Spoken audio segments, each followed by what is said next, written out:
All right. Day two. All right. Day two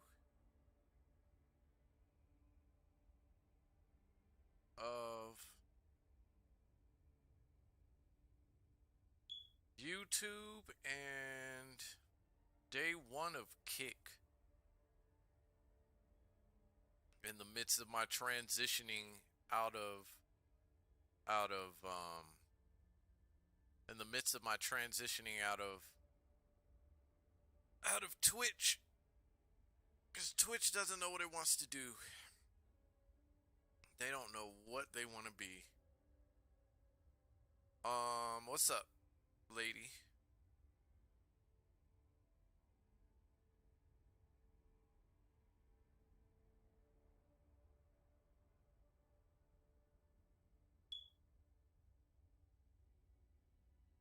Well, that's weird. Okay, so it doesn't want to. Alright, whatever. Whatever. Oh, shit. You know what I forgot to do? Totally forgot to do it, but whatever. Um, totally forgot to put my fucking thumbnail in there. Because I'm stupid as hell. And I just wanted to get in and get everything done. That's the one thing I am going to have to get used to being on YouTube is, and Kick is doing my thumbnails. I don't think I have to worry about it so much with Kick.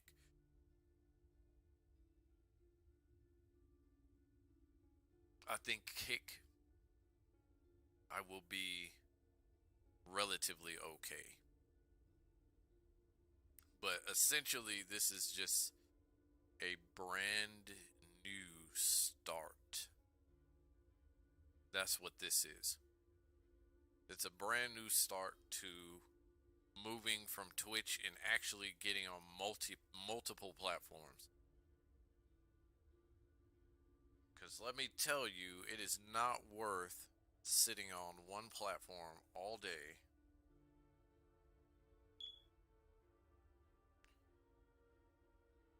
and basically doing the same thing. So, the Summer Games Fest is still going on.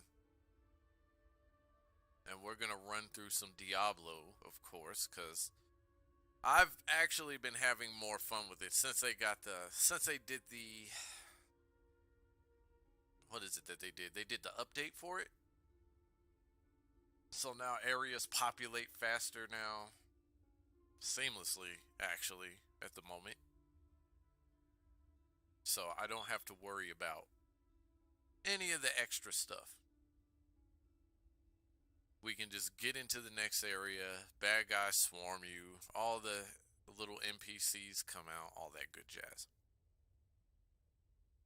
Eventually, I want to do Street Fighter on here again, but I am working on that at the moment.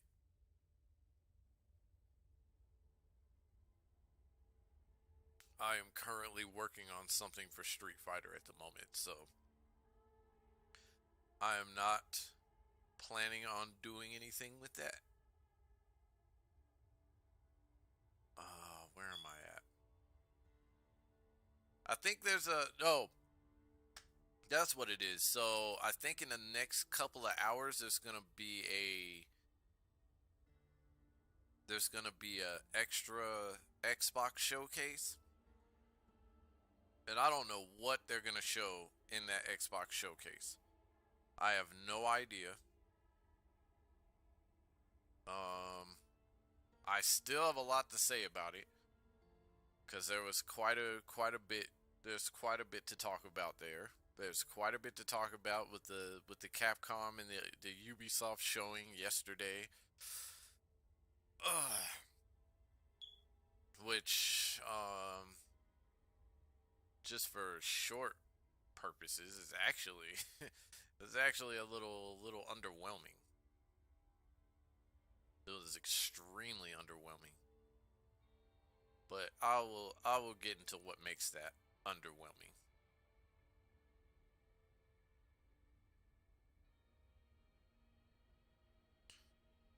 So, first playthrough, I'm actually a lot further in this act that I'm leading on, that I'm leading people to believe, actually.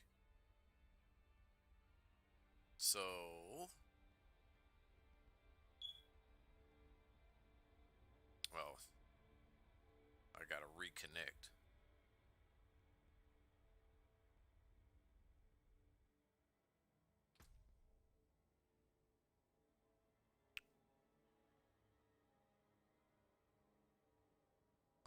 I do not want to create a new character yet. I think I'm gonna do runs and challenge myself a little bit more.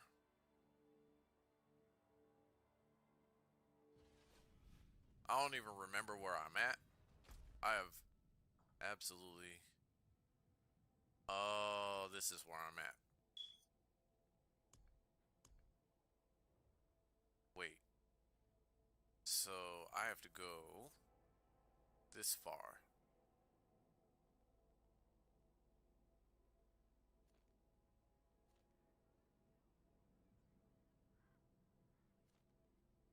I had to go back through this maze of trees, this maze of swamp.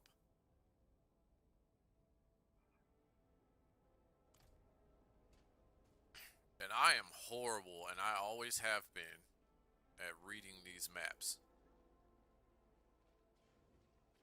Wait, what is this? That's a healer. I would like to sell some stuff. That's what I want to do. I want to sell stuff. Try and find some use for you, that one. Corrupted or no, I'll no let your death be for nothing. And that is not the guy I'm supposed to talk to. Ooh. I like it. How much do I have? I have plenty. Ooh, but I do not have plenty for that.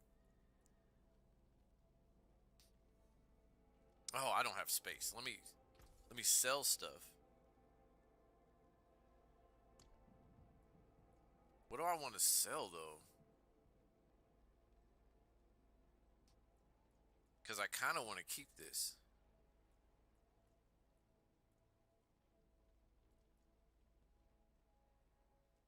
A rare ring, but have I used it?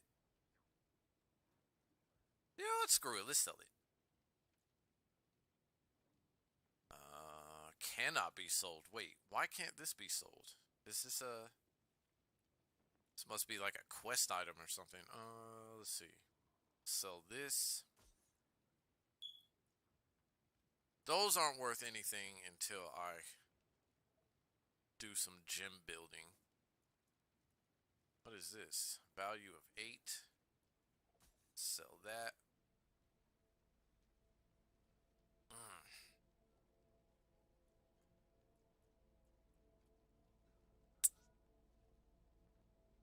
Yep, let's sell it. Yep. We're gonna sell that. Definitely selling that. Shake on it. What up? Oh, wait. Oh, okay. I was about to say. Hard bargain.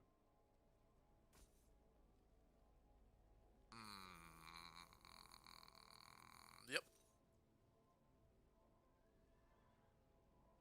Hard bargain. Miner's Litany. Yes. What is this? Hold on. What is this? I picked this up a while ago. We're definitely selling that. What about this shield? How much is this shield worth? Selling it? Shake on it. Because I don't use shields anyway.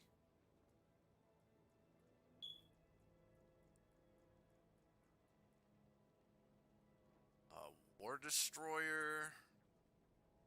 Yep, we're going to sell it. I'll work on I'm that getting a later. pretty good price for these things.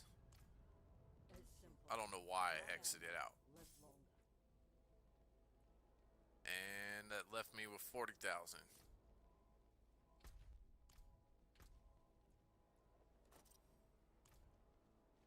I love it. Let's do it. Overgrown vermin's broke another trap. Not while I'm in town. All right.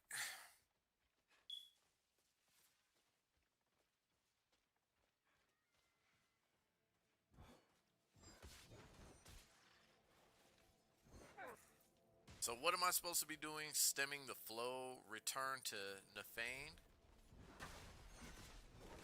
But yesterday I was fighting some kind of a hound, a three-headed hound.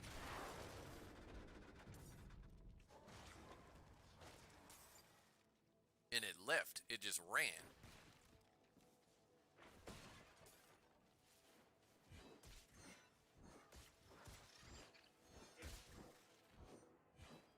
I'm spamming like crazy and I need to stop. See, I'm terrible at reading these maps.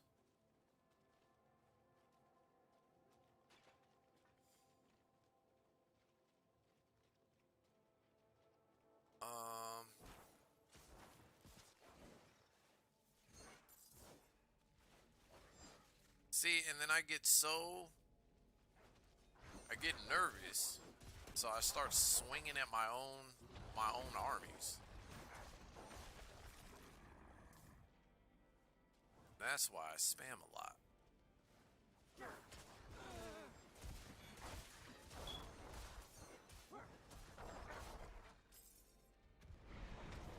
Wait, where did that one come from?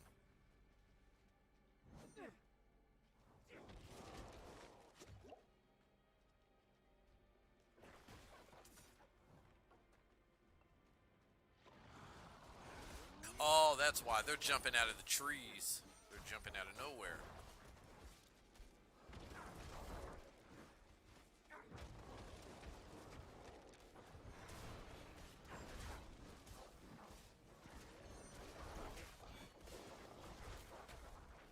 Let's get some of that going. Wait, before I go anywhere after this, I need to figure out. Oh, so I did not do this yet.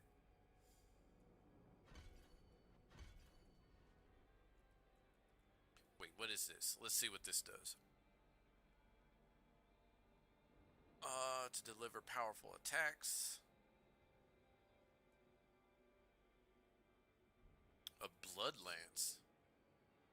Lingers in an enemy for 3 seconds, dealing 251 damage and all other lanced enemies. Wait, how did I already do this? I don't remember doing this. Huh, alright, well. What's this? Unleash concentrated blight that deals 100 damage and leaves behind a defiled area, dealing 268 damage over 6 seconds. I love it. So we're gonna do that one. And then what is this one? Spectre of your charges. Or a spectre of you charges. I'm sorry, I can't read. And attacks with the scythe for 211 damage, then returns to you and attacks again for 70 damage. Love it. How many do I have? I don't have any more skill points. And this is a very large skill tree here.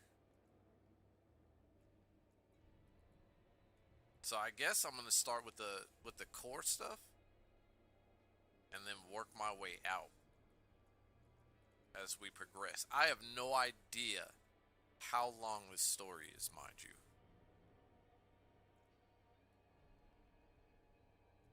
I don't know. But it seems to be longer. Wait.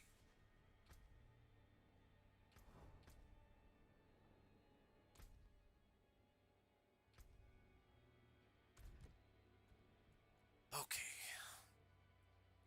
Oh, is it already?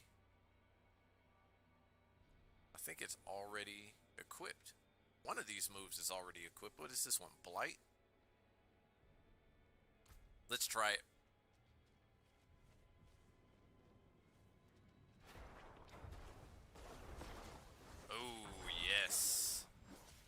So satisfying.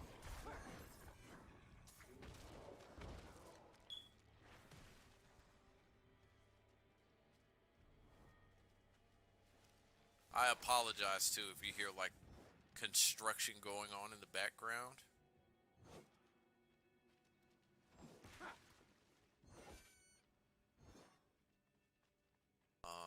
Wait. That's not where I'm supposed to be. I gotta go down.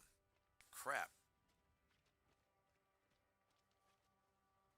We're just minutes in and I'm already getting lost. Great distance attacking. Wait, what skill isn't ready?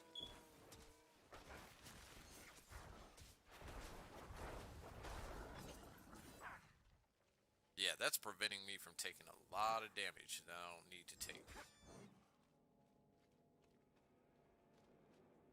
It looks like more sun is coming out to me.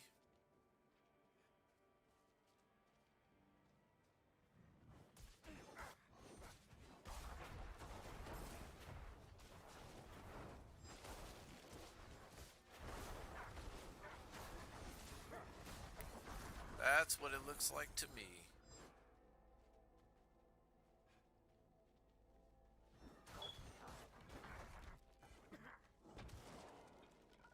How much of my army do I have left? I should have plenty.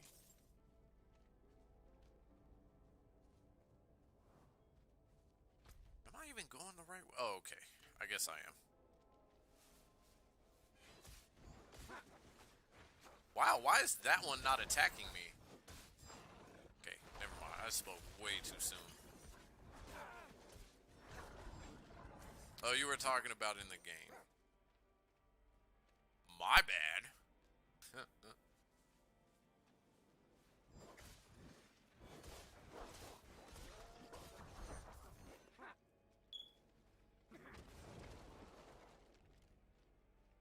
Is this the way I want to go?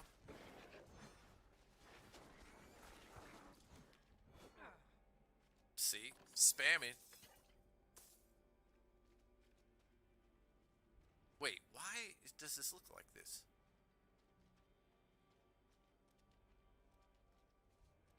And I still have plenty of my army. Wait, where's my...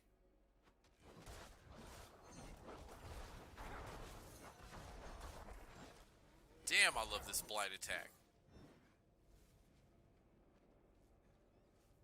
I don't think I ever used... I don't know if that was even a thing in the third one. I don't remember. I could always go back. Then why would I want to?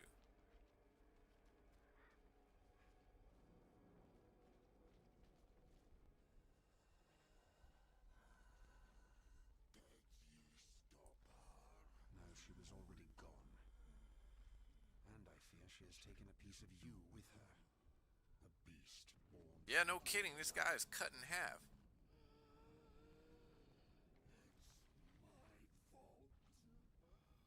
What part did you have in this?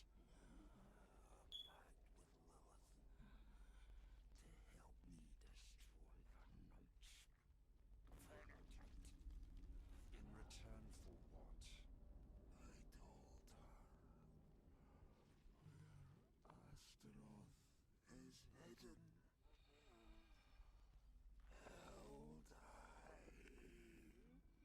Why? In her presence, I lost control. Rage consumed me. There's only one thing. Can you still hear the game? End the corruption. If you could still hear the game, let me know.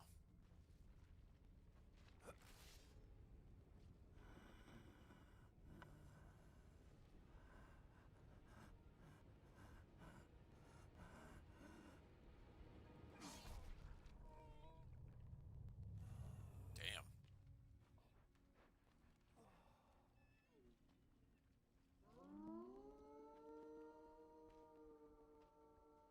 Do I get to take your friend with me?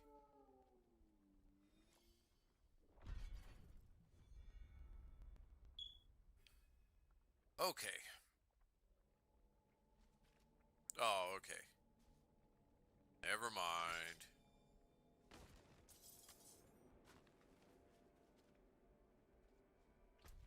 So then where am I supposed to go now then?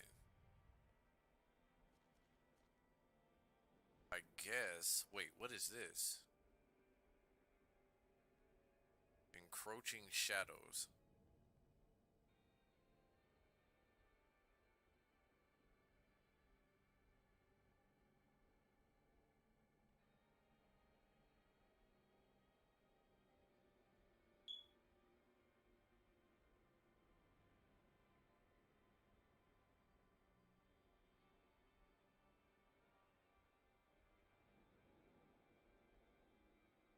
And then what is this one? Spreading the darkness.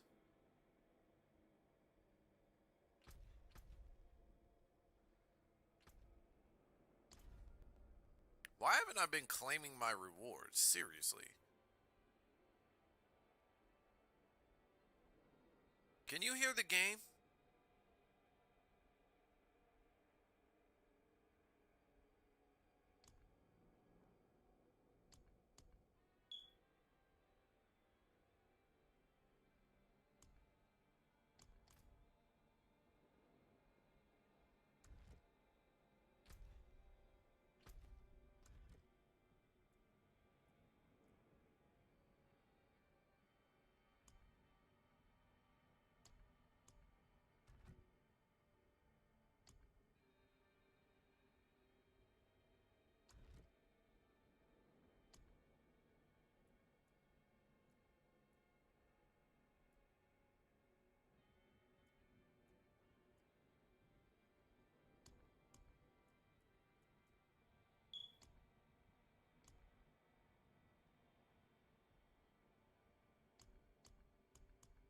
Huh.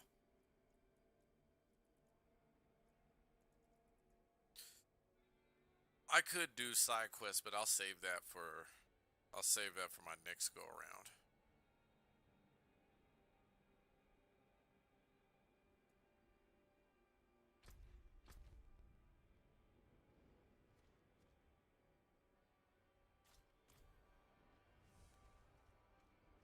I guess I'll do encroaching shadows first.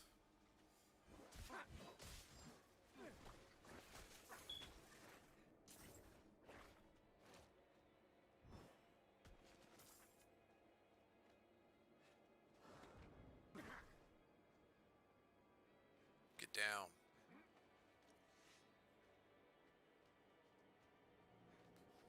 Ah, maggots.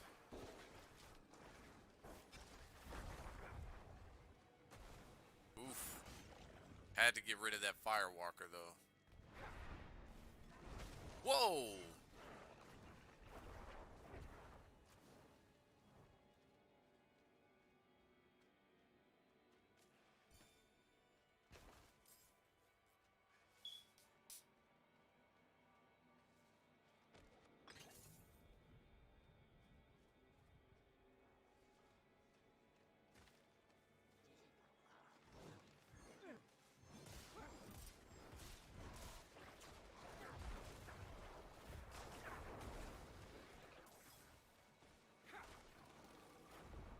Lack the required essence. Wait, what essence do I need? Oh, that's why. Okay, okay, okay. Never mind. I'm stupid. That uses quite a bit of essence, actually.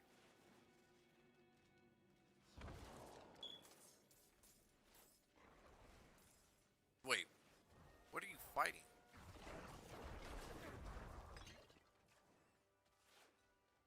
I need more essence. Gosh damn it. I need to learn to keep better track of my essence.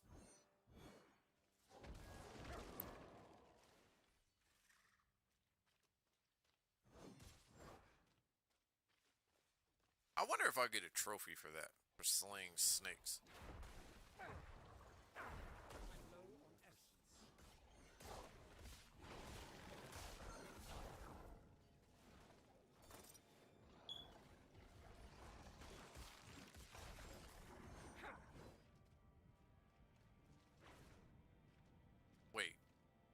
Didn't I just touch the slain villager? What the hell?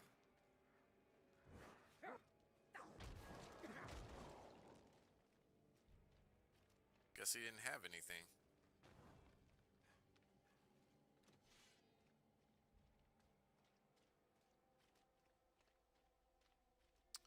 How far am I away from this? Where am I?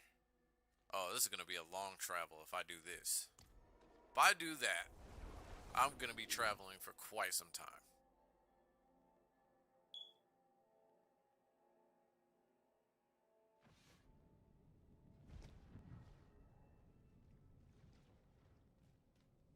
Okay, so from here, yeah, I'll be able to get there faster.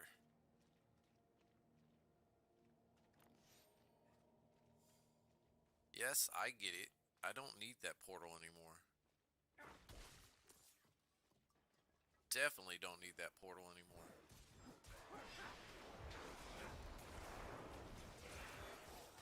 Ooh, I do not want to step in that.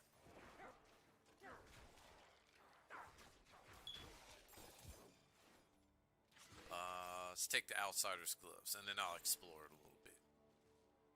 Let's see what the Outsider's gloves are looking like here. Ooh, I like it. I need better attack power, for sure. Because what I got going on right now, it is not doing its job.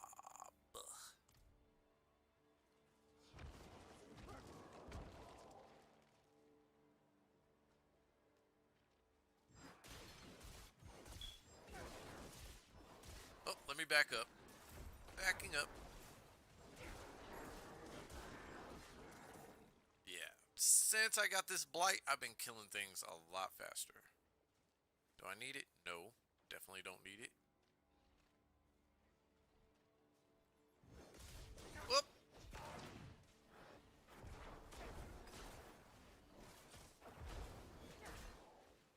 Damn, he hit me hard.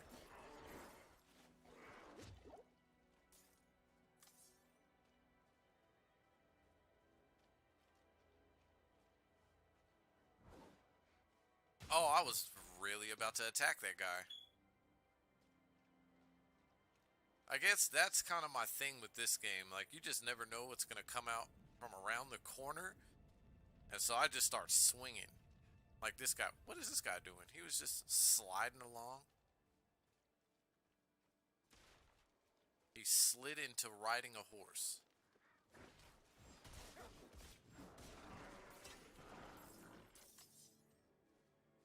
Do I want this? Let's see. How much damage does this do? Nothing. So I'll sell it. I will sell that. Get some more money.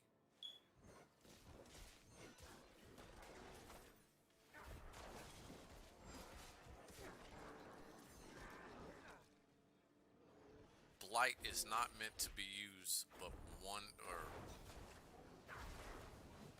one shot, and then you're supposed to chain attack.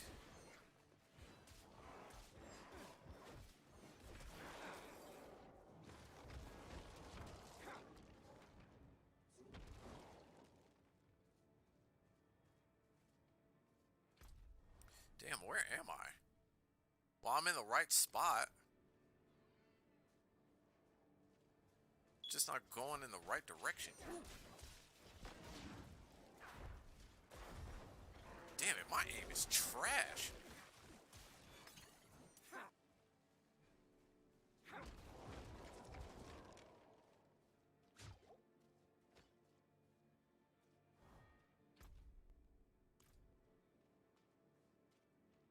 We're getting close. Close to the objective. There we are.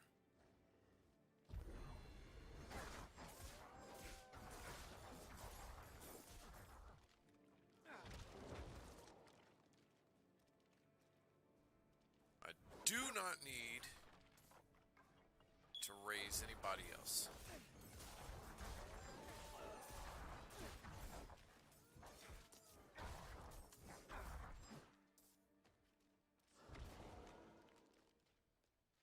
by habit, I'm still doing it.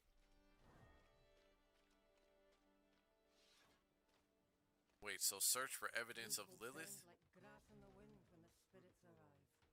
Physical barriers alone will not be enough.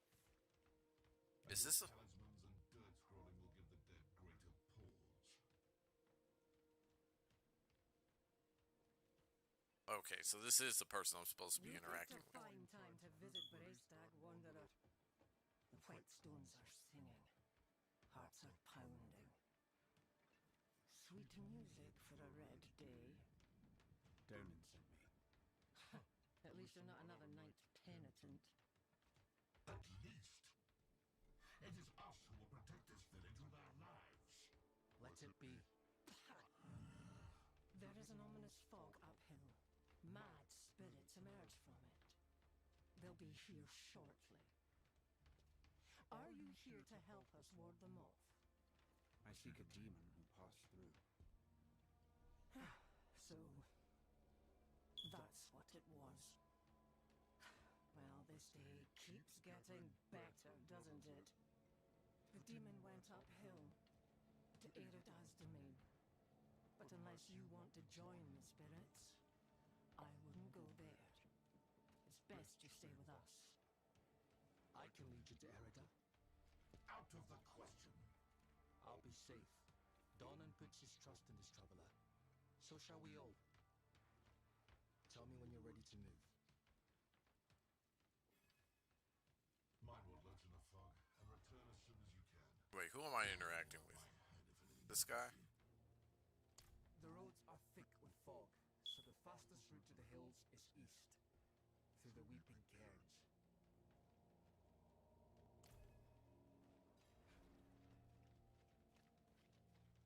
To the Weeping Cairns? So I've already been there then. Alright, well, let's do it.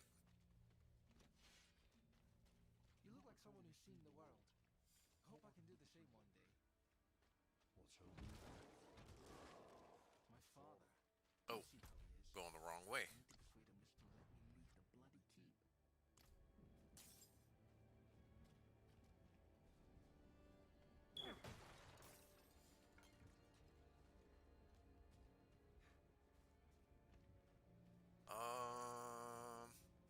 So I need to find the entrance to the Weeping Cairns with Yorn, which means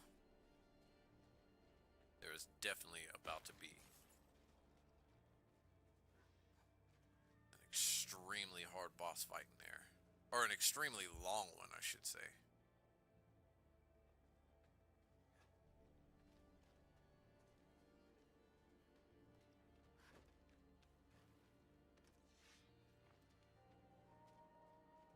Keep up.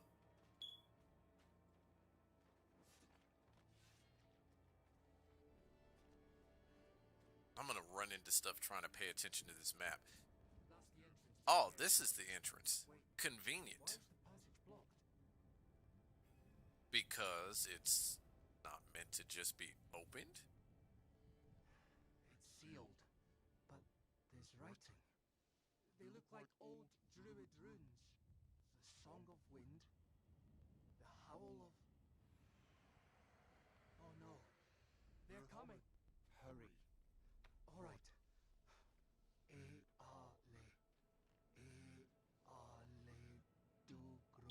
Is this gonna be a wave-based thing? It's a chant. The chant will open the way. Light, protect us. Hold them up. Yep. Do it. Oh, just a vengeful spirit? Then I'm not worried. Cute, a banshee. Cute, another banshee.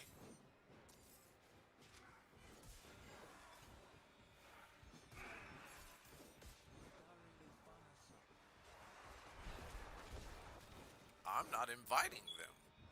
They're inviting them. Damn, I seriously missed that.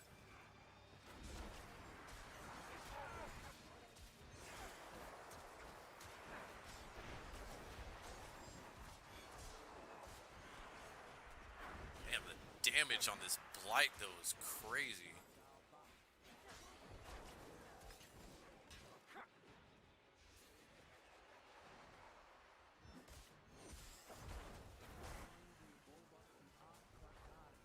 Oh my goodness.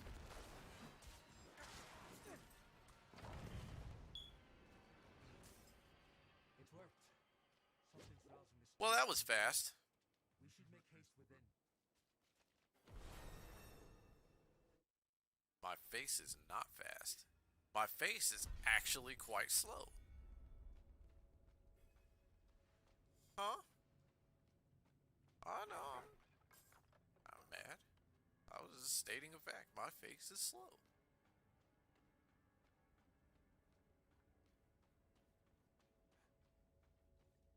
Why did it feel like I got stuck for a second?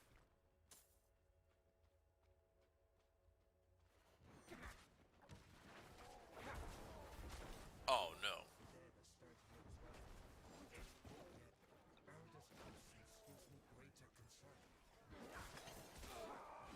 Goodness gracious, that guy hits.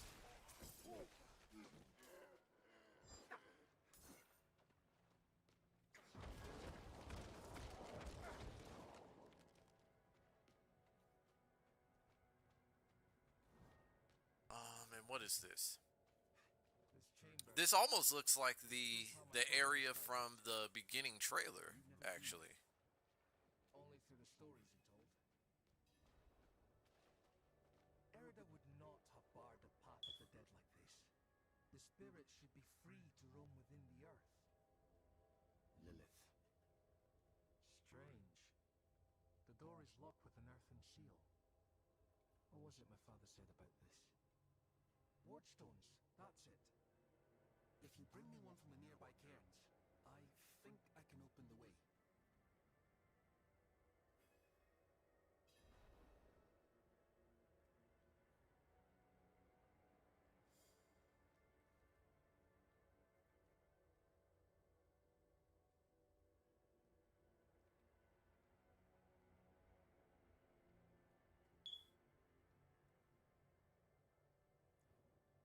Father always respected their beliefs and customs. Is he related to the guy in the trailer? Grew to understand his admiration.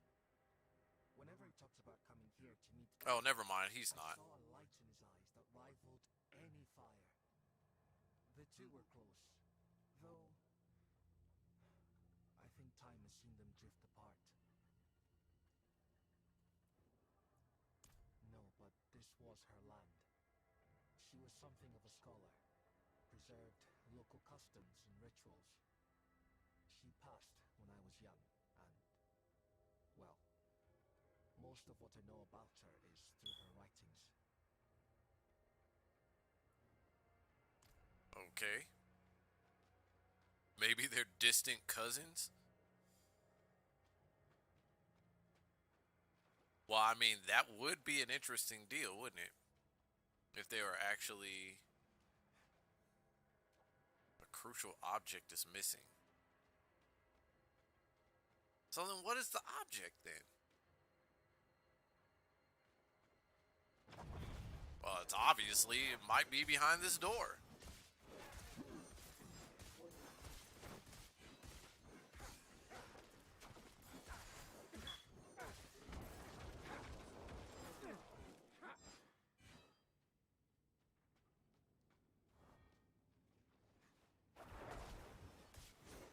Holy crap. I am not letting that guy get me. Nope, never mind, he got me.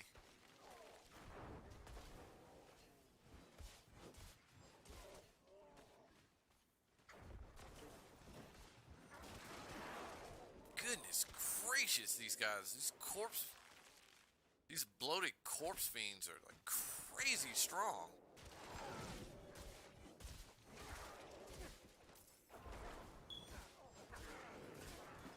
Goodness, I'm like, what? It's a lower level than me, and it's still whooping my ass like this?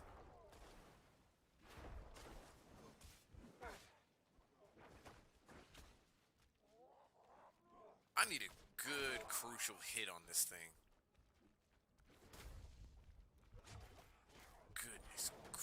gracious. Oh, you were supposed to back up. Oh no!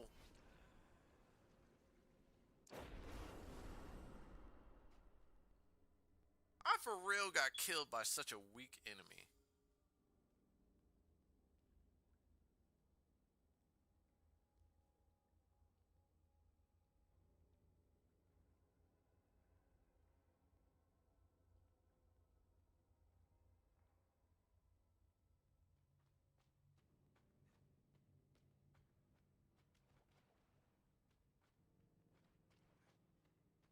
But what do I have on right now?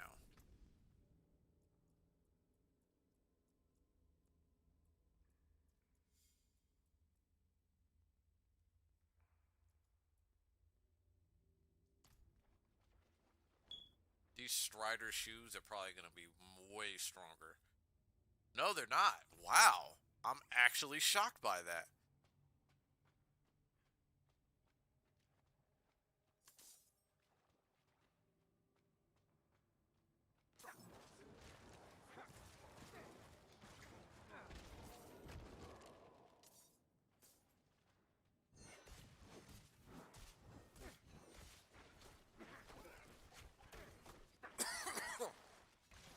Pardon me.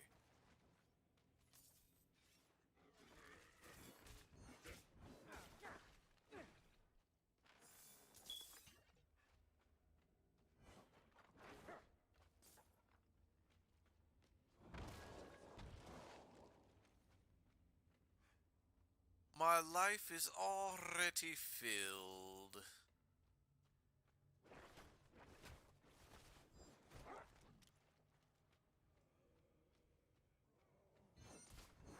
Gosh damn it.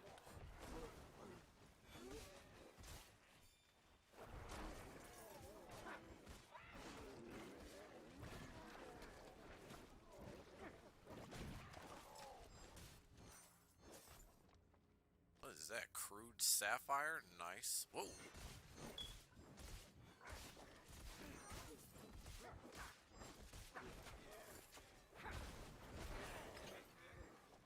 Is that what I needed to do?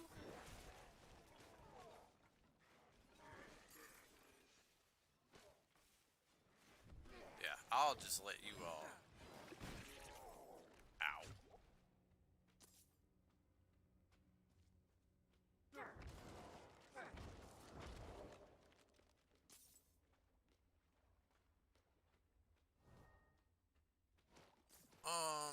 Alright.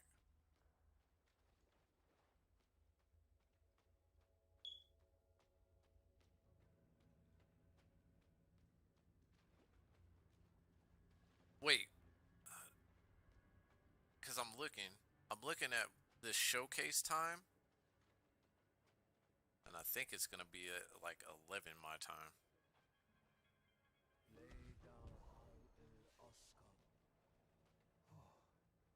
That did it. What did he? This beast dead. It's a start, at least.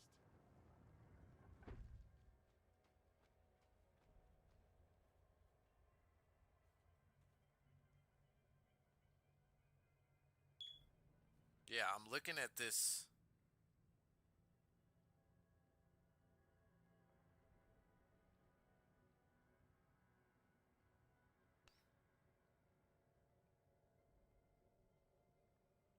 Maybe. I don't know.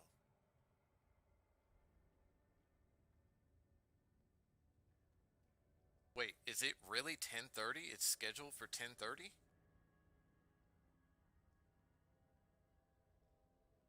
So that's within the next hour.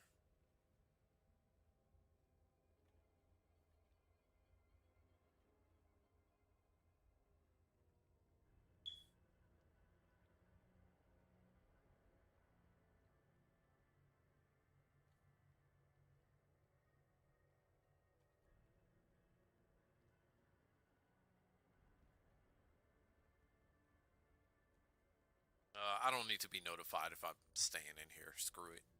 I'm just gonna stay in here.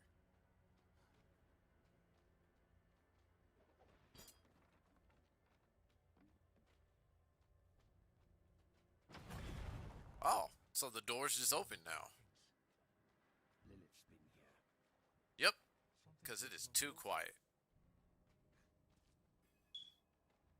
By stone and root, by tears and pain, we bear this flame that must remain. Dead eyes stained with ash and ember, cursed are we who must remember. An elegy written by Erida. This is a memorial to all who died fighting Astaroth.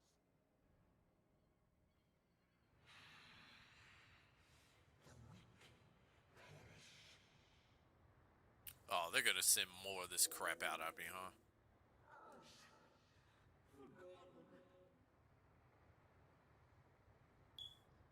Wait! We are not your enemy! They don't care about that.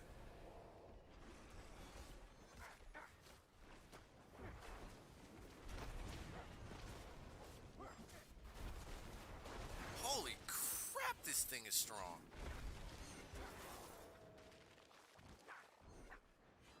Wait, where did it go? Lilith. She must be bending these heroes to her will. Erida would never stand for it. Unless... Like it. something has happened to her. Don't know that yet. Come on. Can you hear the game?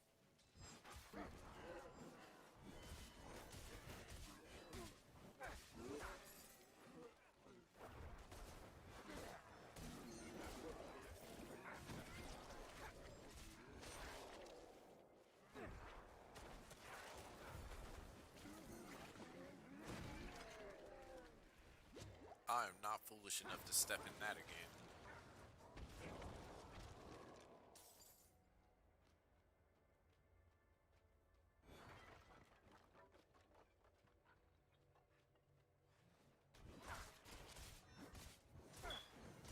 And I come in over it.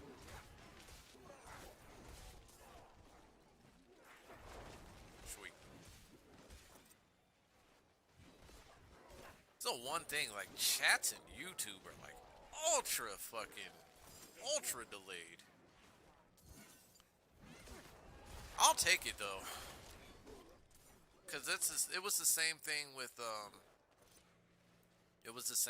Facebook.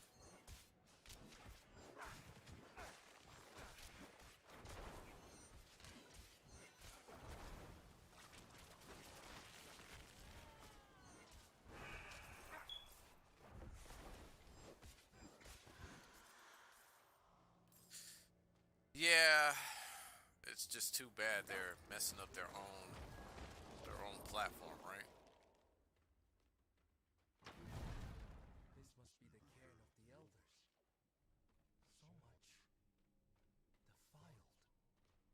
Demonic scars upon their grave and druid runes to rise. You okay over there? They look to the cathedral for safety and protection, even for faith. And yet here I remain in the shadows, watching it all slip away. Yeah, you probably should stop doing that. How's your face feel? These runes. The As delicate bad as touch. it did yesterday? This is Erida's Okay. work. Why Just would she allow it to checking. I have seen others fall under Lilith's control. Erida was sworn to keep the dead at peace. Gross. What do we do? We'll need to stop her. Right. Solutions are found ahead, not behind, as Father says.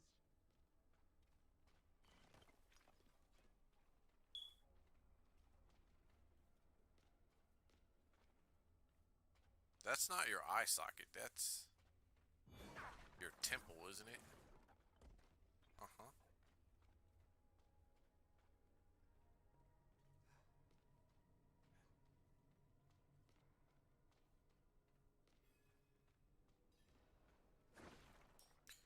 Alright. As long as you're alright. The Ancestor Heights. Oh yeah, I know you will.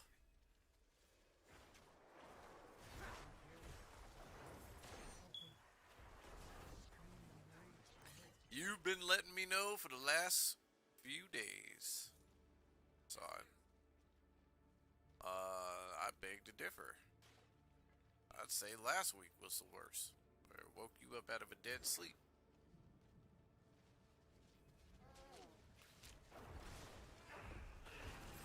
Goodness gracious. Does it now? That was one of the revered dead from the cairns. Return to the waters. You couldn't! Find rest. Arlo, Did you think we'd so easily join the dead, lad? How did you find your way up here? through the cairns. Through them? Mighty brave of you. And mighty foolish. Erida came through. Let's see what happened. Formed woman. Not her normal company, to be sure. Ah, Lilith. They headed towards Solitude, the top of the hill. The sound of Erida's Talharpa carried with the wind. And then, this madness began. If your aim is to follow them, you won't get far with all this fog. It seems to be drawn to the risen remains. We spotted others in the hills before this one tore from the earth. I'll stay here and protect these two. The fog is too near to leave them undefended. The stones defend us, lad. I remember when you were still I'm staying, Arlo. stubborn like your father. That will keep you alive. Yeah.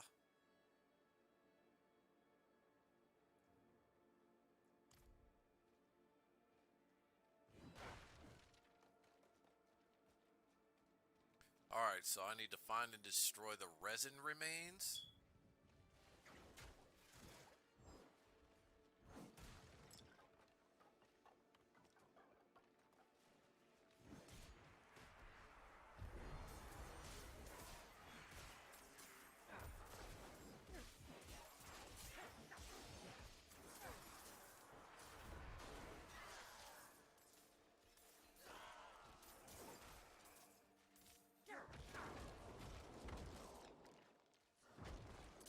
Well, that was nice, getting a bunch of gold for no reason.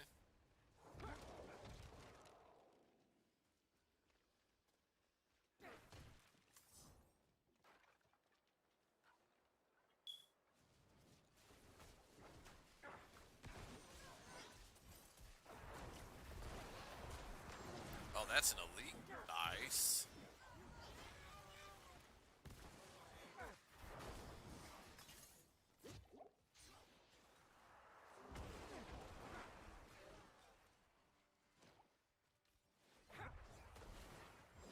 That shot, though, right in the face.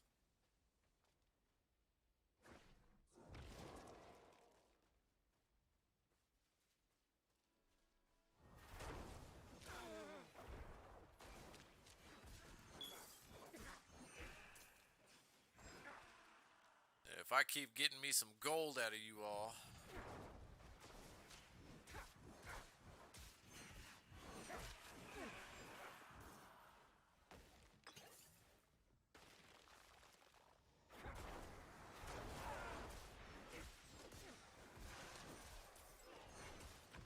Right, take it. Uh-oh. A Hellcaller Wildwood? Oh my goodness, that hit me. What the hell?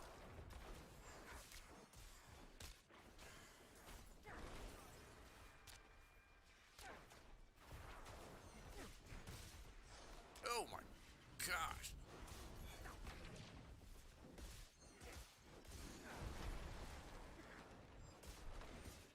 Where's my army at?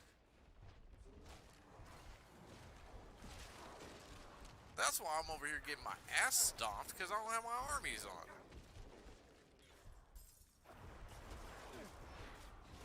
I'm not blaming the army, I'm blaming me for not having my army ready.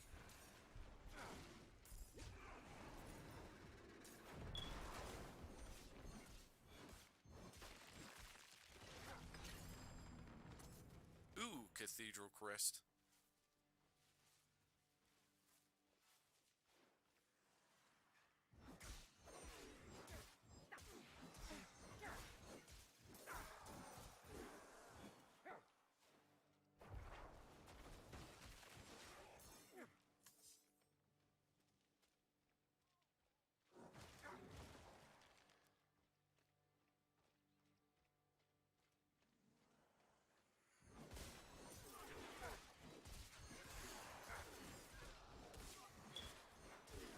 I will just heal up in a minute.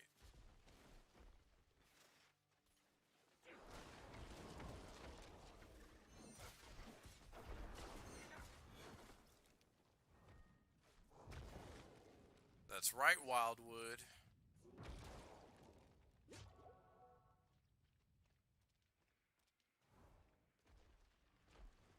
What are you doing now? Yeah, what are you doing now?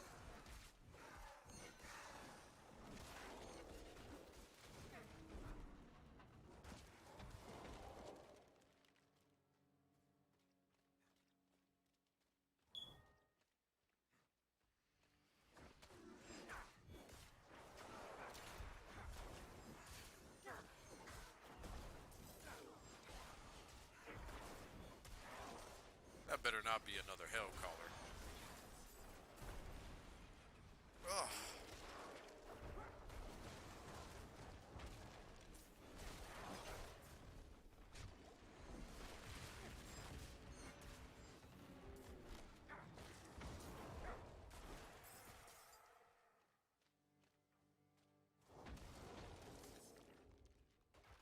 What is this? Oh, there we go.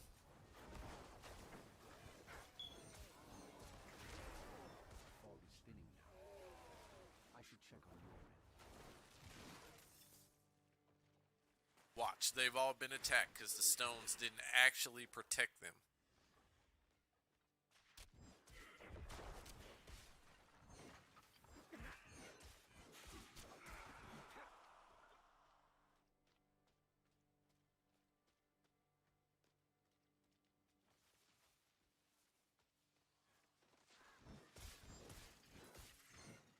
Ugh.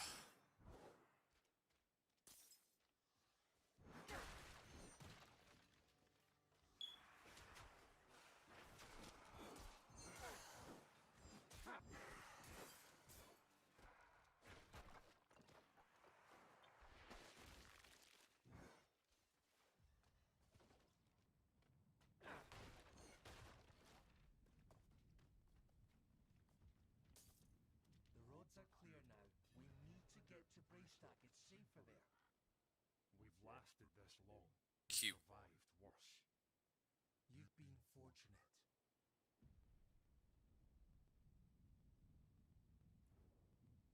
Braystack. Swarming with those I don't want to drink too much because then I'm going to have to go to the bathroom. Arlo.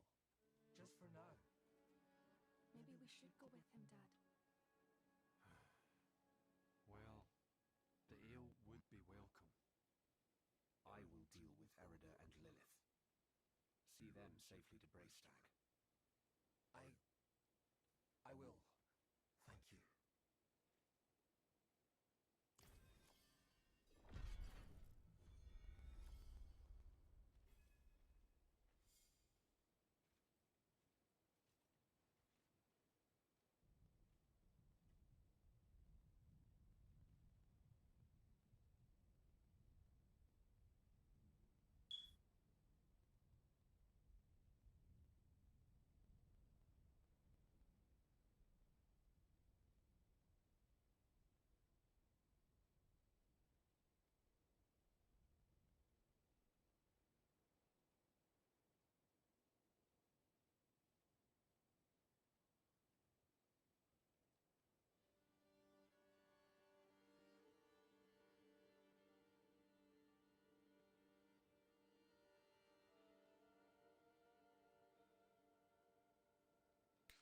Oh, wow, so it changes automatically?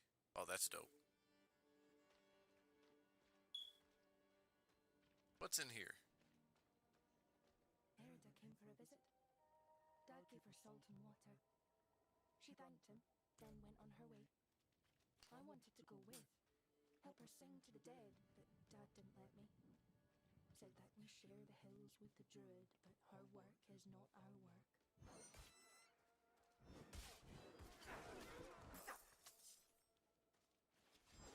Oh shit, I didn't even notice there was a vengeful spirit there. Another one. Another one!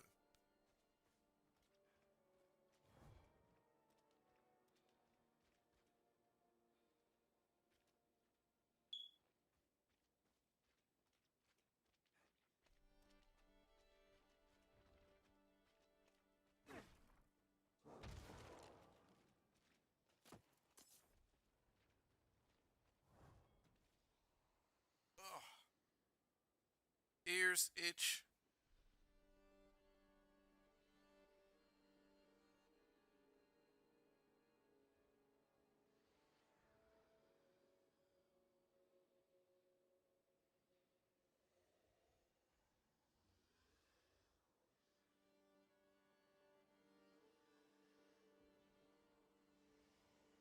Okay, I had to make sure that I was actually notified for this showcase.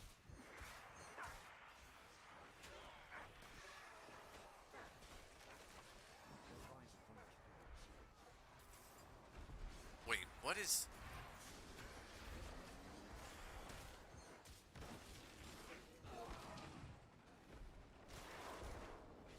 Damn, I missed. There we go.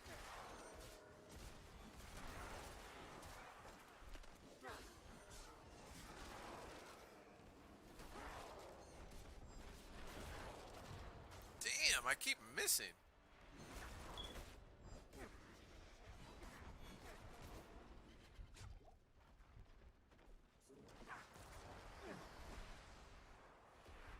I also keep not keeping track of my armies.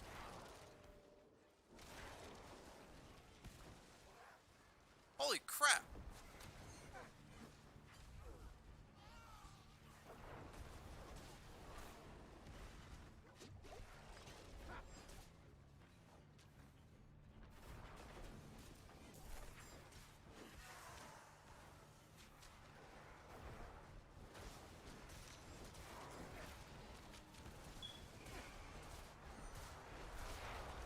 Oh!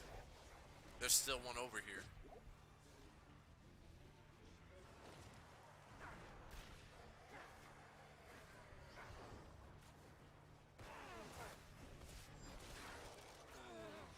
Damn, that's gonna destroy me if I don't do something. I'm not ready yet. Yeah, no kidding.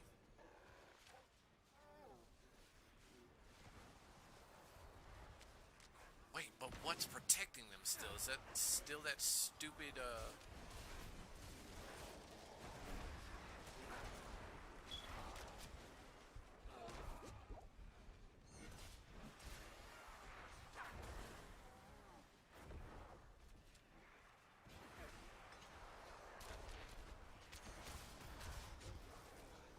Absolutely not. So many vengeful spirits. What is happening right now?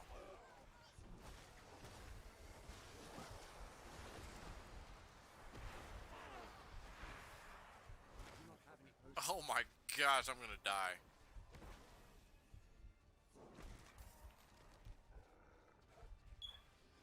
I'm totally gonna die. Knew it! Knew I was gonna die. I didn't know what was even happening. I gotta be real.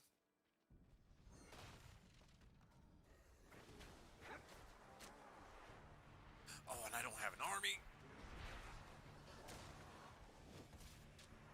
So I gotta work on that.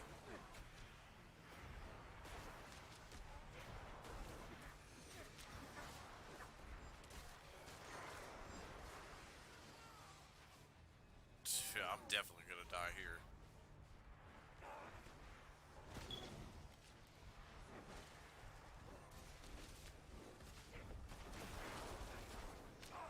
Oh my goodness.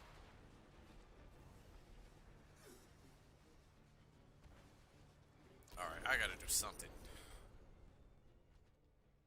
Even if I have to run away for a second and come back with an army, I will do that.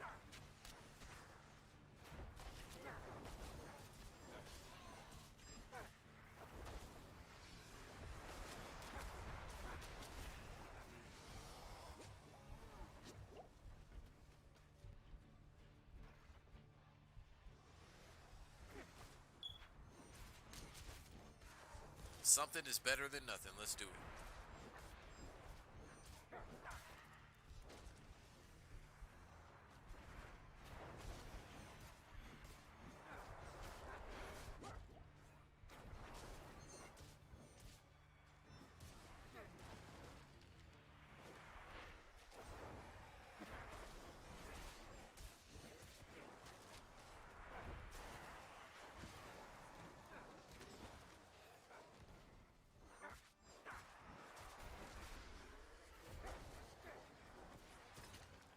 Thank you.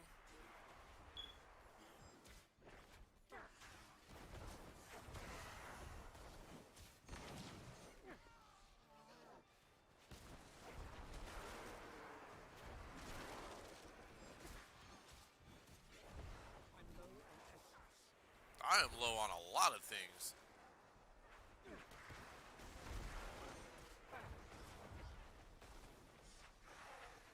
I'm out of essence.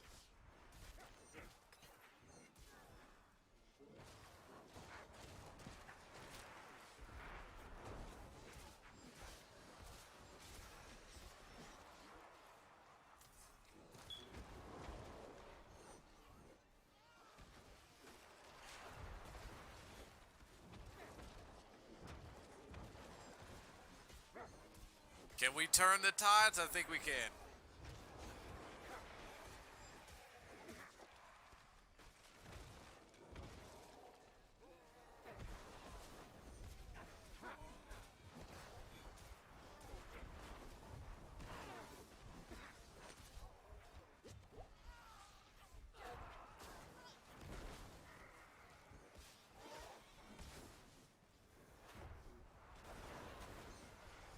There we go. That's how we do it. Perfect.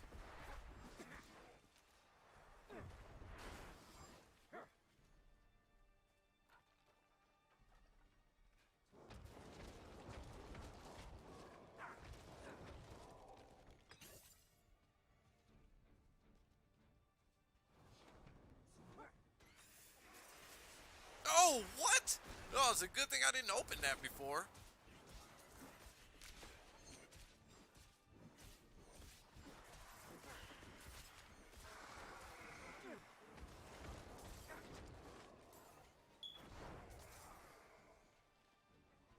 Lesson here, pay attention to your armies.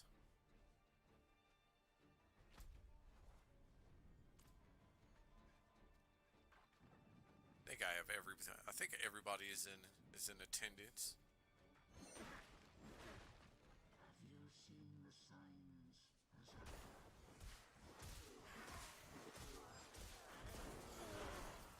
Hell is coming, and my people are not ready to face it.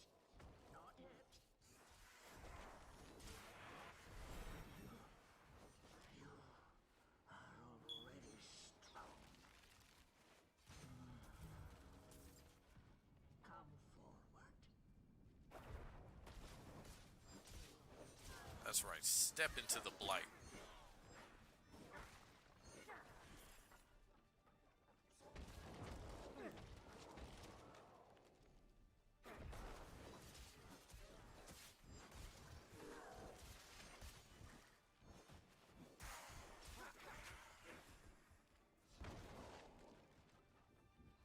Oh, my health is still filled too.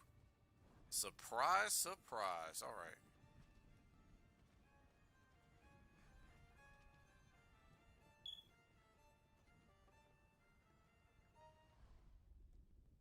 Only one of us will walk away from this. So let's enjoy the storm a moment. nature's music. The dead are killing your people as we speak. Some will die, yes. But that is the way of nature. It is a crucible. It devours the weak and makes the strong stronger. And those who survive, they will save this land from hell. You've fallen for the demon's lies. Interesting. No. This is my choice. Lilith only granted me the power to do what must be done. And what did you give her? I get the feeling I have to fight this old lady. Earned in the wilds. Even knowledge. Prove yourself, and you will have your answers. Alright, here we go.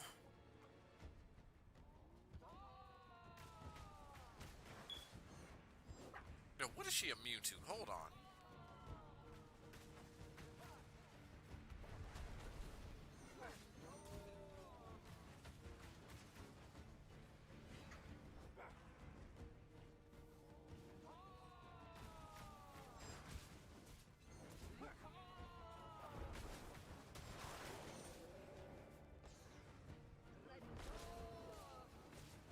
There we go.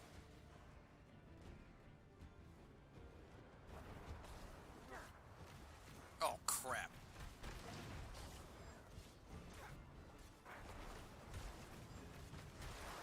Should probably stand back underneath there. That would really help, wouldn't it? What the hell just hit me?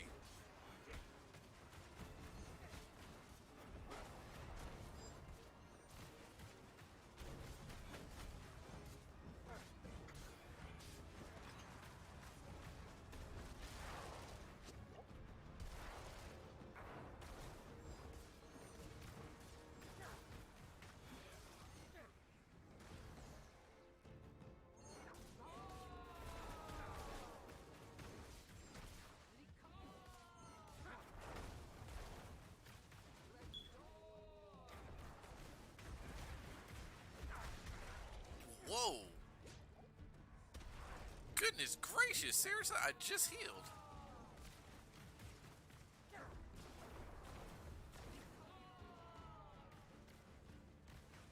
I'm just gonna hit her with distance attacks, screw it. Damn it!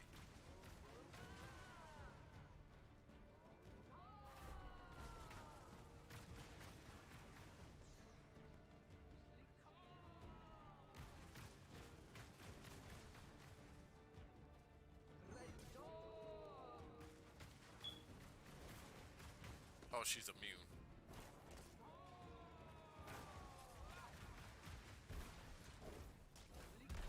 Ow!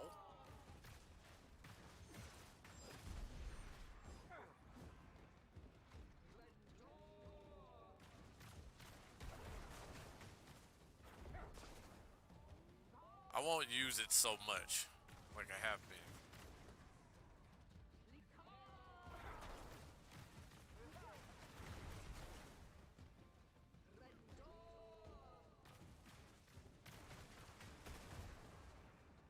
Damn it.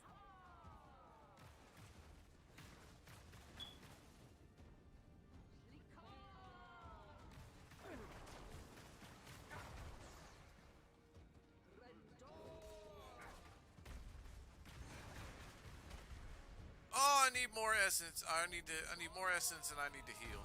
Ow!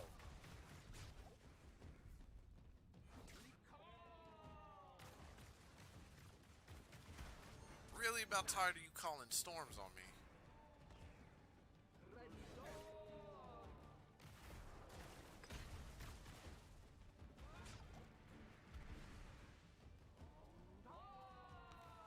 Oh, goodness gracious. Okay.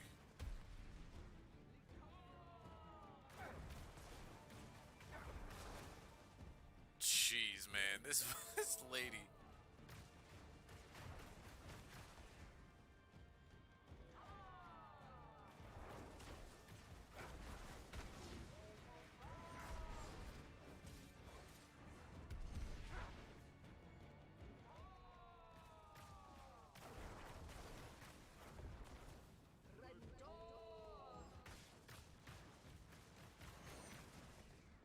Where'd she go?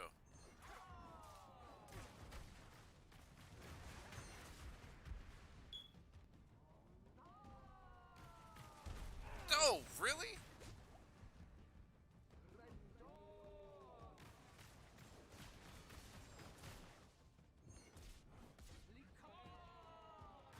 Oh.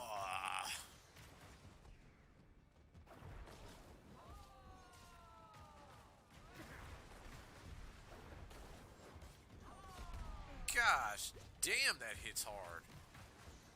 That's like our strongest attack in here.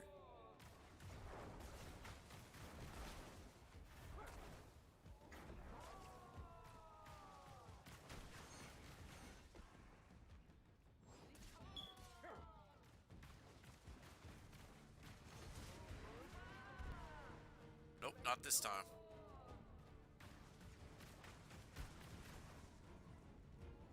Where'd she go? It's like it's following me.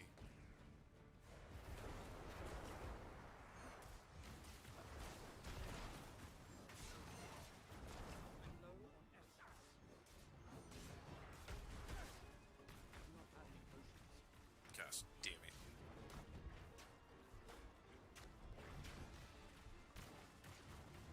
That's about all I can do right now.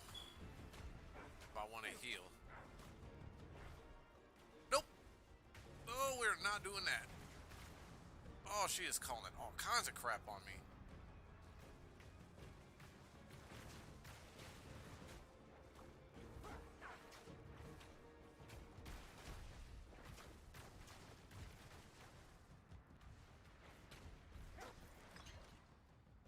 Perfect.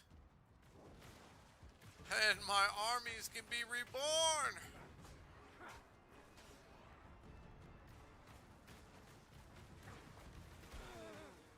Seriously?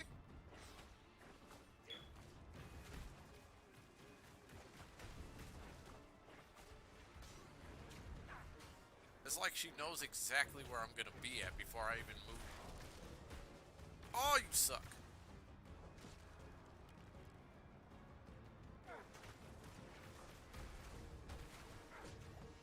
I was really trying to save that too.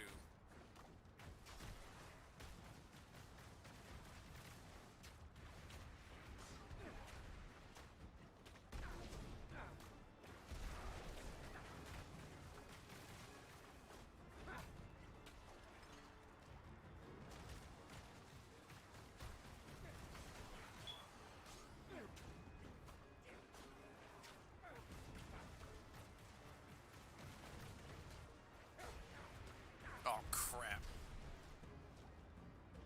Oh, she sent another storm.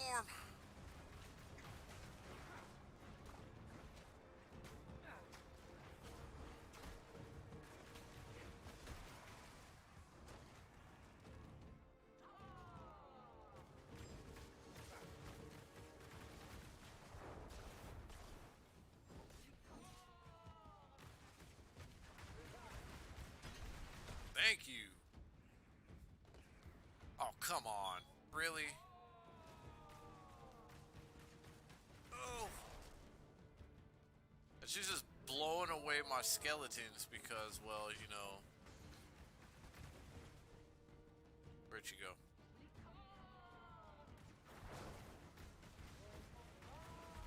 Oh, no.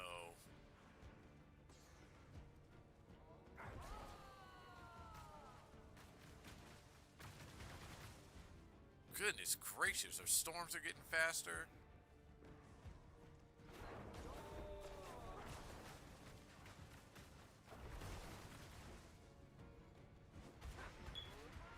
Nope. That's why I don't get up close to her. Because these things are going to be the death of me.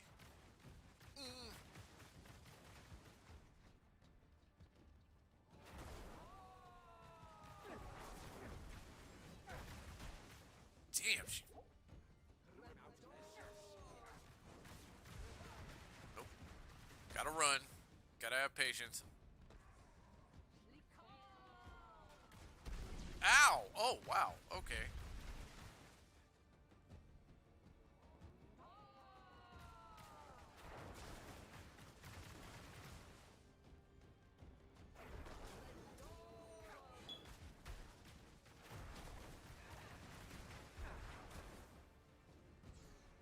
follow for follow? Oh, crap! No! I'm gonna die!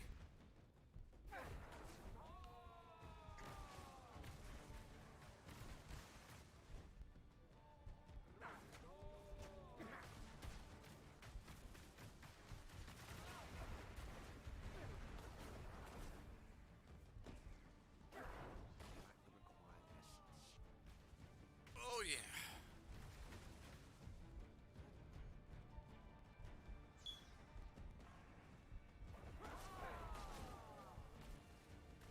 Oh, wow, I actually dodged that.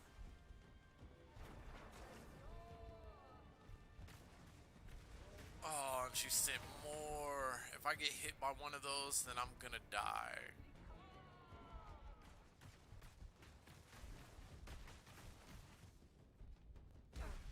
Damn it!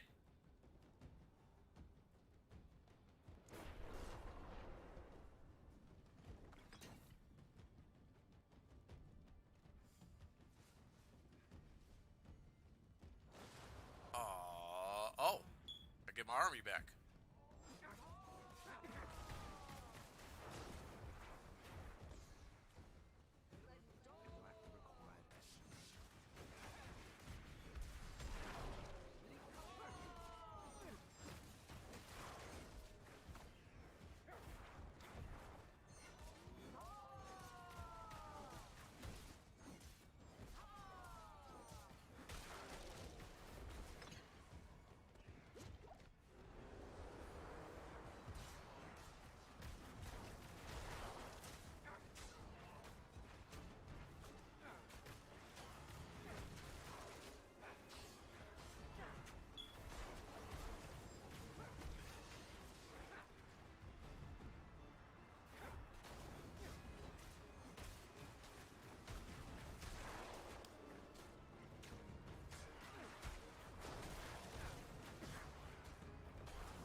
That is nasty little attack there. That is an extremely nasty attack.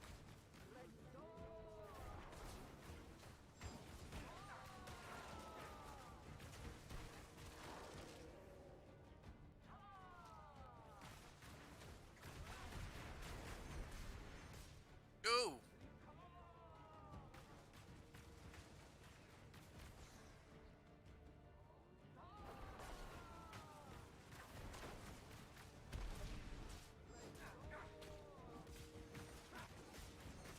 Okay, well at least I'm taking her out somewhat fast.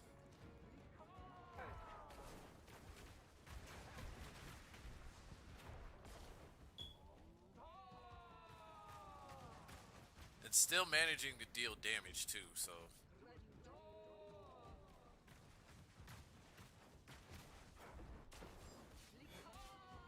I'm gonna back up.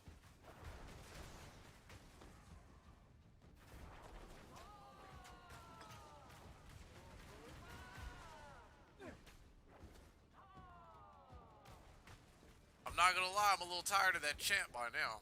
At this time. Where's she at?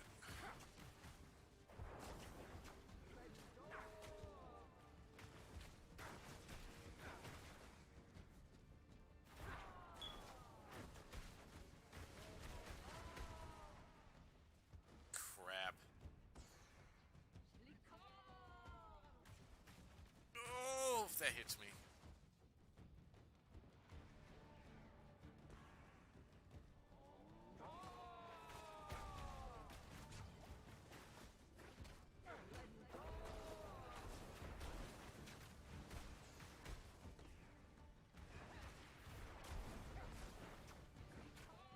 Nope. And we're getting out of here.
does that?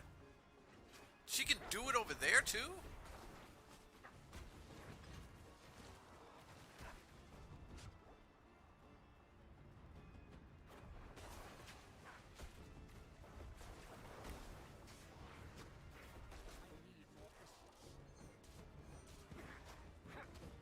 Oh, that's how she's doing it. Okay. What is happening? What's going on with my character? Yo! We're seeing this, right? What is happening here?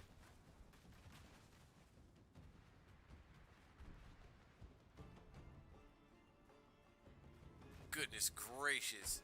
Now not only... Oh, okay. So I have to take an attack just to... Oh my goodness. This is so annoying.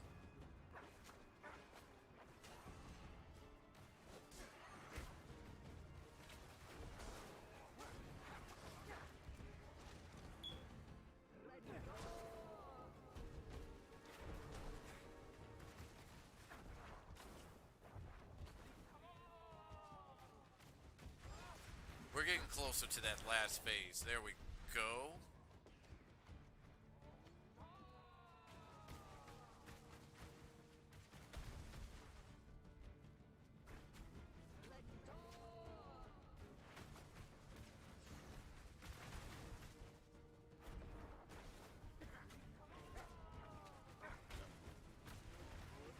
Oh no, come on.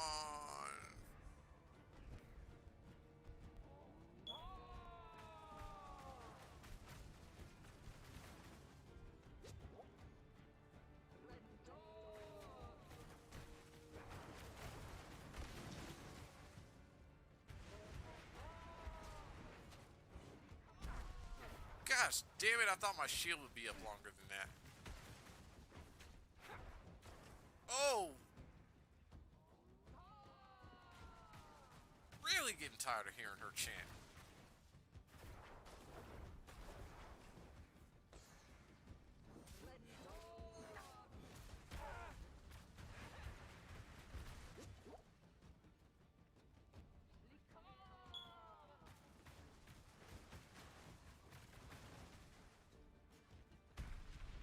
Jeez.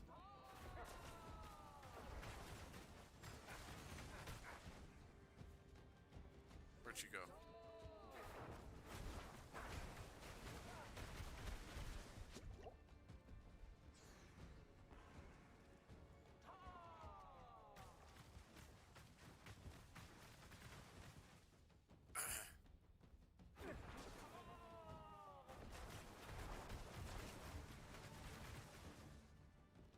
lack the required.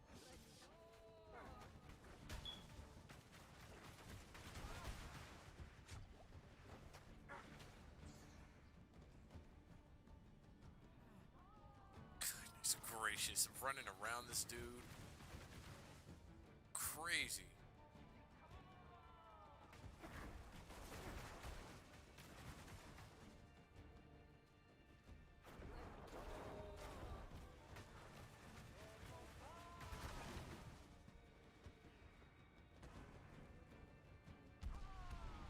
There we go.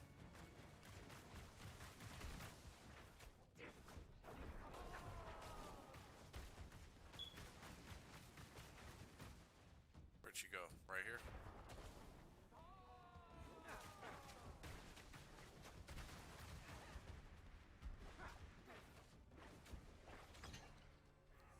Oh, is that it? Yep, that's it. Oh, goodness gracious. Take that fight. That fight was actually pretty annoying. What did you give Lilith? I told her of the wards around Astaroth's prison. How to break them. Why? My people have forgotten what it took to defeat Astaroth. They must learn again.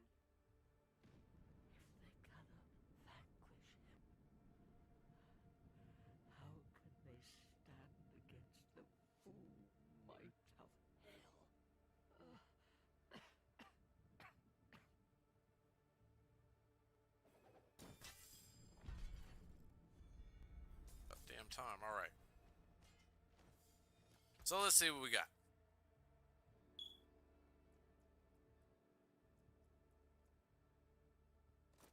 Like it.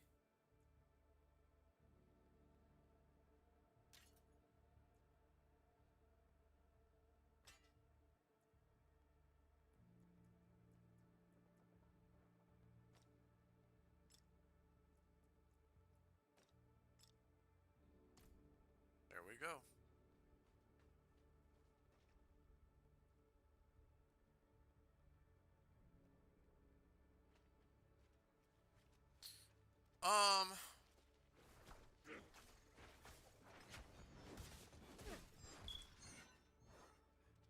I'm not doing this with you all.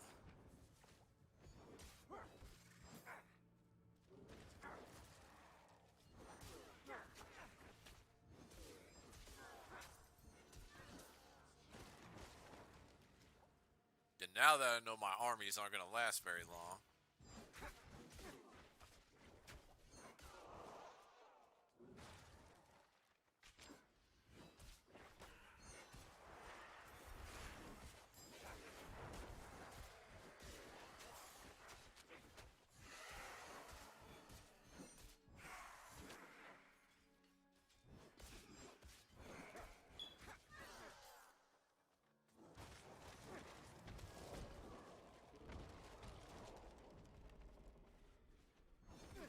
Oh, you guys again.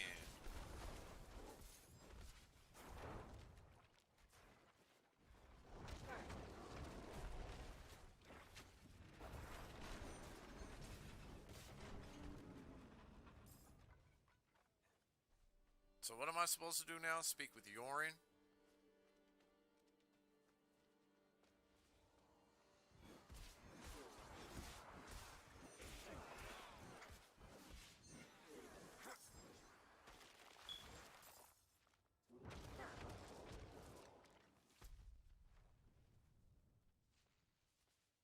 Wait, have I not? Oh, I haven't even discovered that place yet. So this is going to be a long journey then.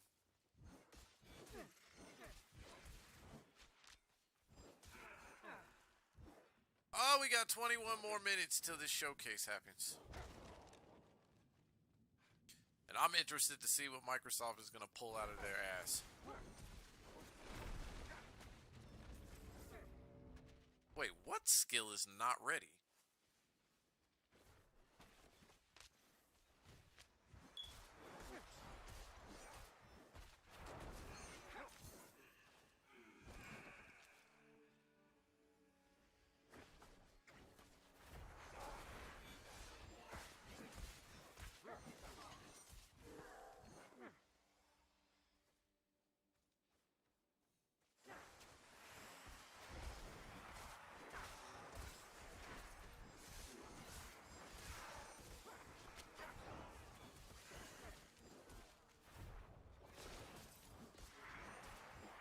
Can I push you back into it? No.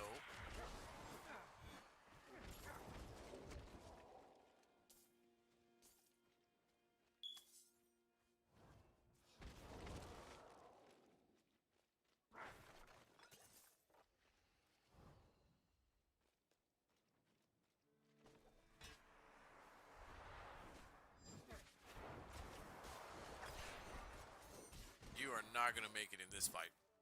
I don't even know why you even bothered. You should have saw these armies and turned tailed.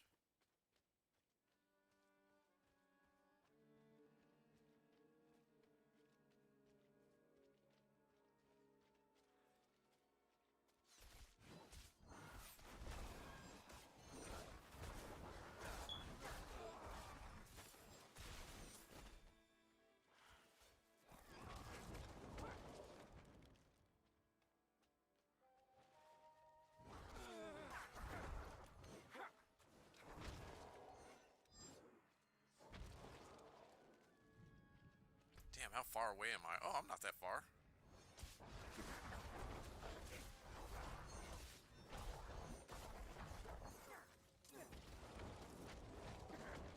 Just in case. Because I am not good at keeping track of these things. So I will continue to spam. that at least.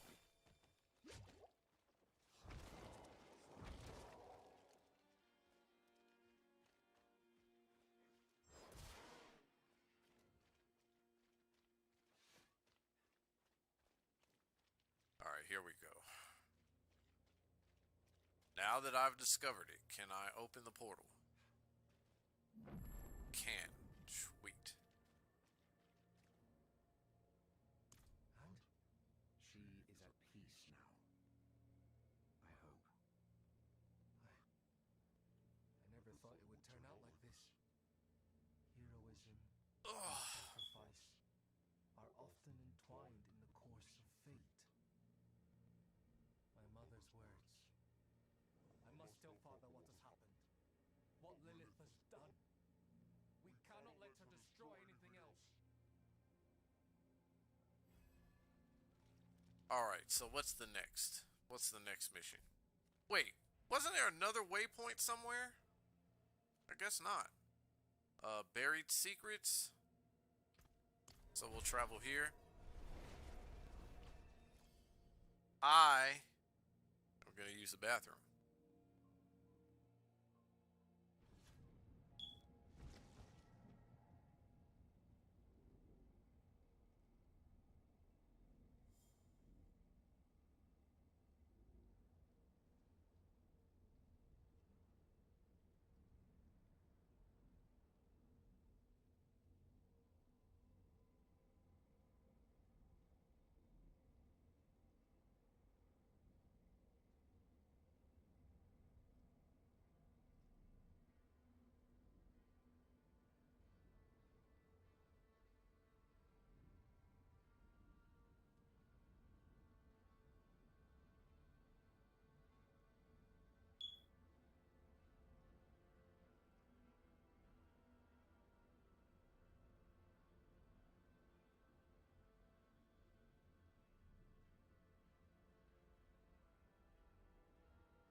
Alright, we got 15 minutes.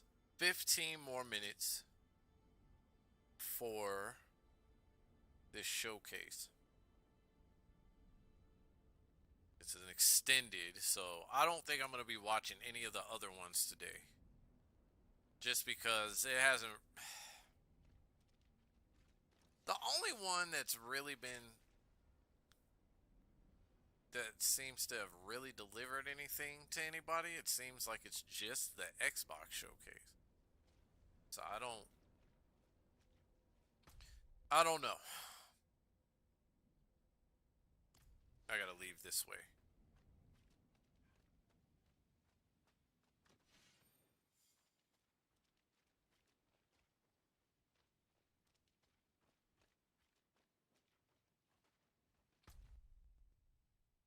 Do I need to... Which way do I need to go? Oh, I do need to go that way. Okay.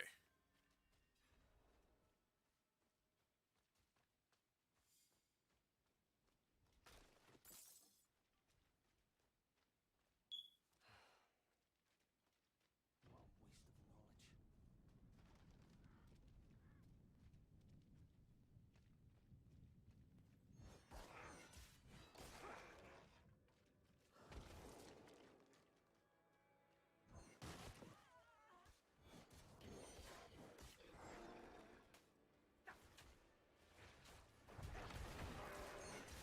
Yeah, you guys are easy at this point. I've already fought you so many times.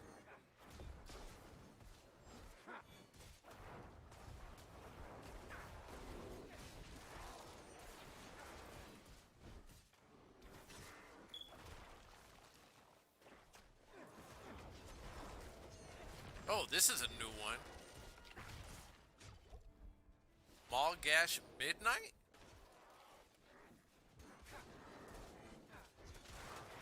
Never mind, I got a little bit too cocky there.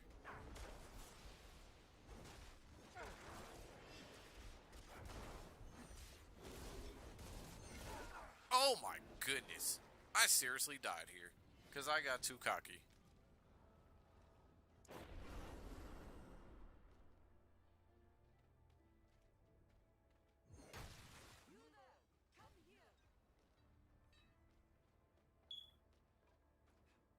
The horned woman, the beast. Nothing could stop them. Not our steel, not our prayers. Listen to me. I must find Donan. Where is he? Somewhere inside. Dead, like the rest, for all I know. The light has forsaken this place.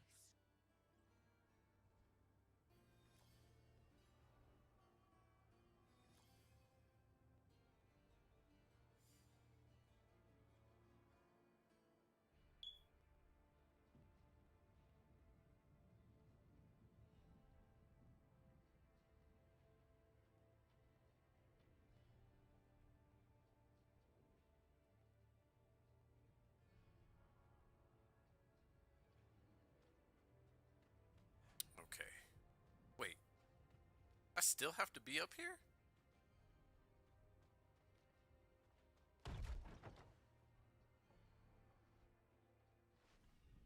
I've been here before?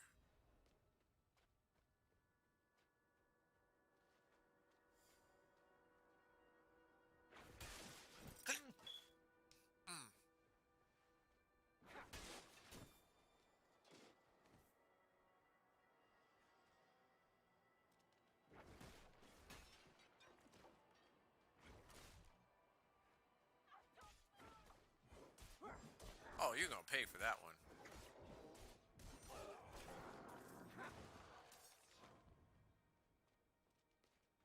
You're just gonna slaughter somebody right in front of me?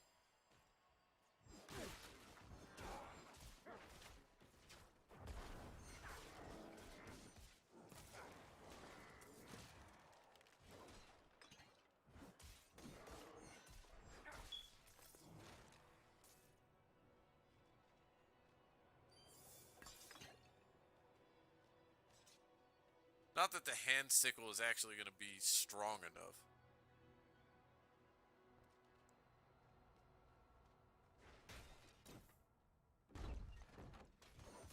Whoa! What did I just walk into?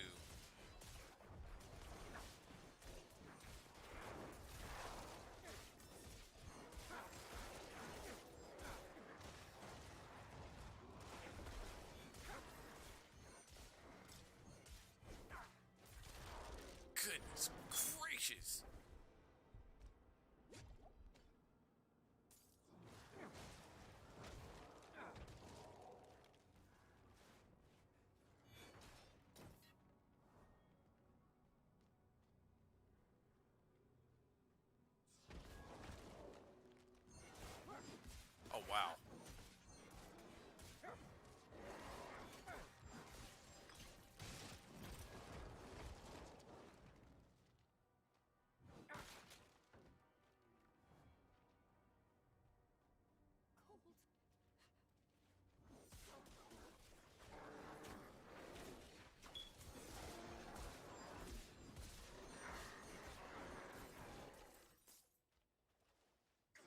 They just walked in here and tortured and killed everybody, didn't they?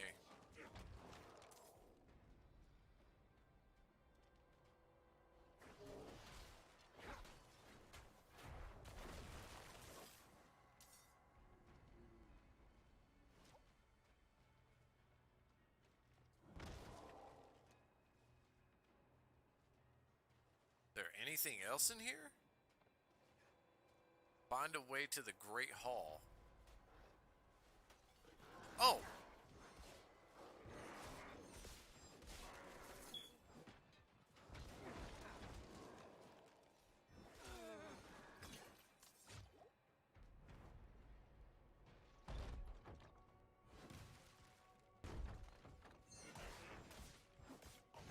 Oh, you didn't hear that door open before? Oh, you're done for then.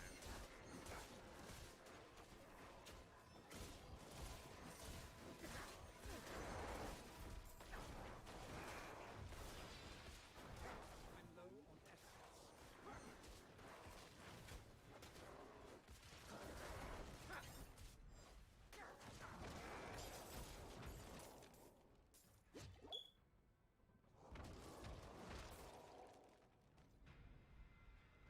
I'll have a lot to sell by the time I leave this place.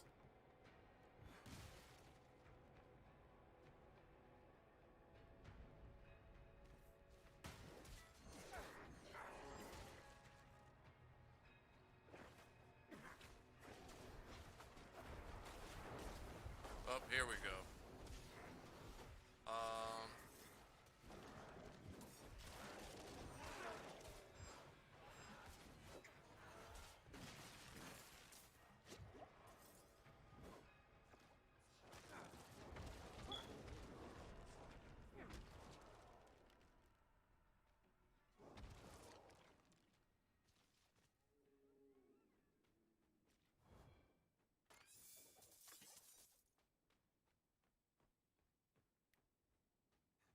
Okay.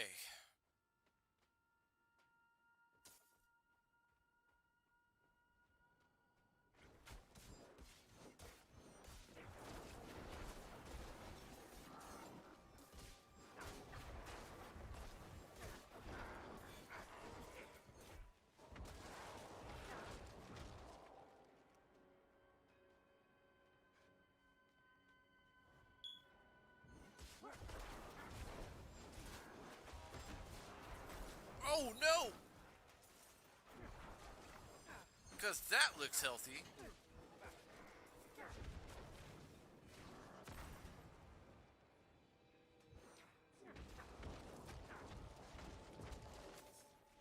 My burden is too great.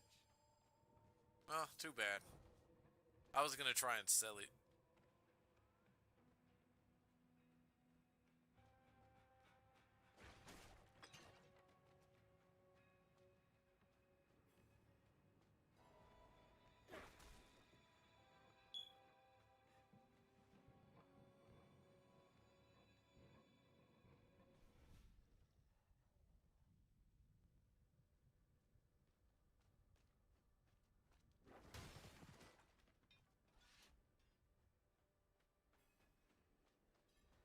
Light, cleanse these faithful servants of their sin.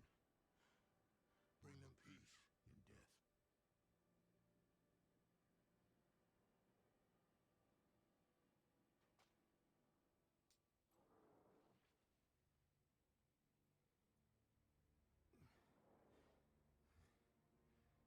Bloody miracle you made it here in one piece. Lilith and that beast tore right through us. Could have killed me too. But she left me untouched. She's toying with me. Wants me to watch her destroy everything I've built.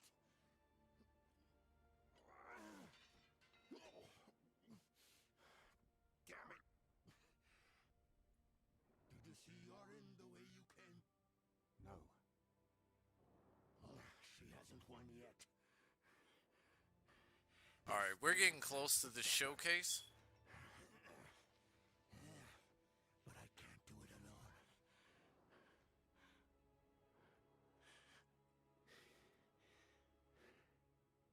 with you. Where is she now? An old chamber beneath the keep. What was that? Where Astaroth is. I didn't. Oh no. Astaroth sounds dangerous. I imprisoned him in a soul store. It was a last resort. I built Eldheim over the stone to contain its evil. I've spent my life watching over it, keeping it a secret, so Astaroth would never hurt anyone again. Not even my son knows. I'm sorry for hiding this from you before, but I couldn't risk a stranger finding out the truth. We should get moving. Follow me. If you didn't see urine outside, we'll search on the way. Okay, so is our job to get to, so enter the Eldheim barracks? When was the last time you saw Yuri? We were discussing what happened to Erida, and then Lilith stormed the keep.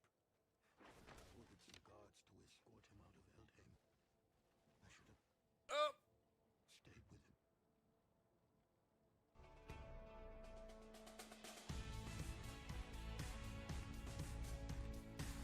Alright, here we go.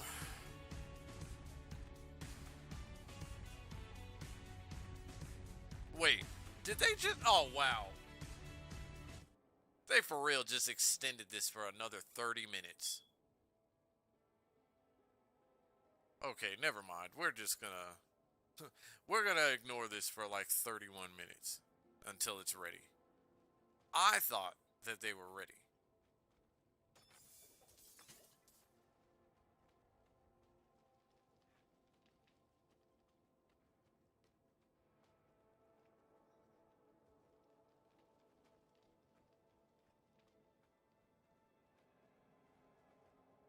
Which obviously they have to get some things together.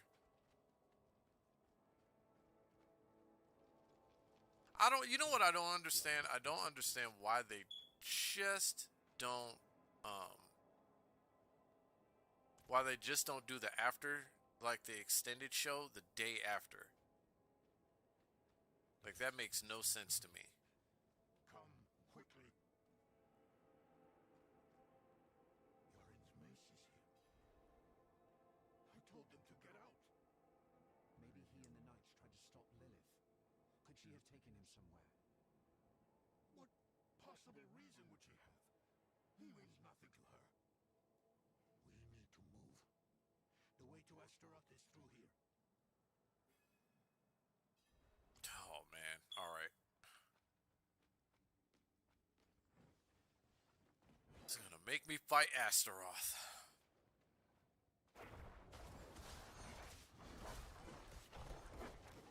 As long as Astaroth isn't as annoying as that lady that I fought was, I think we might be good. I think I should be okay. I'm afraid. They share a connection with us.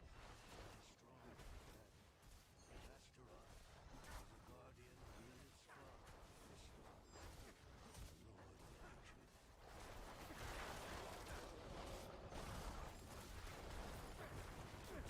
Wait, a snowy? My bags are full. Goodness gracious. Alright, let's see. I can drop that. What is this iron sickle?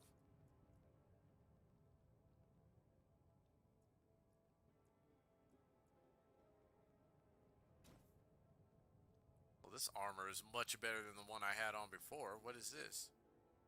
And this armor is better than that.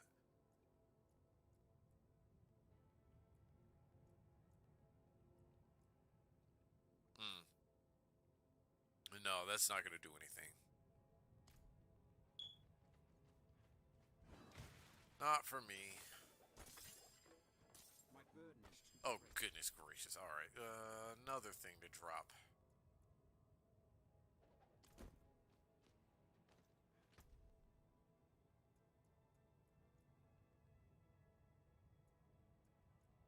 I dropped that for no reason. Well, no, I didn't. It's just taking up unnecessary space.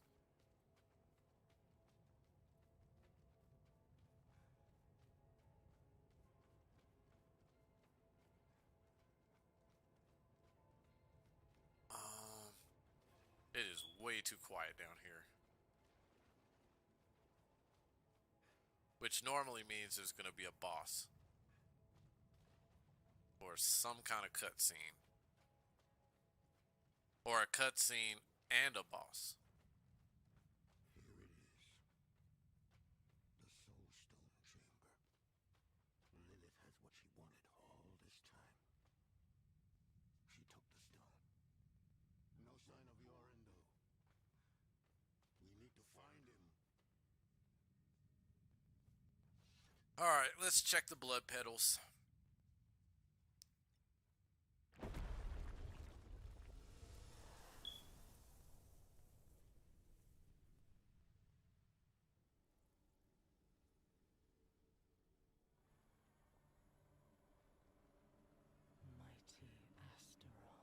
Mighty Astaroth, the charred duke himself, confined to a cage.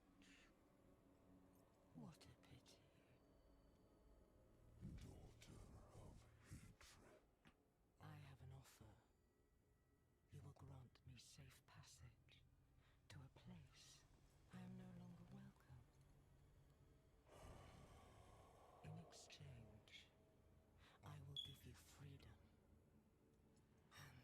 more.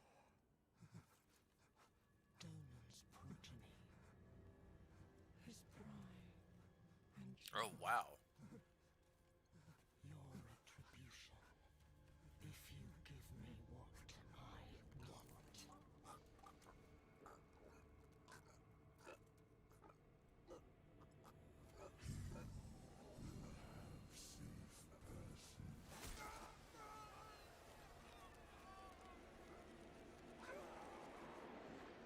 Well.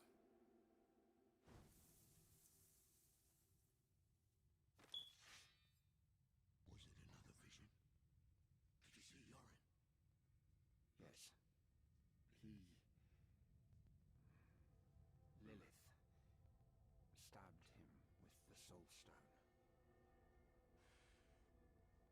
My son? I'm sorry, Donan.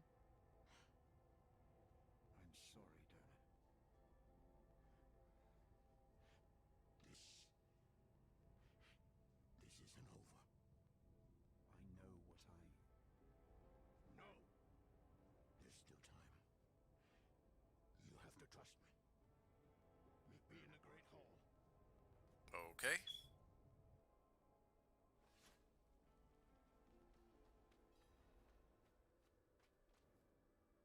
We must find Yorin as quickly as possible. I realize how hopeless this all seems, but I've spent half my life studying the Soul Stone. I know its nature. It will take time for Astaroth to overpower my boy. I taught him well. Even now, he's resisting the demon's influence. They'll be close by. Oh, you think so? Perhaps. Because that does not look like resisting the demon's essence. Fight harder to And you get stabbed in the forehead by a prison cell. She wanted from Astaroth. Why would she linger here? I don't know.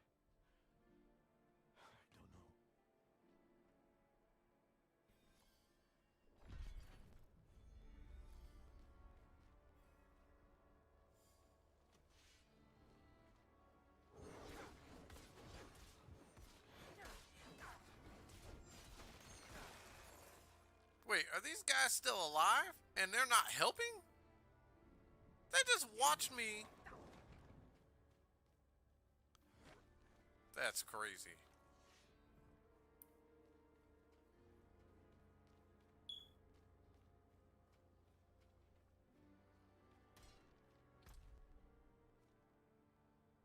Alright, where am I supposed to be at?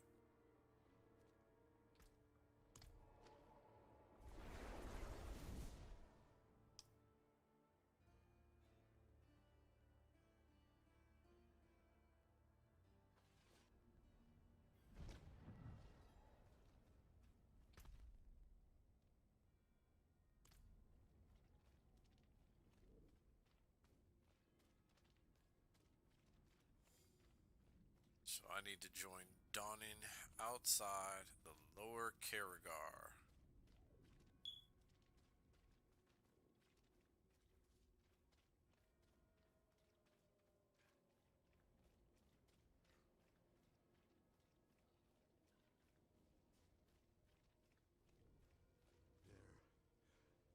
They're here. Yoren can resist. He's strong.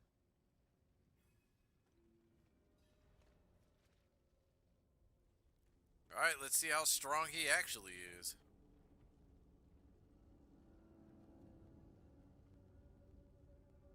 Yoren! Yoren! And you're dead.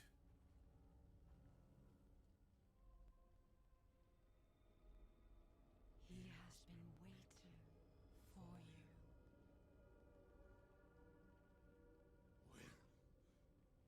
Where is he? Come forth.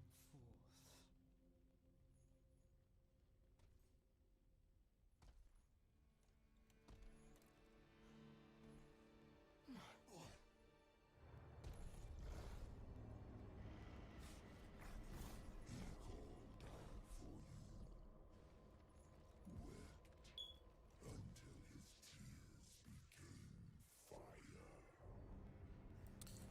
Ooh, this is gonna be a fight.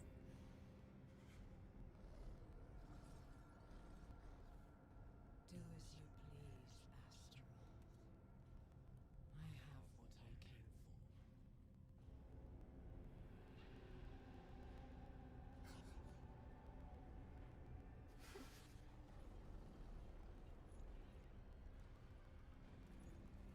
have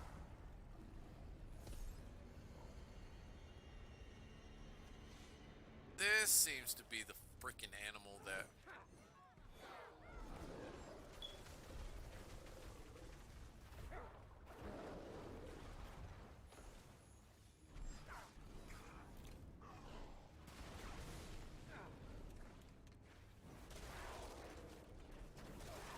Gosh, damn, he's strong.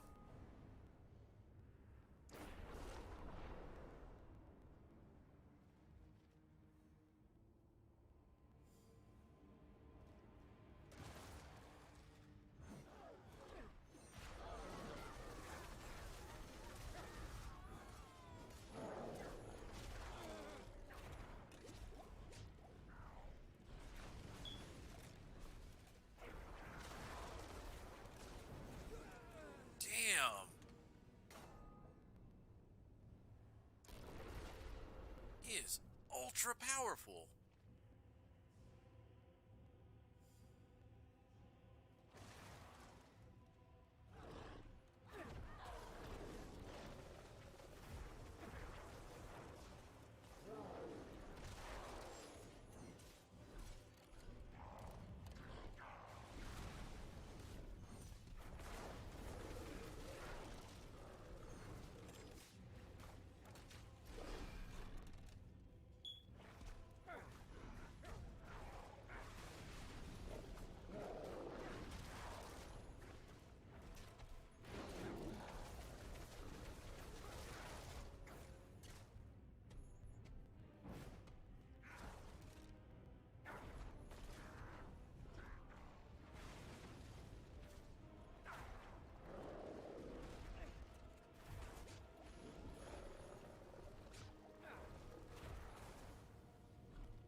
Well, he's definitely not as annoying.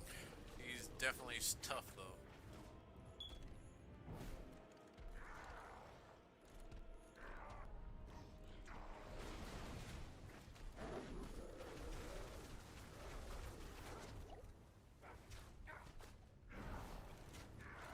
I'm now stuck in Astaroth. That's...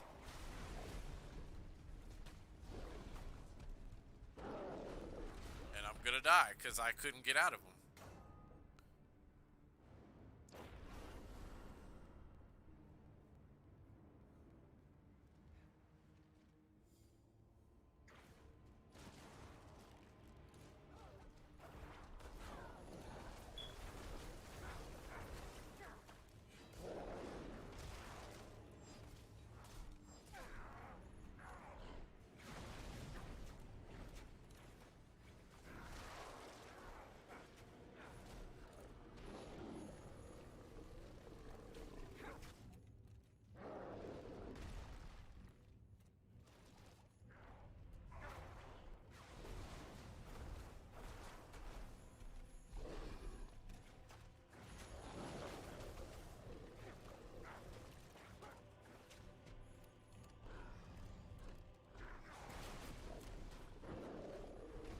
Oh, Astaroth. Astaroth, Astaroth.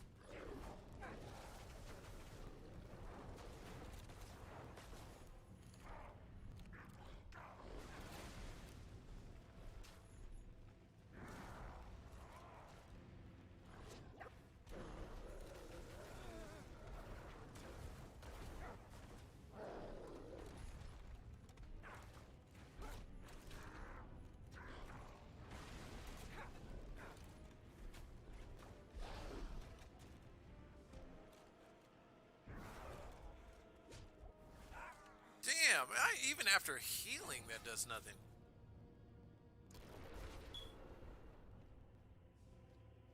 So I need to see a blacksmith. So I can't do anything right now. I have to see a blacksmith. I gotta go get all my stuff fixed.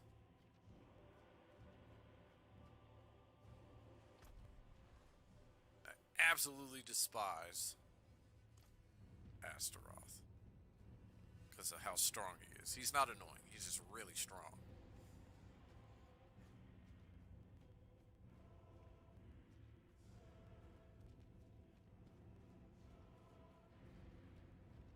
I might even get stuck here too.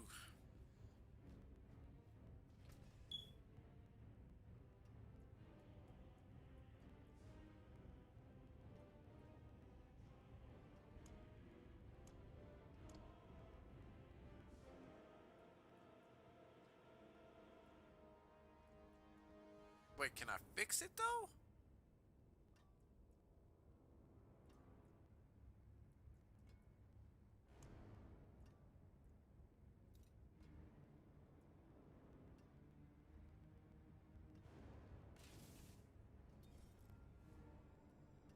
Whoops.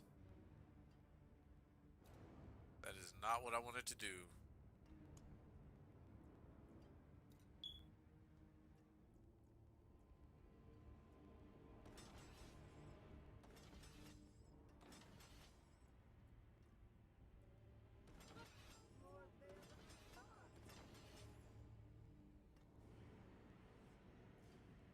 It said all of my stuff was broken. What the hell? I'll keep my forge hot. Return soon. Okay.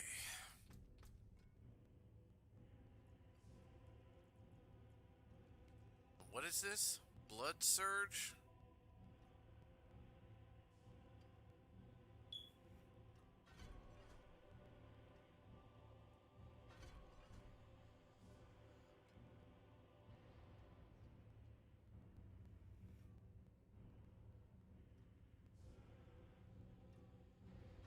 Oh, then I'm using that. Where's my blight at? Definitely need to get the damage up on that. And then...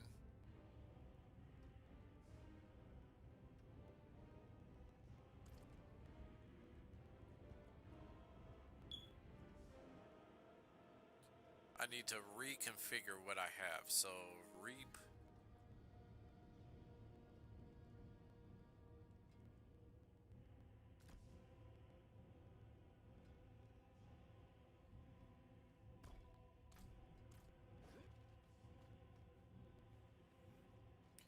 Alright, so I can go back now. I forgot I can't do any of this stuff inside the town.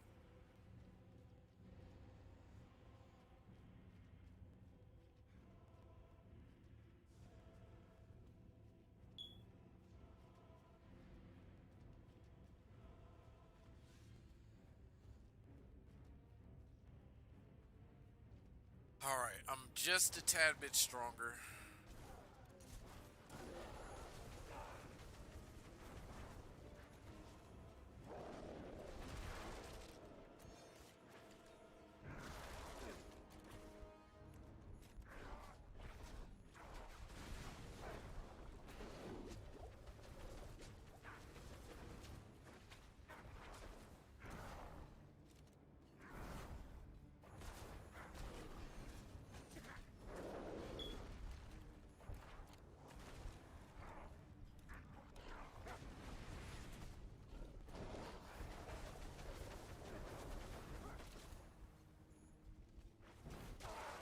Gosh, damn,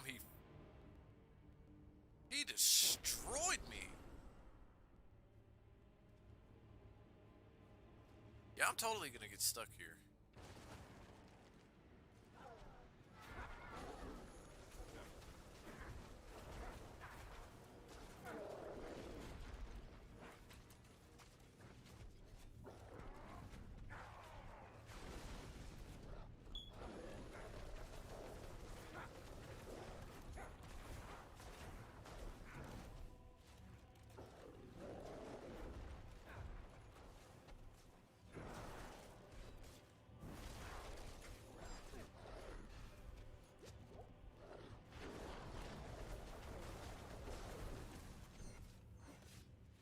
Like, I haven't even been able to get him to his, like, first phase.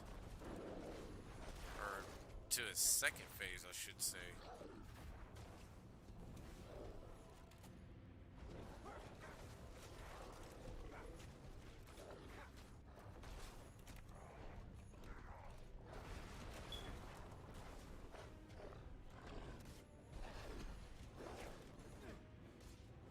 There we go.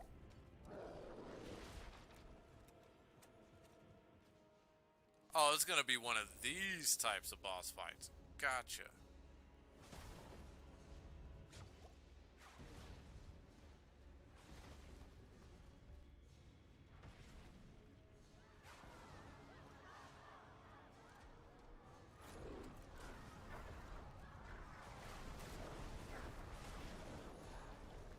No!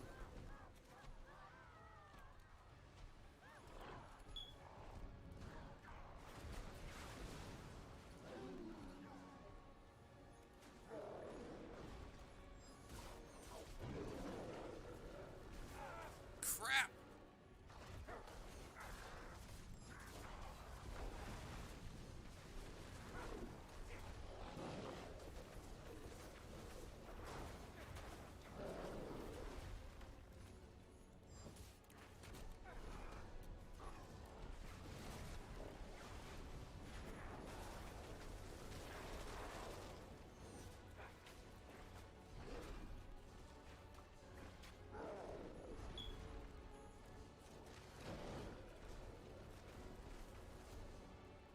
Goodness gracious.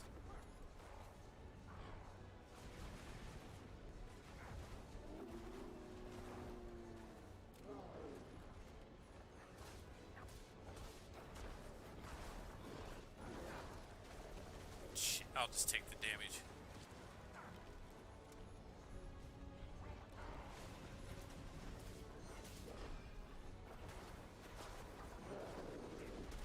Oh!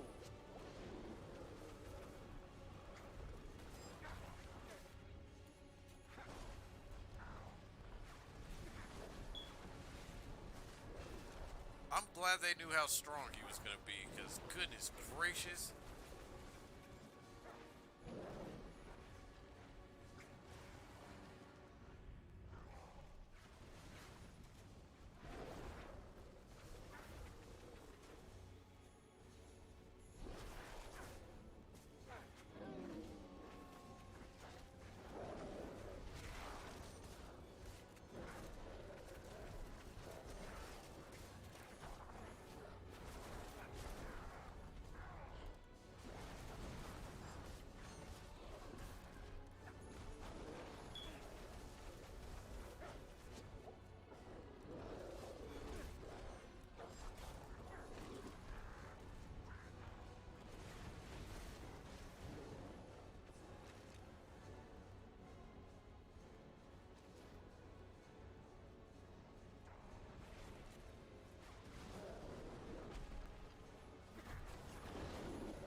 Oh, we not running?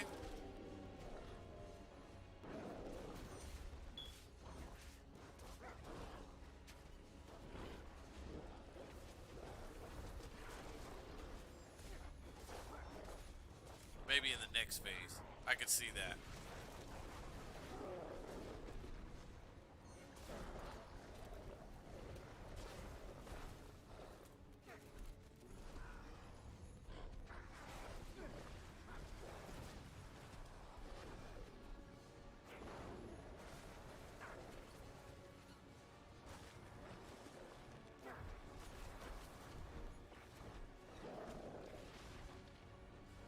There he goes. Now he runs.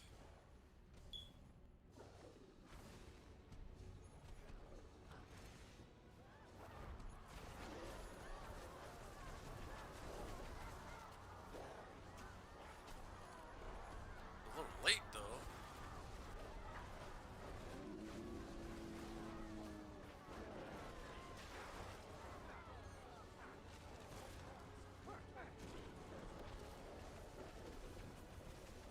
Oh!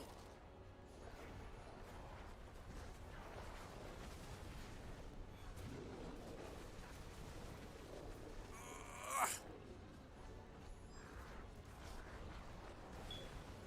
Why do these seem to keep getting bigger?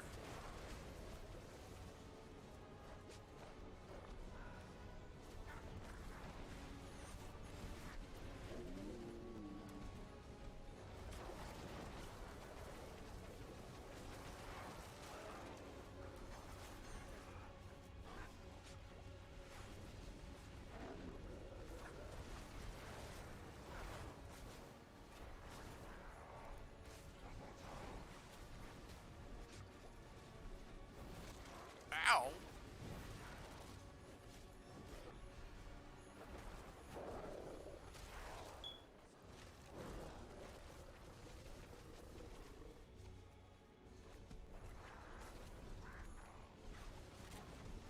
Holy crap.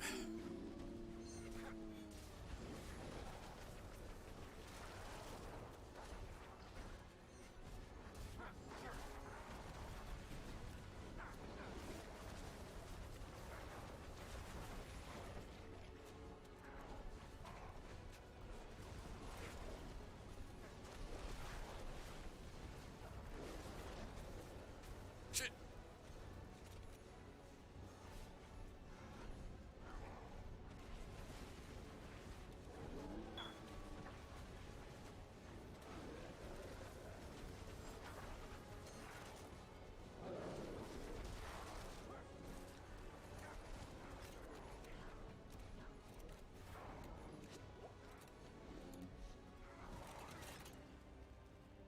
Ooh. And we killed him. Sweet.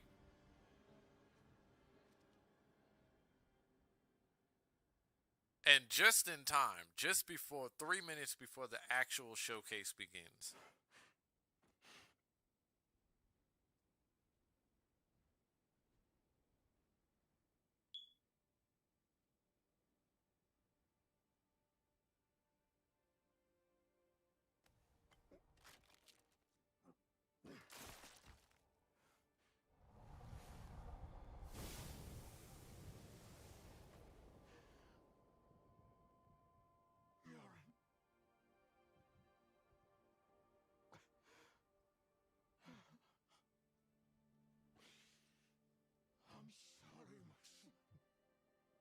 my nose stings. I'm sorry.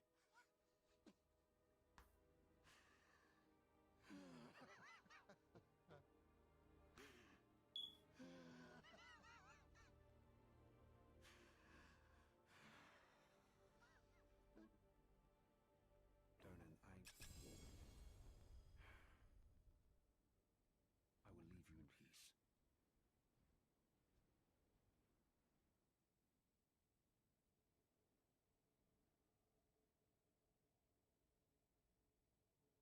Didn't think I was gonna beat this guy today. Wait, what is this? I cannot carry. Oh, goodness gracious, seriously? Seriously. We'll drop it.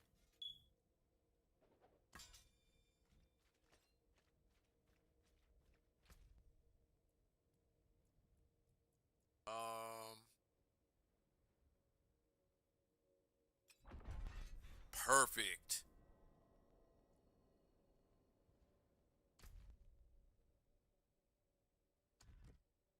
Wait, where are the challenges at?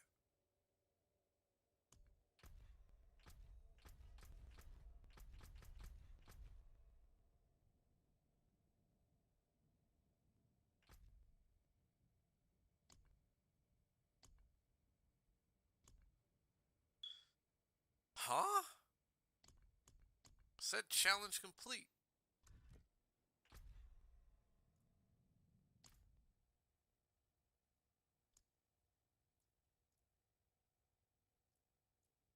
Oh, that's one challenge. Gotcha.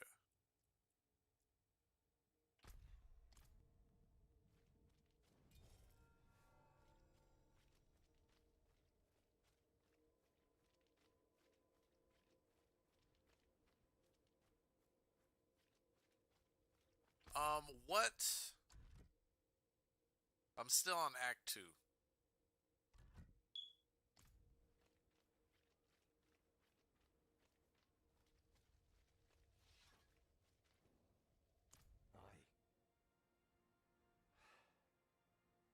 Shame about 17 seconds. All right, let's get into it.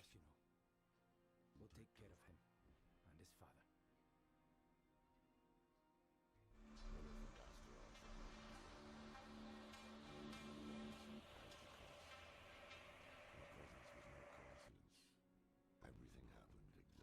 her music. All right, let's see what's in this extended showcase. So who's the angel, who's the devil, though? That's the real question between Solomon and Johnny. I'd like to think I'm always an angel.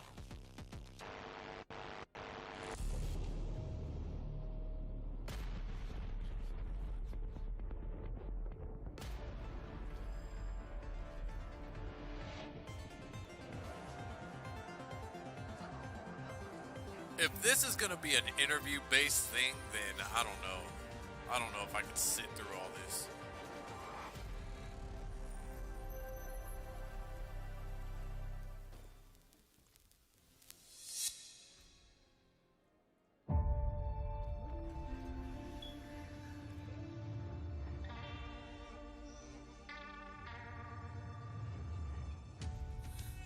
I can tell you right now, I would love to see more on Midnight, the Midnight game. What is it, Shadows to Midnight?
Your attachment is unavailable.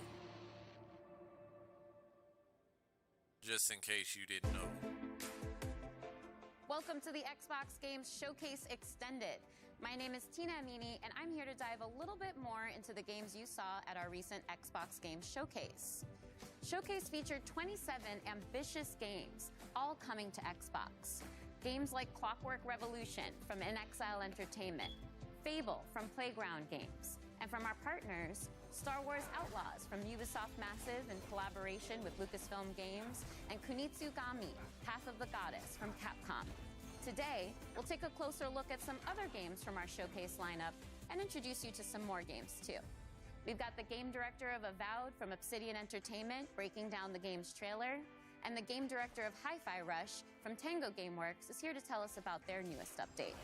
You'll also hear from Sarah Bond, head of the Gaming Ecosystem Organization for Xbox, who will tell us more about a program to bring games from underrepresented developers with unique visions to Xbox and Game Pass. And we may just have a few other fun guests in store for you too, so stay tuned.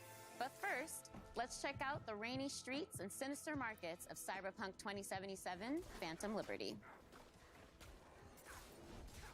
Hello everyone, I'm really excited to welcome you to this exclusive Xbox store over Black Market, one of the locations in Dogtown that you are going to be able to explore in Cyberpunk 2077 Phantom Liberty. As you can see, Dogtown welcomes you with an open arms. Too tame? This is Black Market, a location where you as a player, as a mercenary, you can obtain unique cyberware and weapons, things that you cannot find anywhere in this world. Dogtown is a part of Night City, but has its own very distinct look and vibe. It's outside of the jurisdiction of NCPD, attracting all kinds of eccentrics and dangerous characters. Radical mods, Jim. Never seen anything like that on a non-maelstrom. You mean this? Ain't seen nothing yet. Check this out. Or this here.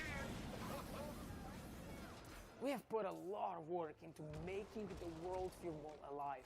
Small scenes, secrets to find, Easter eggs, make this place feel more vibrant and more believable. Maintenance accessories and... But what's inescapable in Dogtown is Kurt Hansen. Kurt is a leader of Vargas militia who rules Dogtown with an iron fist. You've come to the right place. NCPD, gang wars, not in Dogtown. Taxes, who the needs them? In Dogtown, I keep your business safe as long as you abide by my rules. A really nice guy, as you can see. The Black Market also is a place where you can find new illegal weapons and goods. They are some of the most powerful items in the world, but are often much more dangerous to use. A new cyberware capacity system, which leads you to push your body to the limit and gives you new abilities to deliver more thrilling gameplay experiences, like the air dash or the ability to see the enemies through the walls, or change your appearance to lose the heat. The Barghest is the authorities of Dogtown, and they are more dangerous than NCPD. When you as a player commit crimes in Dogtown, they are the guys who are going to chase you. We have completely overhauled the police system. All his actions are more believable, dynamic, and diverse. The team has been working passionately to deliver you more deeper and meaningful experience, and I really cannot wait for you to find out more this September. See you in Dogtown.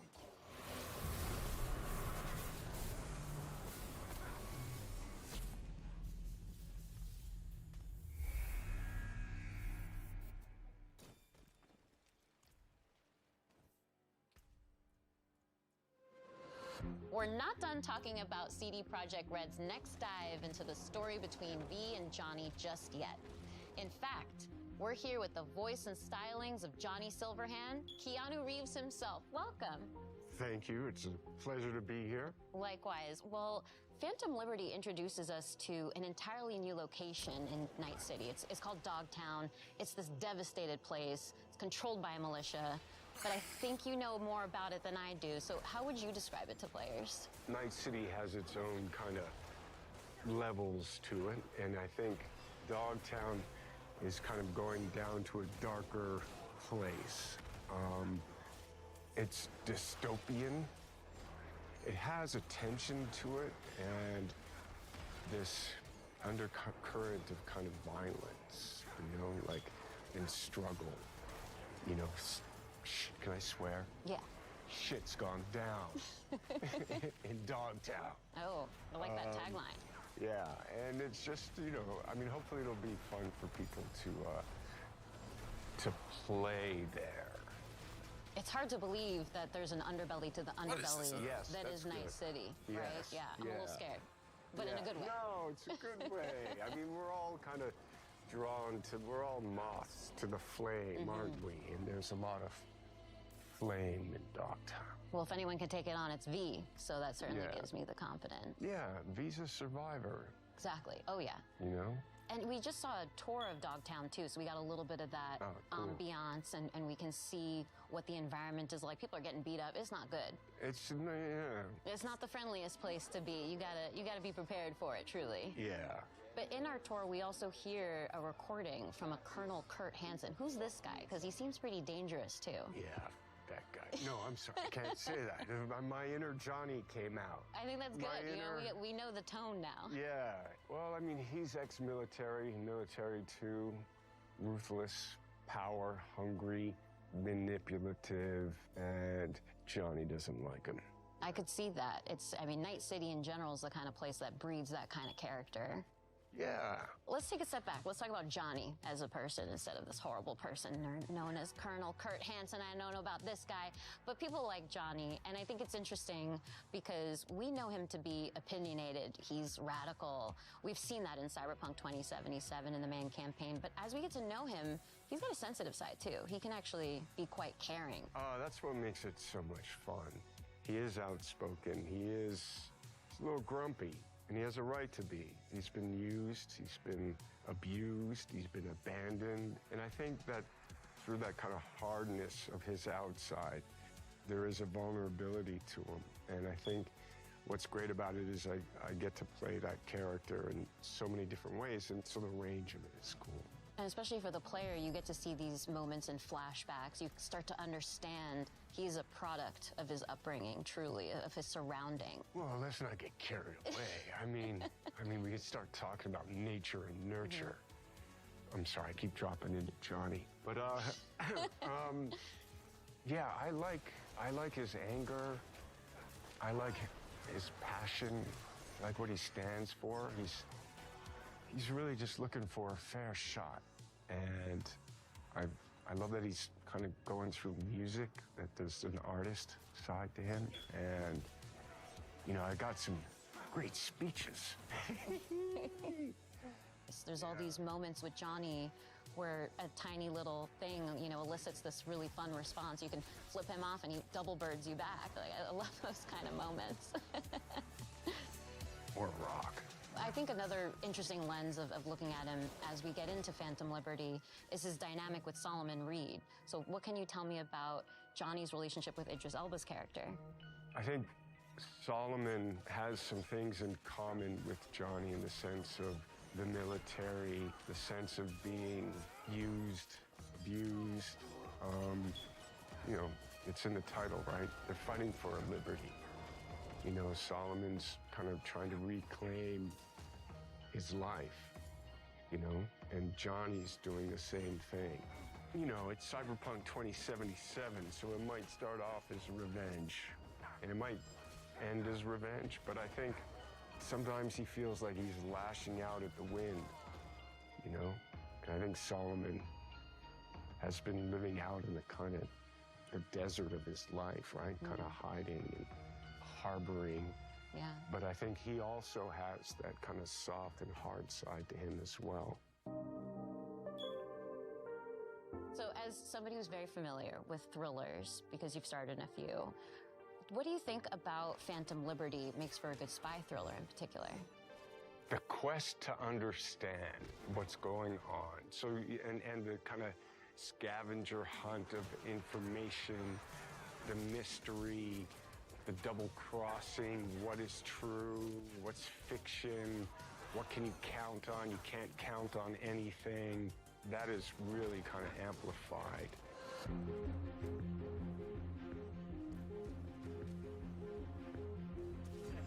Well, thank you so much for coming out to another Xbox presentation. You've got a lot of fans out there in the Xbox community, so I think I can speak for all of us in saying we really appreciate you showing up here today. Oh, well, thank you. But before It's an I honor close to be things out, Yeah. well, before I close things out, I'd love your help here, Keanu. How do you think Johnny would end this interview right now? Well, there's a lot of ways you could do that. But, Tina, pleasure to meet you. Oh, is that how Johnny would do it? Yeah. Oh, thank you, Johnny. Nice to see such you. a pleasure That to have you. I sounded thought you were so going to kick down the creepy. camera or something, so. No, you see, he's respectful. You know, you're a good egg. Oh, thank you. You too. And I'll see you out there again soon.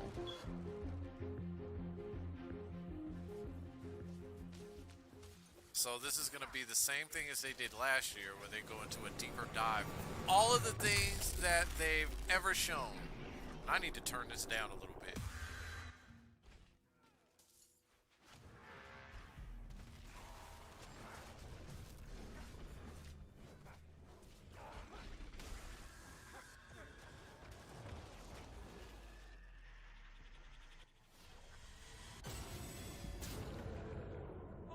I'm so sorry for dragging you all into this.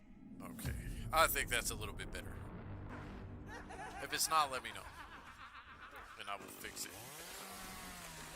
I didn't see this in their showcase. Where was that at?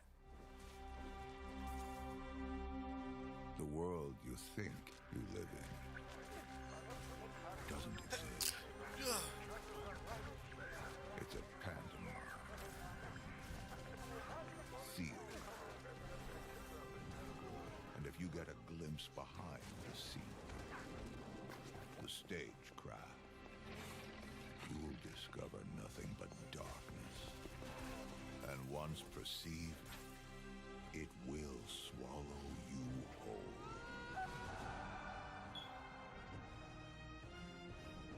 I'm in a race against this darkness.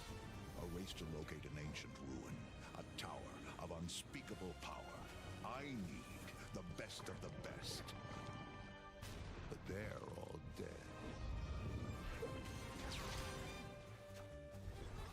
So I'll use you.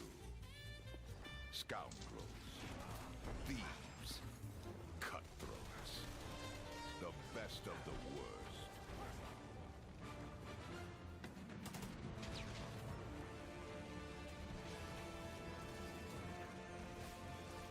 Oh, come now. Try not to look so glum.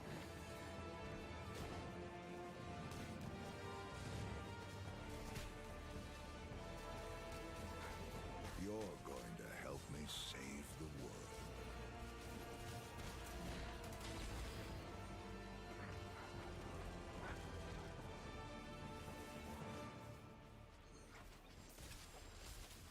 A lot of freaking Lamplighters League? Where was that at? When it comes Okay, to so they're RPG gonna have a studios, little bit Obsidian more Entertainment to is among show, the I very guess? best. From Fallout New Vegas and the Outer Worlds to Star Wars Knights of the Old Republic 2 and Pentiment, Obsidian Games have placed their stamp on the genre. Joining us today for a closer look at Avowed is game director Carrie Patel. Carrie, I'm so excited to have you here. We just saw this big reveal of Avowed, and there's so many little bits of information in there that I want to dig out and pick your brain around. But before we get into all that, I'm assuming that you don't need to have played Pillars 1 or 2 to really get into Avowed. You're absolutely right. You don't need to have played Pillars 1 or 2. You can come to the world of Avowed fresh. We want this to be a welcoming experience to new players. But if you are a returning fan, there are some recognizable tidbits. For people who have played Pillars 1 or 2, can you tease any more of just those general connections to the universe? And no major spoilers, of course. Thank you. There are a couple returning characters that players might recognize from Deadfire in particular. Players who have played the original games will recognize some of the parts of the world and some of the factions. The Adiran Empire plays pretty heavily into the world of Avowed, so all of that will be familiar to returning players. We do start to see some of that Pillars universe now in the Avowed setting, which is really exciting, and it's looking amazing so far, but can you confirm one thing for me? Are we still in Aora? We're still in Aora, and specifically we're in a region called the Living Lands. So again, returning Pillars fans will recognize the Living Lands as this otherworldly frontier. It's very remote, it's relatively unknown. It's this very dramatic landscape full of all of these different valleys with these unique biomes and creatures, just a really unique visual perspective. And it's a wonderful frontiersy spot that's set for adventure. There's a lot that's undiscovered, and so that's the part of Aora that we're introducing players to in Avowed. And we also see a character talking to us in the trailer. He seems like he might be a companion, because that would be a very Obsidian thing to do. So what's going on with that?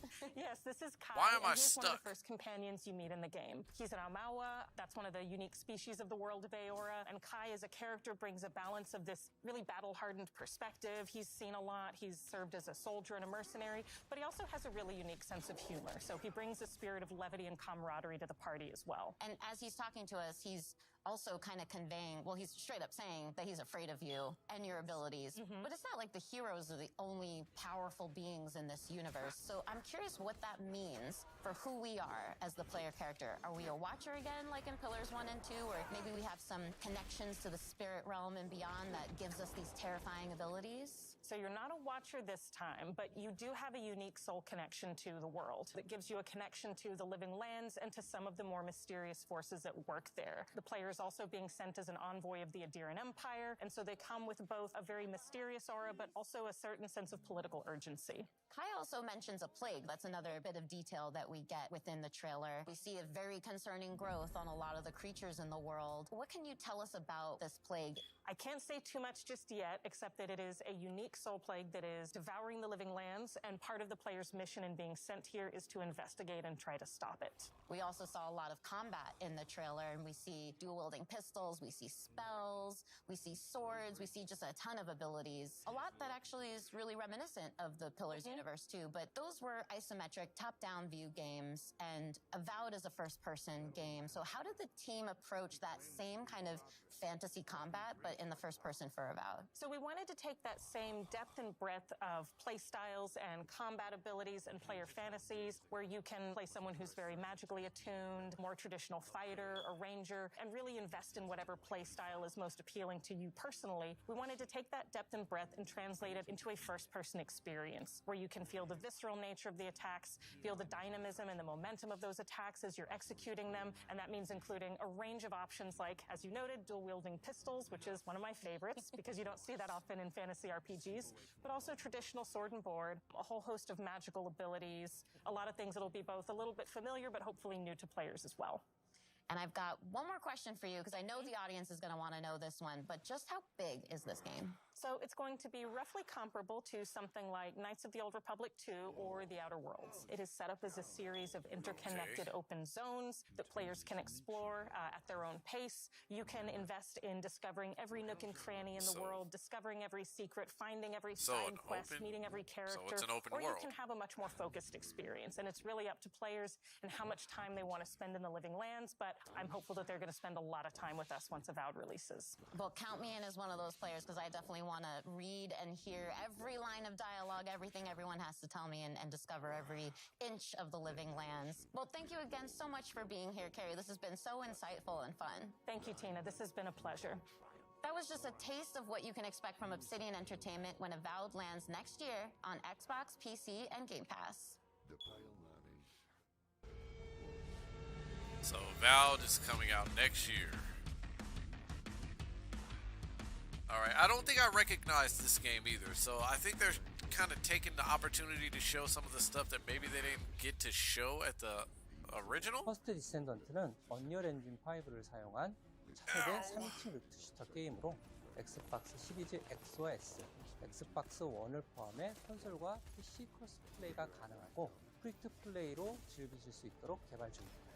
퍼스트 디센던트에서 플레이어는 계승자가 되어 1, 2회 생존을 위해 침략자들의 맞서 싸우게 됩니다. 계승자는 플레이어의 캐릭터로서 다양하고 개성적인 컨셉과 전투 스타일을 가지고 있습니다. 플레이어는 계승자를 통해 잉그리스 대륙을 탐험하며 스토리를 체험하고 다양한 임무를 혼자서 혹은 협동 플레이로 수행하게 됩니다. 또한 최대 4인 협동 플레이로 거대 보스와의 레이드를 경험할 수 있습니다. 거대 보스별 다양한 기믹과 부위 파괴 등을 통해 밀도 높은 팀플레이를 체험하실 수 있습니다.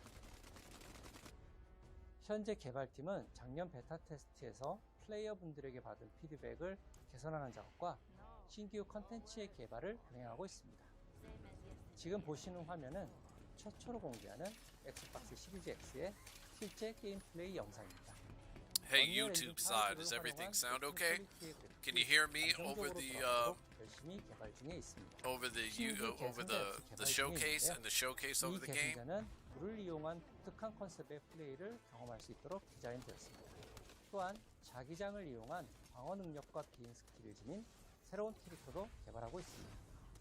플레이어분들이 더 많은 탐험을 하고 몰입감 넘치는 스토리를 경험할 수 있도록 다양한 환경의 신규 맵을 개발하고 있으며 새로운 타입의 보스 레이드 역시 지속적으로 개발하고 있습니다.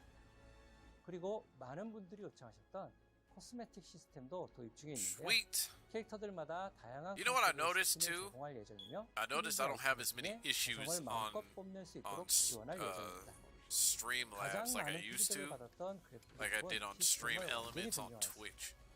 변경된 그래플링은 조작에 따른 회전과 Or is it just me? 이동 시 가속 감속을 지원하여 조작의 재미를 훨씬 더 증대하였습니다. 이 밖에도 피드백을 반영하여 점프 모션, 총기 사운드, UI와 UX를 지속적으로 개선해 나가고 있으며 계승자 스킬을 개조할 수 있는 시스템도 개발 중에 있습니다. 게임 사운드 또한 글로벌 유명 게임 작곡가인 스티븐 바튼과 협업하여 보다 풍성한 청각적 경험을 제공하기 위해 준비 중에 있습니다. 마지막으로 여러분께서 가장 기다리실 소식을 전해드리겠습니다. 현재 저희는 연내 출시를 목표로 하고 있으며 그에 앞서 8월 엑스박스 시리즈 X와 S를 포함한 콘솔과 PC에서 크로스플레이 베타 테스트를 진행할 예정입니다. 베타 테스트는 8월 22일부터 8월 28일까지 일주일간 진행되며 오늘부터 공식 홈페이지를 통해 신청하실 수 있으니 플레이어분들의 많은 참여를 부탁드리겠습니다. Be the first descendant. Exxon? I don't remember if we saw this. When we were wrapping up Banner Saga, we were really talking about what is it we want to do next. We earnestly started with the idea of making a game that was hopeful, that was a triumph for the human spirit. Something that had a lot of replay ability, something that you can really explore for a long time. There are different worlds that we want to explore. Towerborn is that game.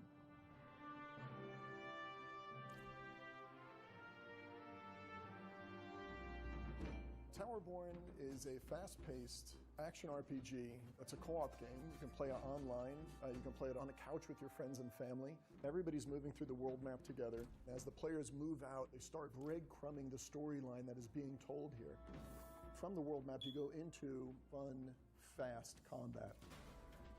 You come out of that with resources and crafting items, and with all their new loot, they can go back to the Belfry.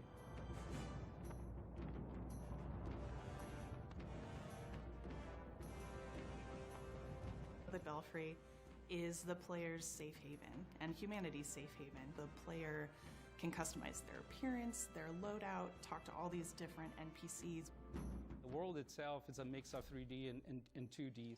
We definitely wanted to have that kind of beautiful background Don't want to go there. In animated movies. Towerborn is all about humanity's last chance at survival. Humanity is clinging to hope and clinging to this tower. It is your mission to try to hold the forces of darkness at bay, to give humanity a chance at survival. The most important thing about the gameplay is it's just fun. And it kind of just amplified its fun the moment you added another player. All of the players. Is there another showcase going on today? I think there is. I definitely think there back and is. forth exploration.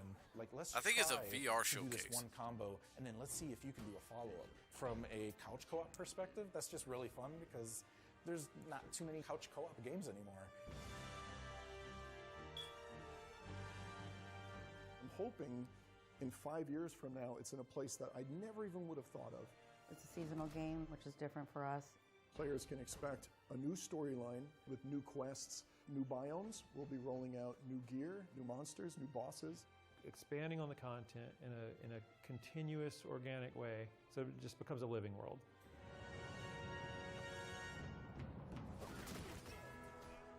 When we started Stoic, we decided, let's just make games that we feel strongly about and we want to play. We had to find the right relationship with a publisher, and I think we found that with Xbox. They've enabled us to make the game that we want to make here. I earnestly cannot wait for the community to see the game that we're rolling out here. Towerborn is, I really believe, something unique.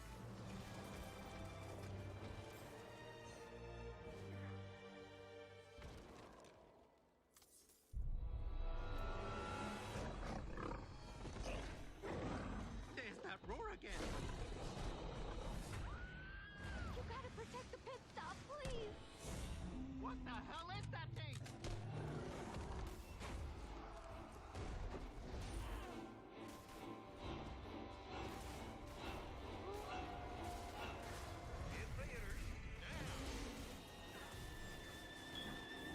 Oh, this is the another Fallout 76 DLC.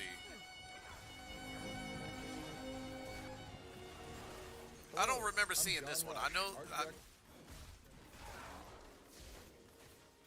hope you enjoyed the world premiere of the trailer for What the hell is going on with their sound? Coming June 20th, free to play for anyone who owns Fallout 76.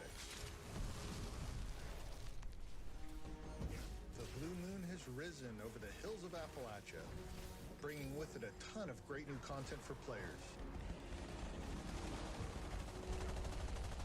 That includes new cryptids like the Blue Devil and Ogwa to threaten the progress of the Blue Ridge Caravan Company.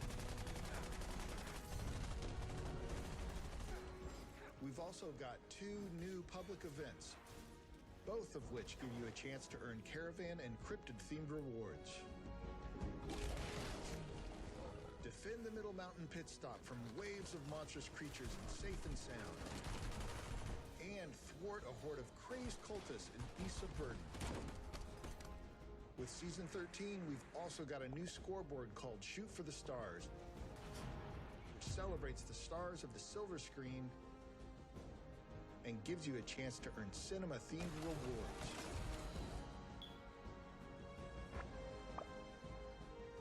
And we're not done yet. Next year, we're taking players to Atlantic City, where they'll gamble on the fates of new factions for the opportunity to win big. Do your part in helping the Blue Ridge Caravan Company and earn rewards along the way. Once in a Blue Moon is coming June 20th. Appalachia is coming at you. We'll see you there.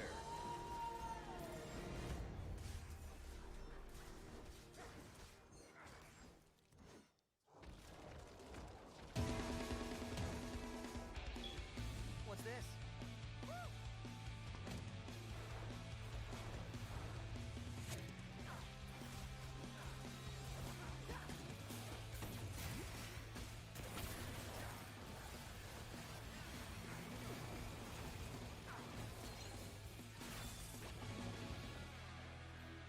Oh, is this more hi-fi stuff? What happened now?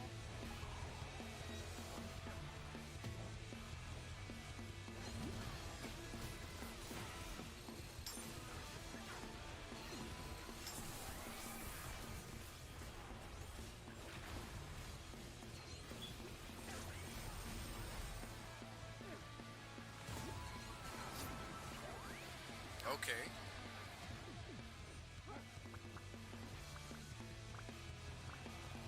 So they're adding on to the game. Okay.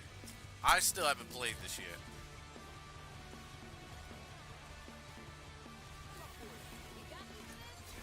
I want to, but I'm iffy about picking up my Xbox controller again. Not gonna lie. Still, even after the showcase that they put on, I'm still iffy. We've just seen a new trailer for updates coming to Hi-Fi Rush called Arcade Challenge Update. No joke, there's literally exclamation points in there. That's not just me. So here to explain that and more about the update is game director John Johannes. Welcome to Showcase Extended, John. Really glad to be here. Exclamation points? They have to be in there. Yeah.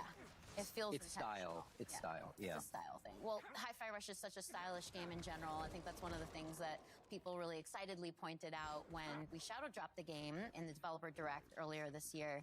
But making a brand new IP is always a bit of a risk. Which was actually their best release this year. Games like The Evil Within and Ghostwire Tokyo. Can't deny that. But yeah, this type of game is something I just always wanted to make personally. And I just thought music and action work so well together. And after I had finished working on The Evil Within 2, it just felt like the right time to try something new. And our studio has always been about just making fun games. It doesn't have to be about a certain genre. We're not about making one specific thing. And fortunately, there's plenty more of that content to come because we just saw an absolutely jam-packed trailer. So I'd love for your help in breaking down all the details, all the stuff going into this update. Sure. There's a lot, so bear with me.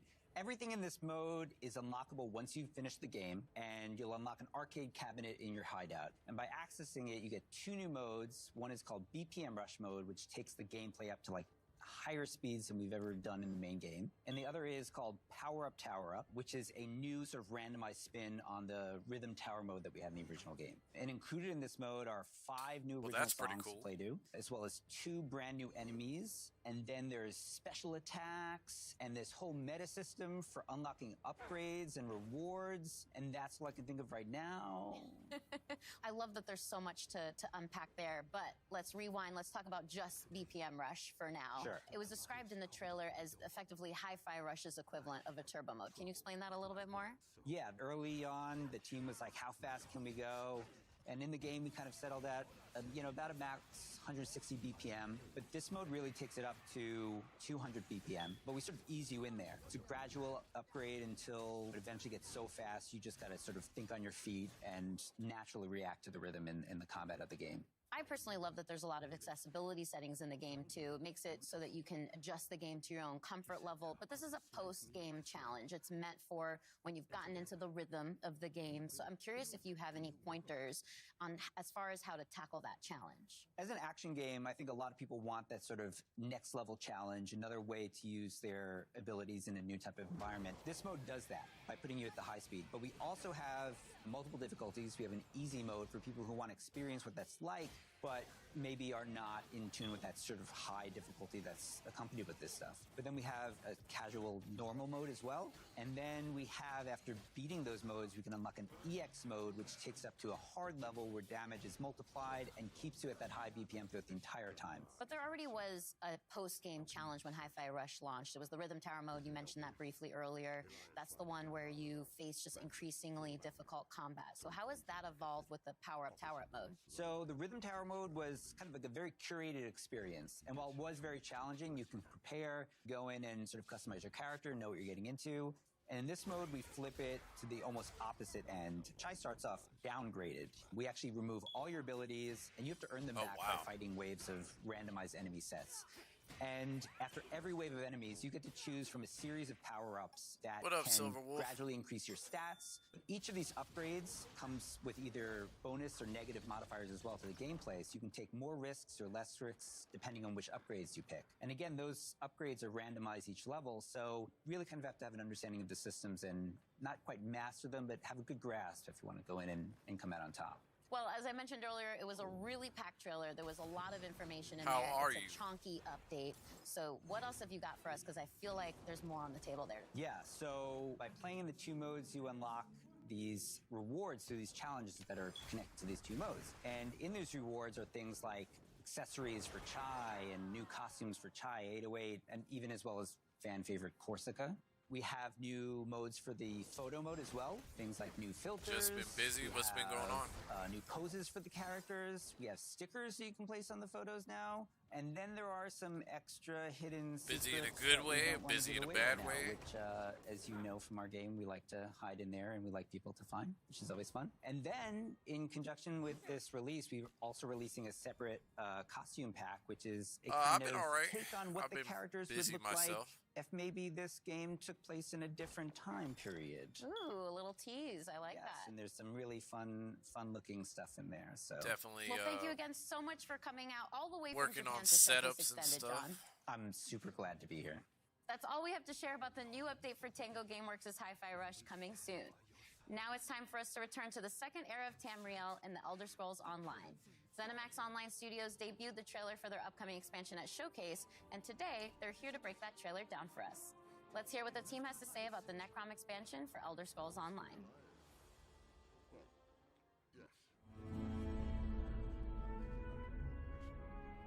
Hey everyone, thank you so much for watching the Xbox Showcase.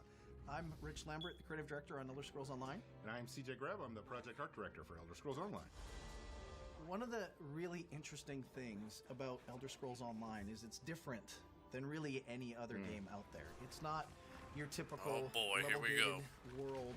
Go anywhere, you can explore in any order you want to. You really can hop in at any moment, play with anybody, and play any part of the game. And any story. And of course, I mean, we're on Xbox Game Pass, you know, the biggest open world RPG on Xbox. And I don't know, should I get back into Elder Scrolls Online? I haven't played that in a little while. And do things that you've never been able to do. There's so many different activities to participate in. Housing. We've got lore hunting and antiquities, right? There's the dungeons and the trials. And you can, of course, always revisit lands that you've been to before. We've got Skyrim, Morrowind. Yeah, and they're different times. You know, oh wow! So years in the so past. you're come in by yourself, come in with friends. But so now you've upgraded the laptop because there are adventures. What else you got going on? How is Minecraft treating you? Showcase. Necrom, Hermaeus Mora. Yeah. What's it all about, Rich? Hermaeus Mora is this Daedric god of knowledge. He's not good. He's not evil. He is just focused on cataloging the world and collecting everything he possibly can to study. And what you kind of see in the trailer is Mora kind of always on guard, always looking over and watching what's kind of going on. And you get to see some nostalgia in there as well from the Dragonborn DLC in Skyrim with the yellow-green skies. Goodness gracious. The stacks of books. I'll still never forget the first time you showed us the initial concepts for everything made of books. I remember looking at that going, oh my god, how are we going to do this? How is this going to run? We always try to honor the past, right? Because when we go back to areas that people who play Elder Scrolls games have played, they know these lands. We want them to feel like they're coming home, right? But how is the new laptop? What kind of laptop is it? Into the mix. The art team was able to really play with kind of cool, unique monsters. Yeah, we were given some great places to go for new monsters in the zone. We were looking at making a creature that would kind of freeze you in terror as soon as you saw it, and a creature that has a deeper connection to the overall story of the zone. We've also got the Tavani Peninsula, kind of the Morrowind vibe. It's always fun to go back to this part of Tamriel because it's one of the most imaginative and sort of like visually expressive things that has ever been created for an Elder Scrolls world. And then, of course, Necrom City itself. This ancient city that, you know, is rumored to have been built, you know, even before the Tribunal was even established. Right. Being able to play with that and look at that architecture. What's going on with the plugins? City of the Dead. And you guys gave us a new class to do. The Arcanist draws their powers from Hermaeus Mora. I personally we really challenged ourselves. Would love to go back to Cyrodiil, and that's just me. Feel like anything else that we have built. Everything we've been talking about sounds amazing, but when do we actually get to play it? Necrom launches on Xbox June 20th, and we can't wait for everybody to get in there and see this amazing content that we've created. Thanks, everyone, for watching us during the showcase and watching us today. Lots of exciting stuff coming for ESO in the future. We'll see you in Tamriel.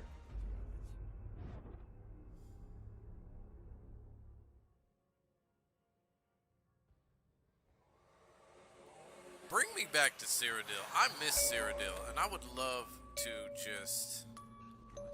I don't know. What is this? I didn't see this before in our initial showcase. Oh, this is, whatchamacallit? What the fuck is it called? Gosh damn it. Is it, parent, what is it? Gosh damn it. it's Phantasm or something. I think that's what it is. I can't remember what it is.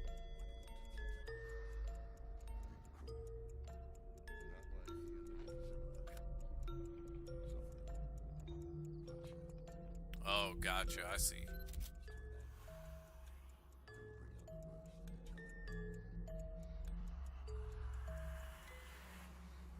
Phasmophobia. Thank you. Jeez, man. It is about time. It is about time that it came to consoles. But I'm gonna check it. I'm gonna see if it's on not just Xbox, but if it's on everything. Well, it's obviously not gonna be on Switch. ディレクターの平岡です。まずはじめに3月に開催しました第1回オープンベータテストに多くのエグゾファイターの皆様にご参加いただきました。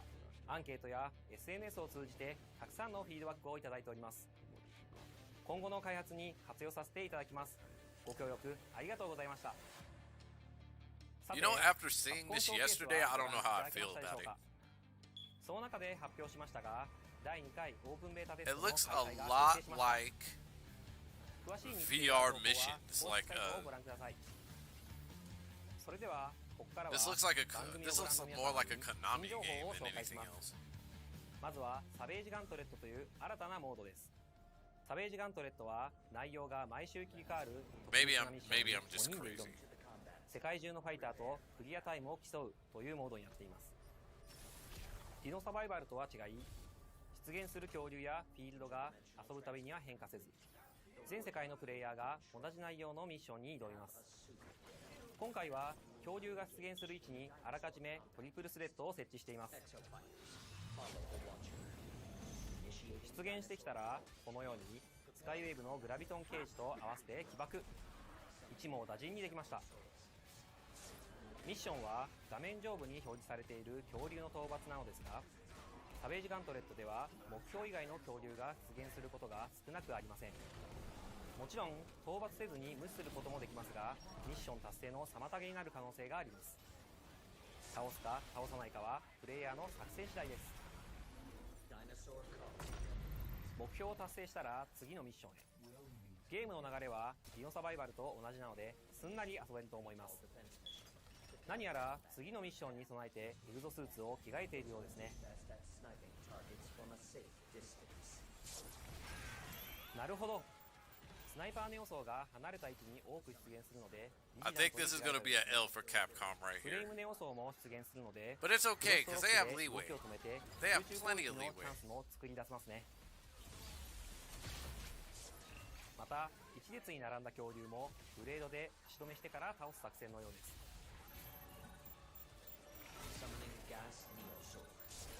道中では大型恐竜が複数体出現することも。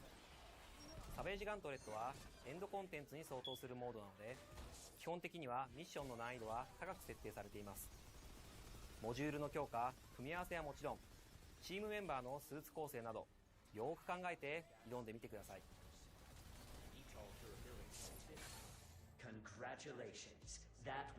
サベージガントレットをクリアするとこのようにクリアタイムが表示されます。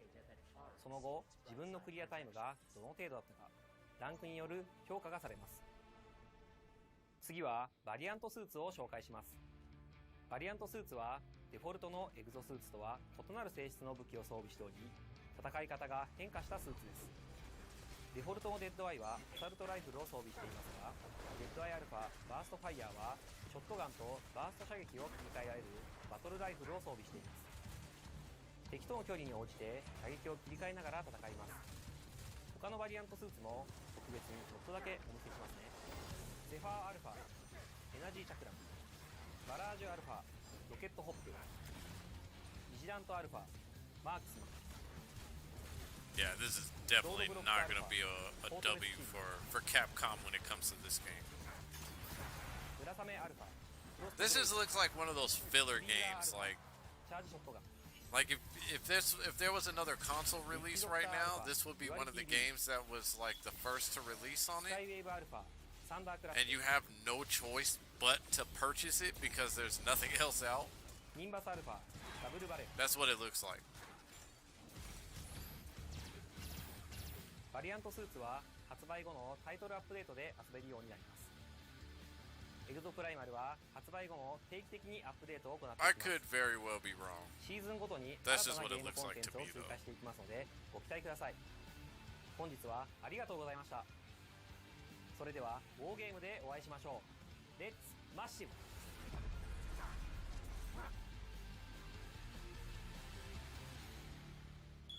And it's coming soon. It's great to see the dedication from the team at Capcom and how they're building Exoprimal in partnership with the community.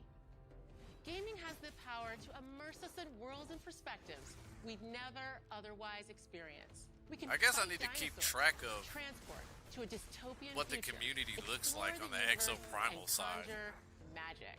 And we get to do this together, no matter where we are on the planet, the language we speak, what we look like, or our physical abilities. That is why it is both an absolute imperative and an incredible opportunity that games represent all of us. That is why we created the ID at Xbox Developer Acceleration Program to help underrepresented creators and stories in the industry shine. We call it DAP. DAP already includes more than 100 emerging developers, and they've launched 30 incredible games like A Space for the Unbound, Validate, and HOA. And there are many, many more in the works. Let's take a look at these amazing games coming up next from ID at Xbox's All that Developer look like they should be on Program. the Switch.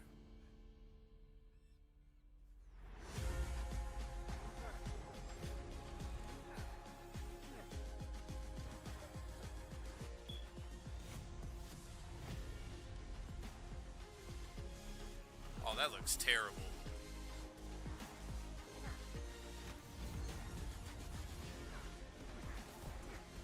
Yeah, these look like Switch games.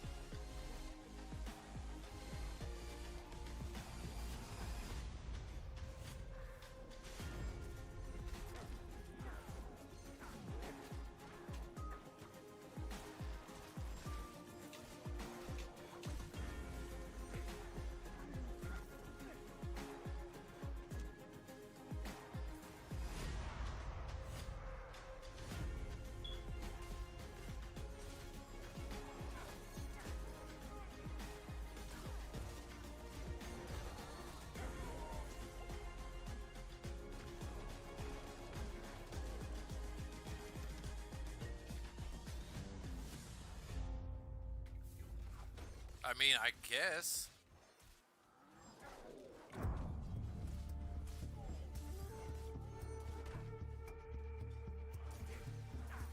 You know what they should do with that program? My good friend Jorg Newman, the Is head of they Microsoft should take Flight that Simulator. program He and told whoever me about develops this the best game, once-in-a-lifetime they should privileged just start opportunity. hiring So I'm here on in Budapest, to the like capital of actual Hungary. teams on Jorg, Microsoft he's around here so that somewhere. they can start Let's go pumping find him. stuff out. Jorg! That's what they should use that program for. Great to see you. Yeah, great to see you. Thanks for coming to Budapest. And I swear we've seen this last year. We have a boat to catch. A boat? Yep. We don't have a plane? Nope. Come on, Paris. I swear we saw this last year. Like this same guy, same outfit, and he went to a museum of planes. What kind of aircraft are you storing in here? Ha, dude, it's much cooler than that. All right, Paris, are you ready for this? You know I'm ready for this. All right, let's go.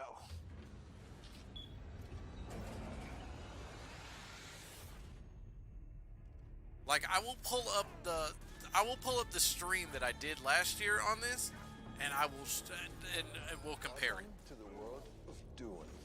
This is incredible. Come on, I want you to meet someone. Hey, how's it going? How are you, man? It's good to see you. Good to see you. Paris, I would like to introduce Patrice Vermette, Academy Award-winning production designer of Dune. It is very nice to meet you. I'm a huge fan of Dune. Now, Patrice, can you tell me, what is this place? Well, this is the warehouse where we actually keep most of the props and the set deck elements that we used on Dune Part 1 and Part 2. Now, Jorg, how did all this get started? So it goes back to November 2021. Dune had just hit the movie theaters worldwide, and we got a call from Legendary, and they had the idea that we bring an ornithopter into Microsoft Flight Simulator. And me being a lifelong science fiction reader and fan, a big, huge fan of the Frank Herbert books, how could I say no? Okay, now it makes sense after seeing the trailer at the Xbox showcase. I understand why you brought me here. You guys want to take a look? Because we actually do have a couple of ornithopters here if you want to see. You want to take a look? That would be awesome. Yeah, let's do it. All right, let's do it. All right.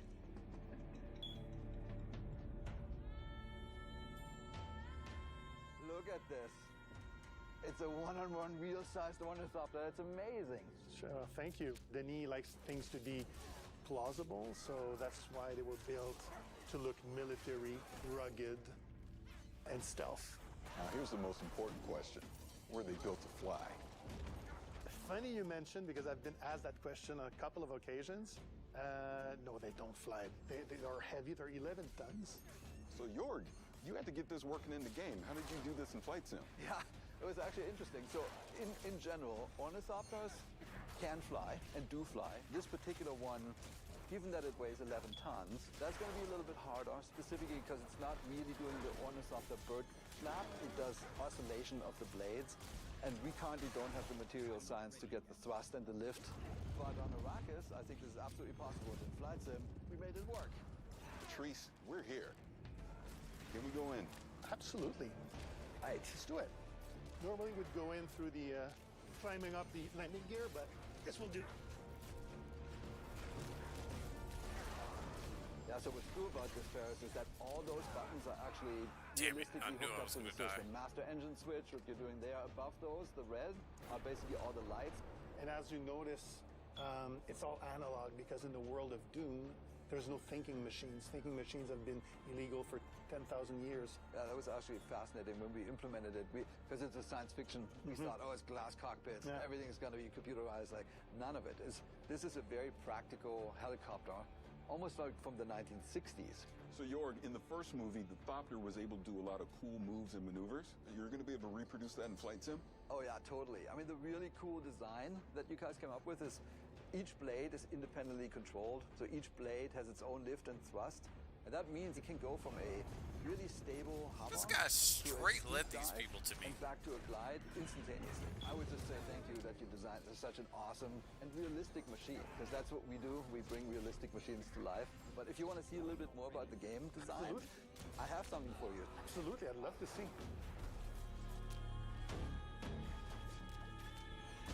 All right, so the setup for this expansion is that you are an Atreides pilot on Arrakis flying an ornithopter. Here is what we built. We basically built this section of Arrakis. Here's the capital city of Arkeen.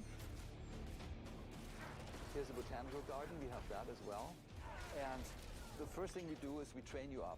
The fast takeoff, fast landing, and then the deep dive. And then we take you to some of the extreme locations, like the Bow of the Cliff, the Hole in the Rock, the Red Chasm. You really have to show your pilot skills. And then, towards the end, then there's a secret mission, which I can't talk about today, but that basically wraps up the experience. Ooh, because it's a secret. Super exciting. Hey. It was great to see you again. Barris, thank you for coming. Thank you so much for having me. All right, Jorg. Where to next? Well, I don't know what they eat on Arrakis, but this is Budapest, and I hear they have excellent goulash. I know a place. Well, let's go.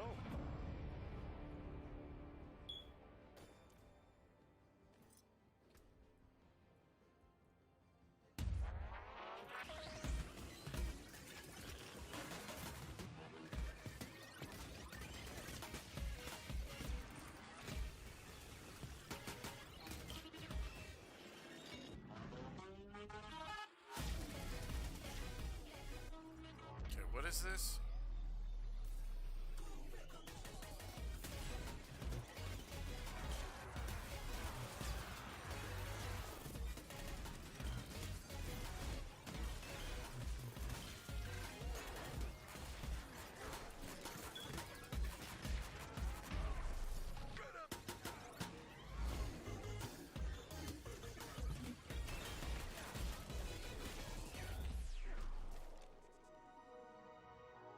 Go Mecha Ball? I don't know how I feel about that one.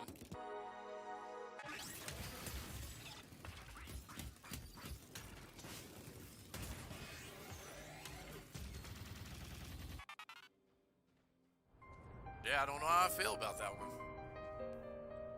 Liza P. is a thrilling There we tale go. that takes the story of Pinocchio, turns it on its head, and sets it against the darkly elegant backdrop of the Belle Epoque era.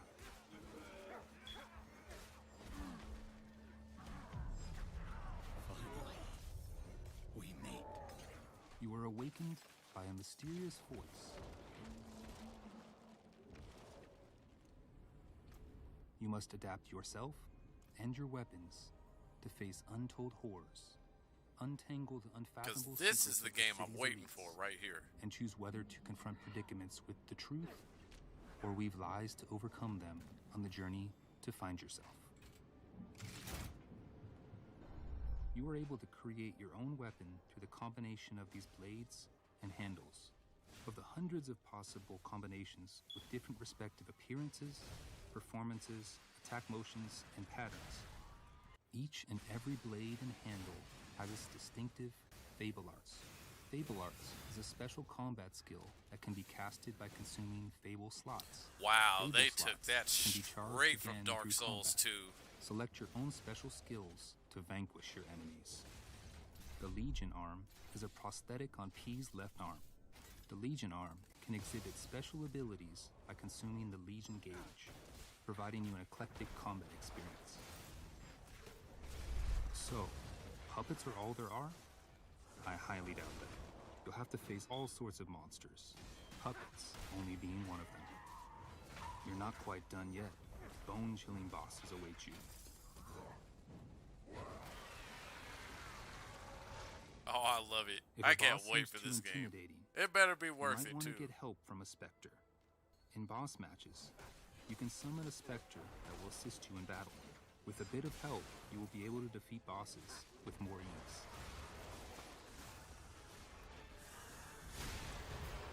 The P organ is a system that allows you to upgrade your character. Use quartz to optimize P to your liking. Within the P organ, you can select which slots to unlock depending on your preference. There will be times when you will be confronted with choices where you can give comfort to others in sorrow or despair by lying, or you can choose to tell the truth. Of course.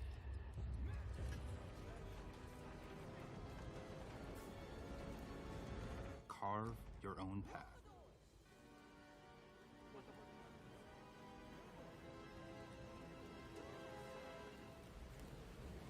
Meet Liza P on Xbox One, Xbox Series, and Game Pass. Coming to you this September 19th. Damn, that's too far away. I need that, like, right now. At the heart of Hellblade is our ambition to sink you into Senua's world and story.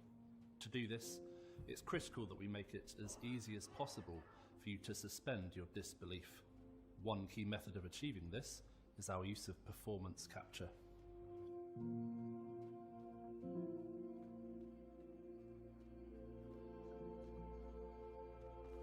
I'm not gonna lie, after playing the first one, I'm not really a big fan of this game. What I want to achieve on stage is to get the best Even if it performance is and best well storytelling from developed, the I actors, don't know how I feel and about it. to get that into not the a fan. game as faithfully as possible. I want to see what I saw on stage in the What? game. No, I'm not.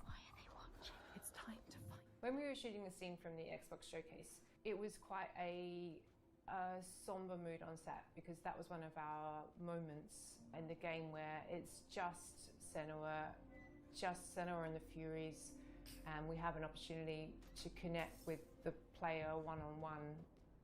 Are they? Where are you? What do they want? I'm scared. At this point in Senua's journey, she's had her confidence eroded. There's a lot of doubt, and she needs to find within herself a spark of hope, that strength that she has in order to continue on. Everything I've done has led me to this place. We've come so far. While this scene is relatively simple, the scale and complexity of our performance capture has multiplied to meet our creative ambitions on Hellblade 2. We shot the first Hellblade in the boardroom of our old studio. It was very MacGyvered together. In the new studio, we have a custom-built mocap space, which has pretty much everything we could have dreamed of. We've got projectors, so we can recreate sets on the ground if we need to. We've got loads of props that we have available to us at any time, so we can build sets.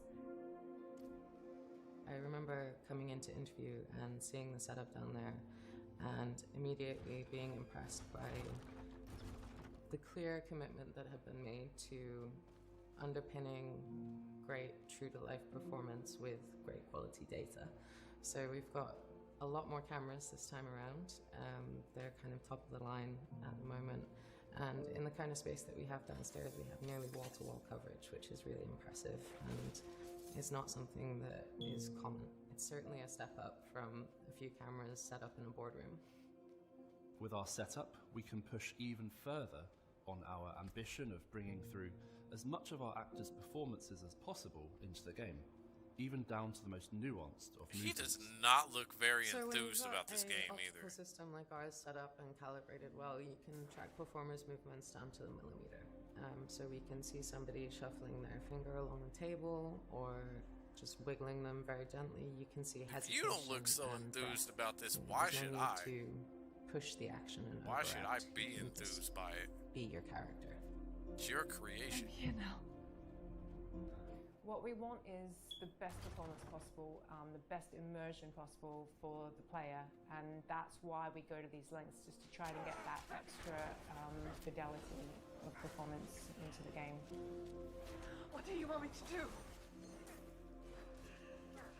With performance capture being at the heart of our character movement, our props and staging had to facilitate our vision.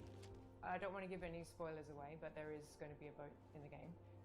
That boat will have several characters on board. We wanted to be able to capture the motion of a boat across multiple characters simultaneously, and we, for the first time, had the space to be able to construct a proper rig for this. So we had a platform which could be moved in any number of ways to create that kind of pitch and yaw and roll that you would get on the ocean. And we got our actors up onto this boat and captured scene with high waves and a storm, and we got incredible data from it. Really, really amazing. The most important part of my role is to make sure that story gets told, and having these wonderful actors we're working with bring their talents to bear on these characters has been such an amazing experience.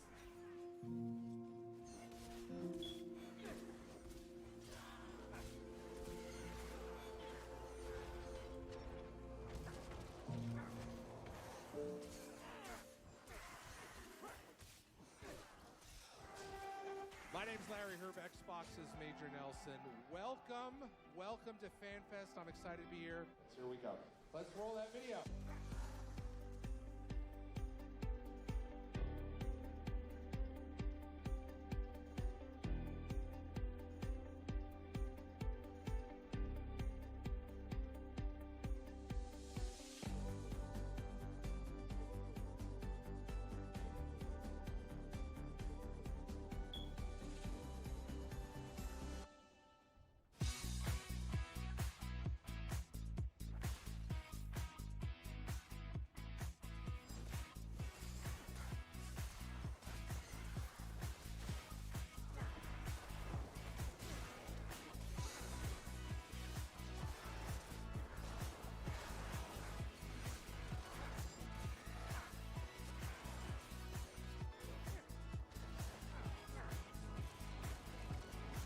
Obrigado.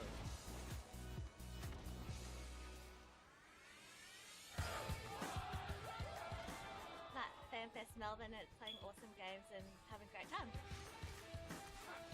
There is so much going on here tonight.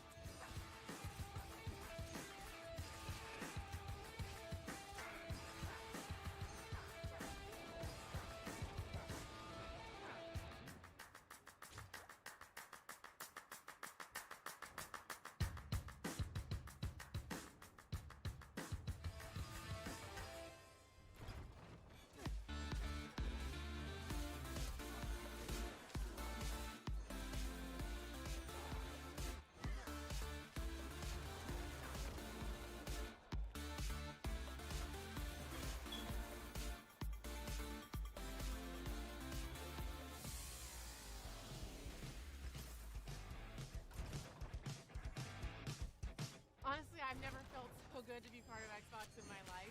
I'm just wandering around. I've been talking to people, and everybody is so excited about what's to come. We really put a lot of emphasis Yeah, on that's empowering cool. creative risk, and then there's so much I excitement wanna know where this for what is. we're going to be able to deliver going into 2024, and even games in 2024 that we haven't talked about yet. So our mission, our strategy is to bring the joy of gaming to everybody, no matter where they want to play, how they want to play. And I just feel, you know, a real responsibility, a real privilege, excitement that we get to be the ones to build those games that are going to be at the center of no matter what we do.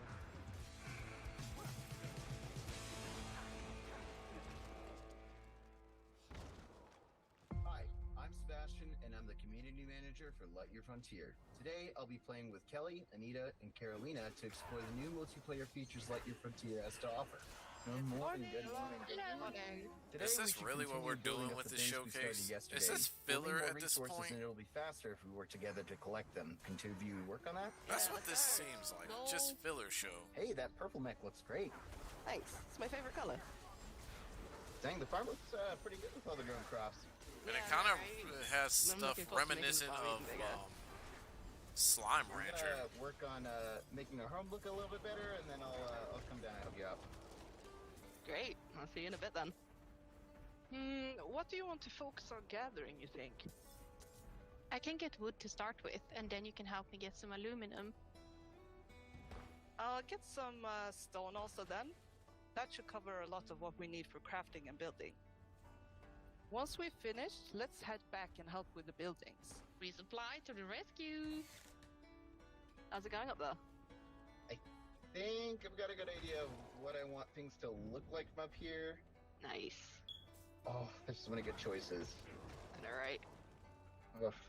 But I think that looks good. I'll wait to see it. There are loads of aluminium here. They're actually pretty strong, so we can do it faster if we both drill. Let's work together and see what else we can find here. After we bring this back, I'll take a look in some other regions to see what materials they have. I'm done up here, so I'll come join ya. Oh, my inventory is getting full from this harvest. I think we should build some, like, silos or crates to store it all. Yeah, we should probably build a fence around those two as well so we can protect the harvest. Great idea. Let's get on it. Here we go. I'll help with the silos next. Yo, anyone need materials? Because we got a ton of stuff. Yes, please. Oh my gosh. Fantastic. Do you want us to start helping you build? Yes, please, please, please. All on it. What do you think of the layout? Yeah, it looks great to me. I'm almost done with the fences here.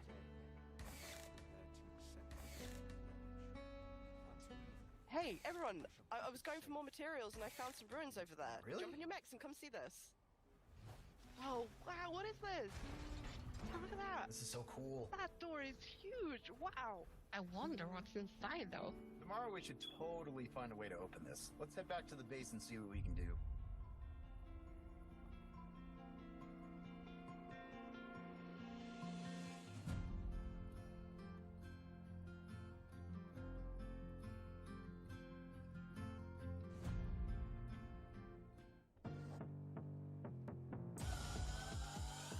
Giddy giddy go go, let's look alive.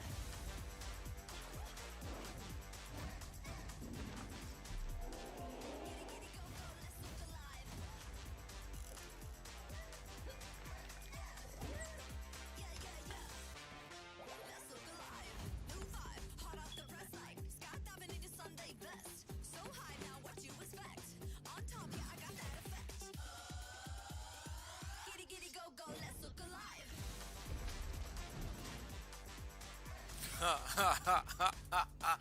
I like it. That's true.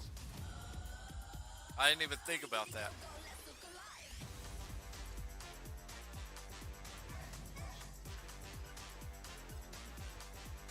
Welcome.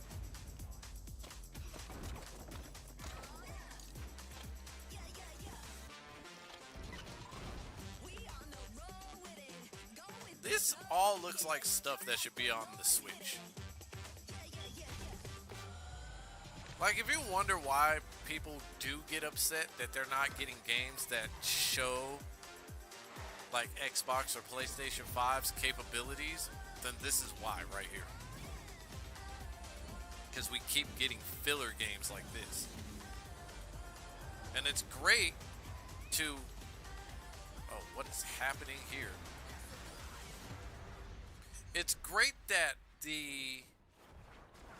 Every year in our showcase, there's one that game that kind of pops me, something I'm very the indie space in. is getting so this much... This year we got to announce 33 Immortals from Thunder Lotus. It's and getting I'm here so now much with attention. Stefan and Will to walk But through we a have to demo of the question, game, which is it I've getting never too played much before. attention? First time. We have 33 people online, incredibly excited about this. So we're going to jump in? All right, let's Okay. jump in. Let's start. Seriously. 33 Immortals is a co-op action roguelike for 33 players. You play a damned soul who must rebel against God's final judgment. So there are 3 of us here today on stage, 3 upstairs, and 27 people joining us from Montreal in the studio. Hi, everyone. And we are ready. That's us. But Everybody's Bill spawning Spencer, in. yeah, totally my favorite This person. is 33-player multiplayer. Yeah. Not a normal number of characters for a multiplayer game. Yeah. How did you come up with 33 players? We were searching for a significant number where we can all play on the screen. Yeah. We stay together on the screen, so 33 felt good. 32 felt good. But as the game is inspired by the Divine Comedy, the medieval poem from Dante Alighieri, written in the 14th century. And this poem has 3 sections: Inferno, Purgatorio, Paradiso. Each section has 33 chapters. And so we say, oh, let's do 33 I love players, it. I love 33 Immortals. And I love what you said, Will, that when you guys started this game, there weren't even 33 people at the studio, so you didn't have enough people in the studio to fill out the full roster of the game. Yeah. It's just such an awesome This point. looks like a It's a different Phil challenge. Spencer from It's a that challenge when you're from trying that to do that. interview he did on The Real Deal. Okay, so no 2 runs are the same. We're actually spawning in a different position, a different situation. We are in the cemetery. If you hold the left trigger, the world map is going to show up. And we can see that we are 33 right now, actually, in Inferno, but we are scattered around the world. Oh, we're not all in the same place. Yeah, because we all have to complete torture chambers. Got it. To make the game progress. Okay. And we are located at the southwest of Inferno. Yeah. And so the closest torture chambers is to the east. Okay. So let's go there. Got it. Okay, let's continue down south towards the first torture chambers. This one, I have a good feeling for it. The soundtrack, what's going on? The music's kind of cool. Thank you. This is Max LL, who's actually done the music on all of our games. Yeah, I personally... And you're in Montreal. We are in Montreal. I think my tune Close is to starting one to of our, change a CS little studios bit in on Compulsion. the It's indie also in side. Showcase. Yes. I love the community of game creators. Because the in indie Montreal. side can kill it, It's but always jeez, important we've to seen be, way too well much of the indie surrounded side. and all that. So We didn't talk about your first game, Spiritfarer. yeah, I loved. I thought it was fantastic. Thank you, Thought yeah. it was great. Now, as you can see, this is not Spiritfarer. No, but like, how do you think about that from a studio standpoint? Having such, I mean, Well, for us- I would say they're stylized games, but Yeah, outside absolutely. of that, very different games. We're not worried about, genre. Our goal is really to just try and make unique, immersive, creative experiences that players love and that they want to play for. Awesome. I love that. Yeah. This guy who's getting out of my comfort zone sometimes. Okay. All right. What do we do? So we have completed a torture chamber, so we have achieved a first step in I got left behind. That's what you're saying. defying God, yeah. Oh, they're back on us. They better Oh. be careful what they Oh, say yeah, to Phil okay, Spencer. the He rap is might good. get him canned. Careful. Oh no. That's got to be awkward to play video games with your boss. I guess. Or maybe not, I have maybe like maybe I'm zero wrong. health. New torture. No, I got to get out of here. Where are you? Well, why weren't they in the torture chamber trying to help us? Okay. Okay, these rain. God is getting angry. Yeah. Whoa. We're getting hammered right now. Okay. Come on. Okay, here's a guy. Can you revive me? Revive me. Yeah. Just stop moving. That's good. One up. Yeah, I'm up. I'm up. Okay. Whoa. Thank you. Oh no. Run. Oh, this is the holy fire. What is this? Oh, one holy nurse. fire. One nurse. Now we're in holy fire? The wrath of God. Okay, I'm ahead of it. This is Okay, so we unlock the Ascension battle. this So would be that's the funny next if this battle. was Can Phil people- Spencer can people doing jump in the quality wheels? control right now. I mean, He's like, you better put this I tried out to do the perfect.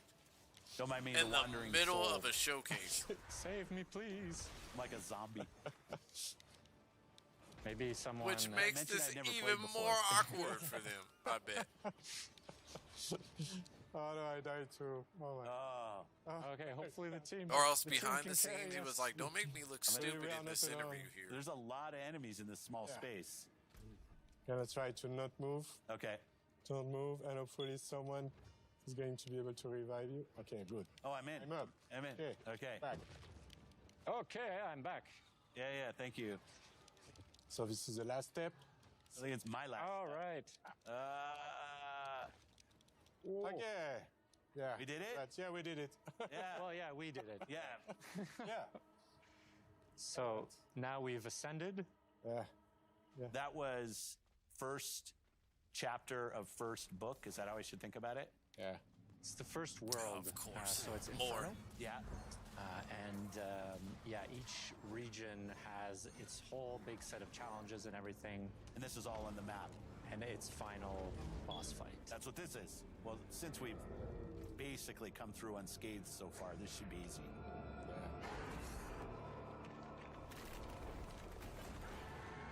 Yeah, I'm not gonna lie, I'm tired of game styles like that. So 33 Immortals is saved us not from something having I'm to kill the gonna be final boss. playing. Kudos to anybody that would like to play it, though. I like it. I like it.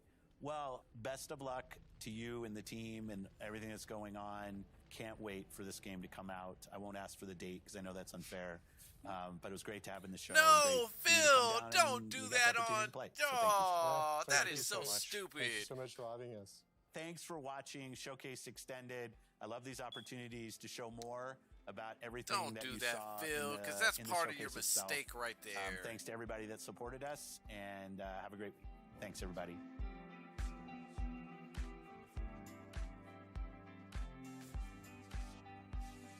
Oh my goodness, Phil Spencer, that is the biggest mistake you could ever make.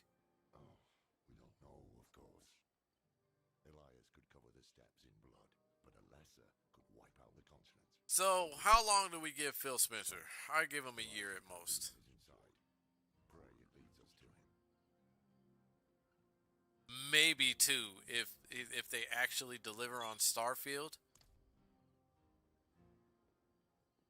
But I don't see. I see this pattern happening again, where they release something broken after like maybe 2 or 3 releases of like a couple of indie games. They pulled a PlayStation and advertised third parties before PlayStation could get a hold of them. But I see them releasing some third parties as usual, and then I see I see something else going wrong. I hope not, but I honestly see something else going wrong. This medallion bears the crest. I like the way Starfield looks, and I think that release is going to happen one of 2 ways. Either it's going to deliver, and they're going to have to, and developers everywhere, besides the ones that are delivering, are going to have to really sit back and scratch their heads and ask themselves, are we really developing the kind of games that people actually want to play? And are we actually developing them to the best of our abilities? Or this game is really going to get fucked up like Redfall and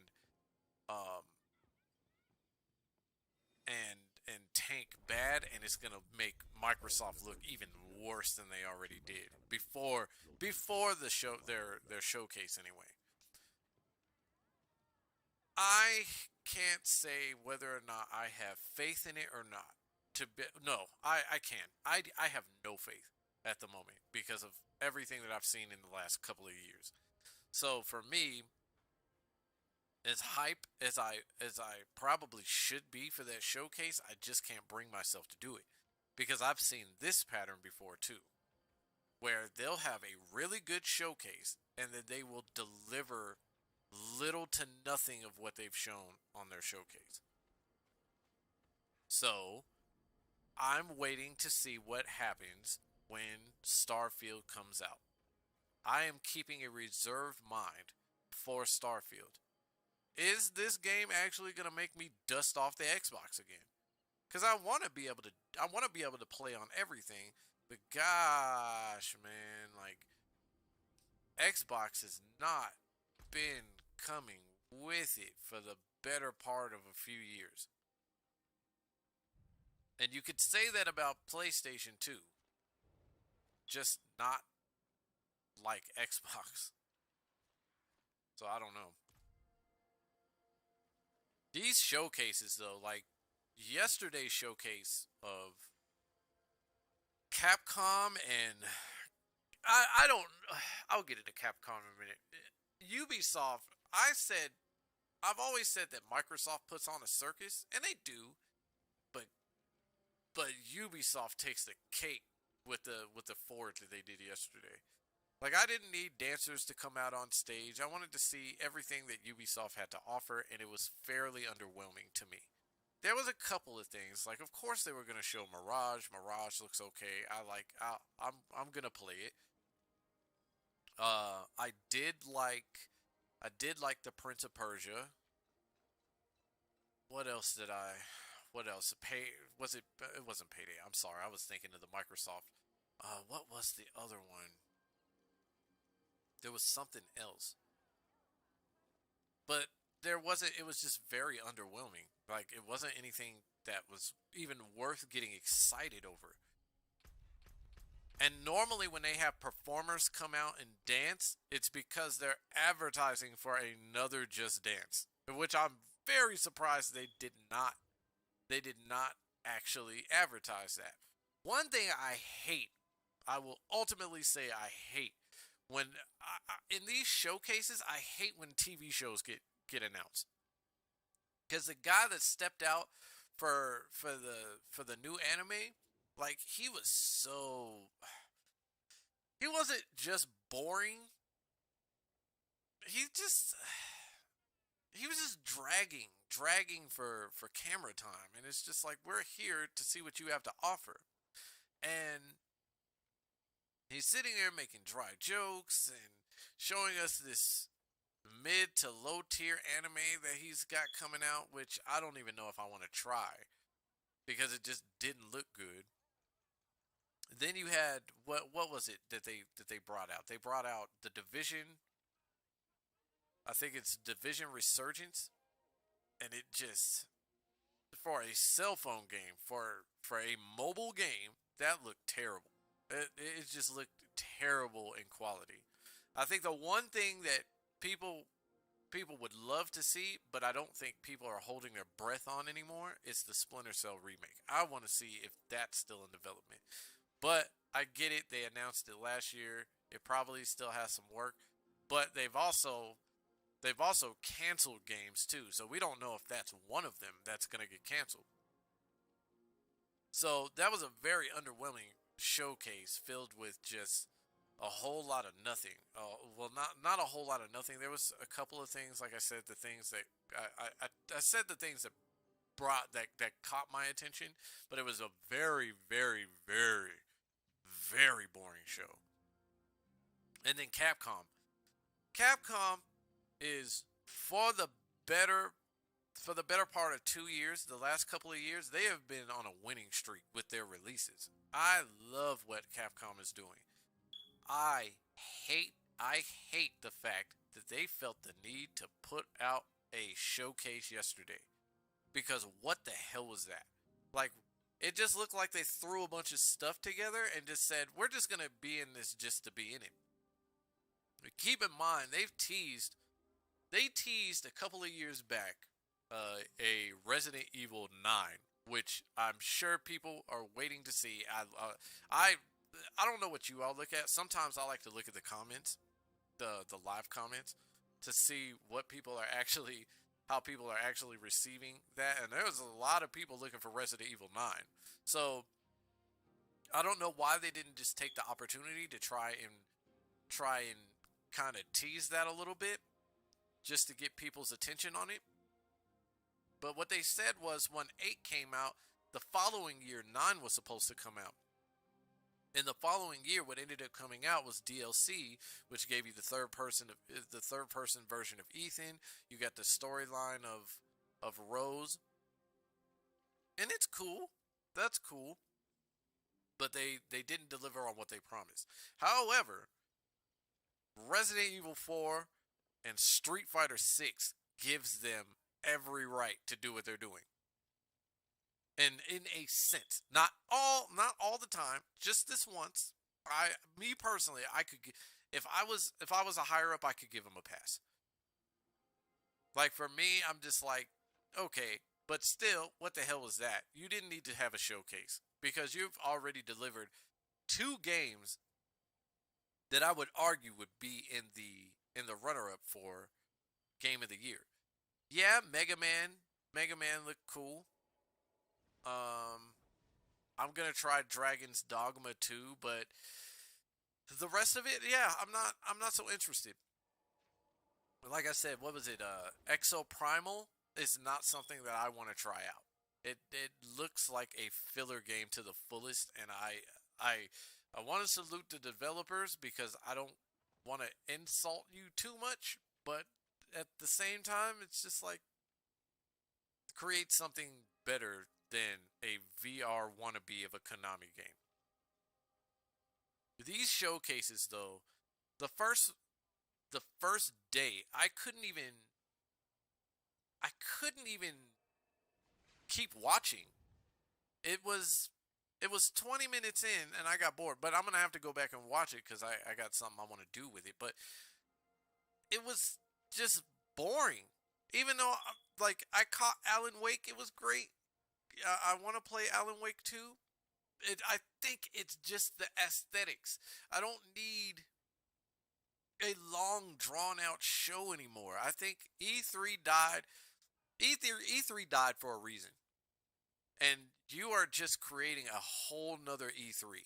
And I think this summer Games Fest is going to die faster than E3.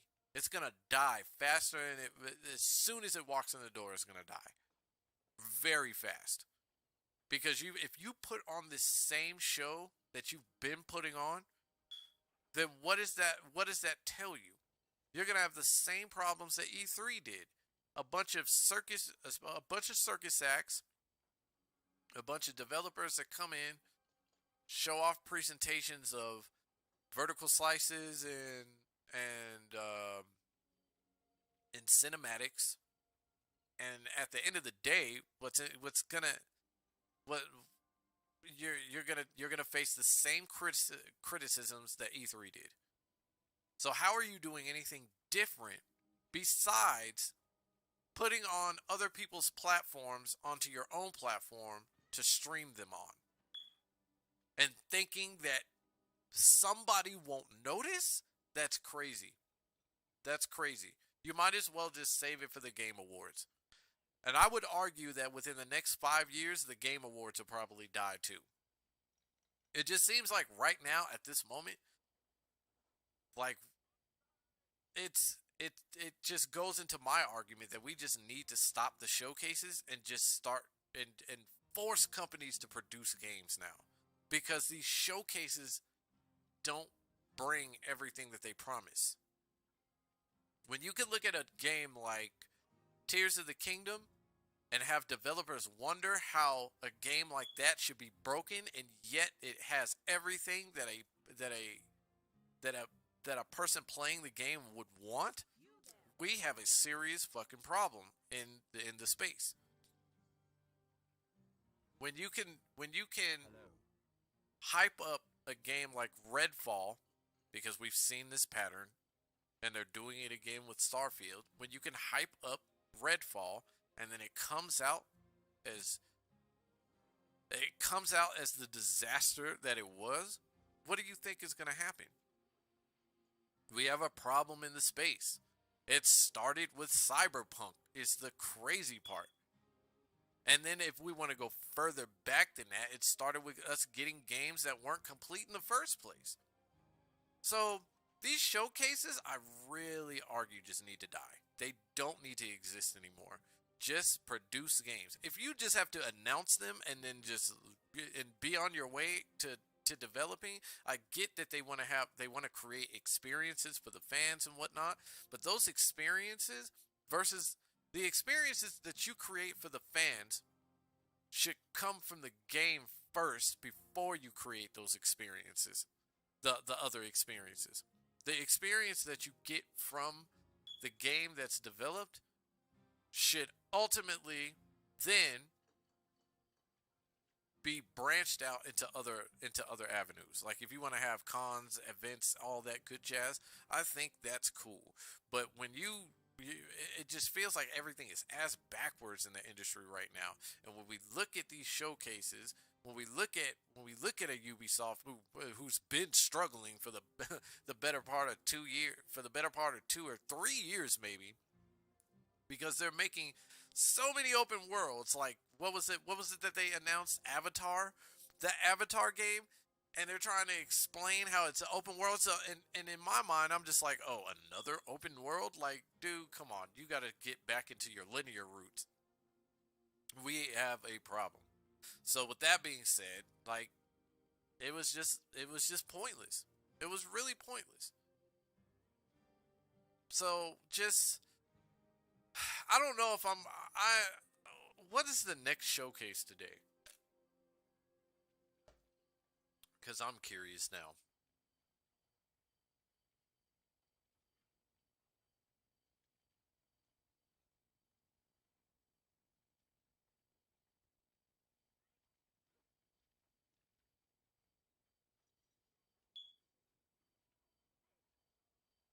Isn't there like a VR showcase or something, I think?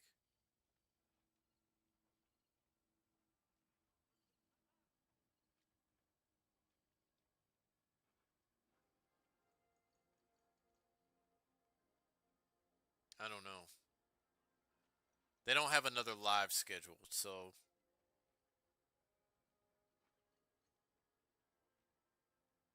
I guess kudos to Xbox because like that's the better show we've seen in this whole thing. Kudos to them. Yeah, they don't have another one. Pardon me. They don't have another one scheduled, I don't think. Whatever, though. I mean, this thing ends this week.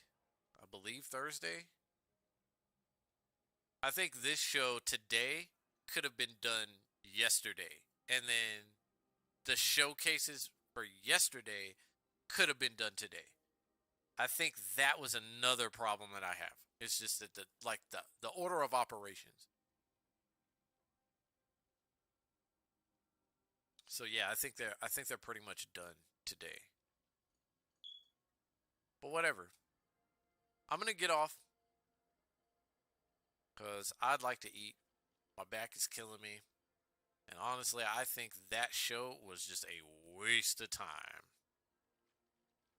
If I gotta be honest. So, thank y'all for joining me as usual. I appreciate each and every one of you.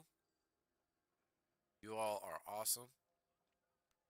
I will see you sometime. I'm going to create a schedule just because of the simple fact that I need to create these schedules for these multi-streams. And because I am still going to, well, I'm debating on whether or not I'm going to be on Twitch or not. But I am going to start scheduling these live streams in between times when I work on videos and stuff. So I will see you all next week, probably, maybe earlier, who knows. And I will probably be dropping a video this week. So just look out.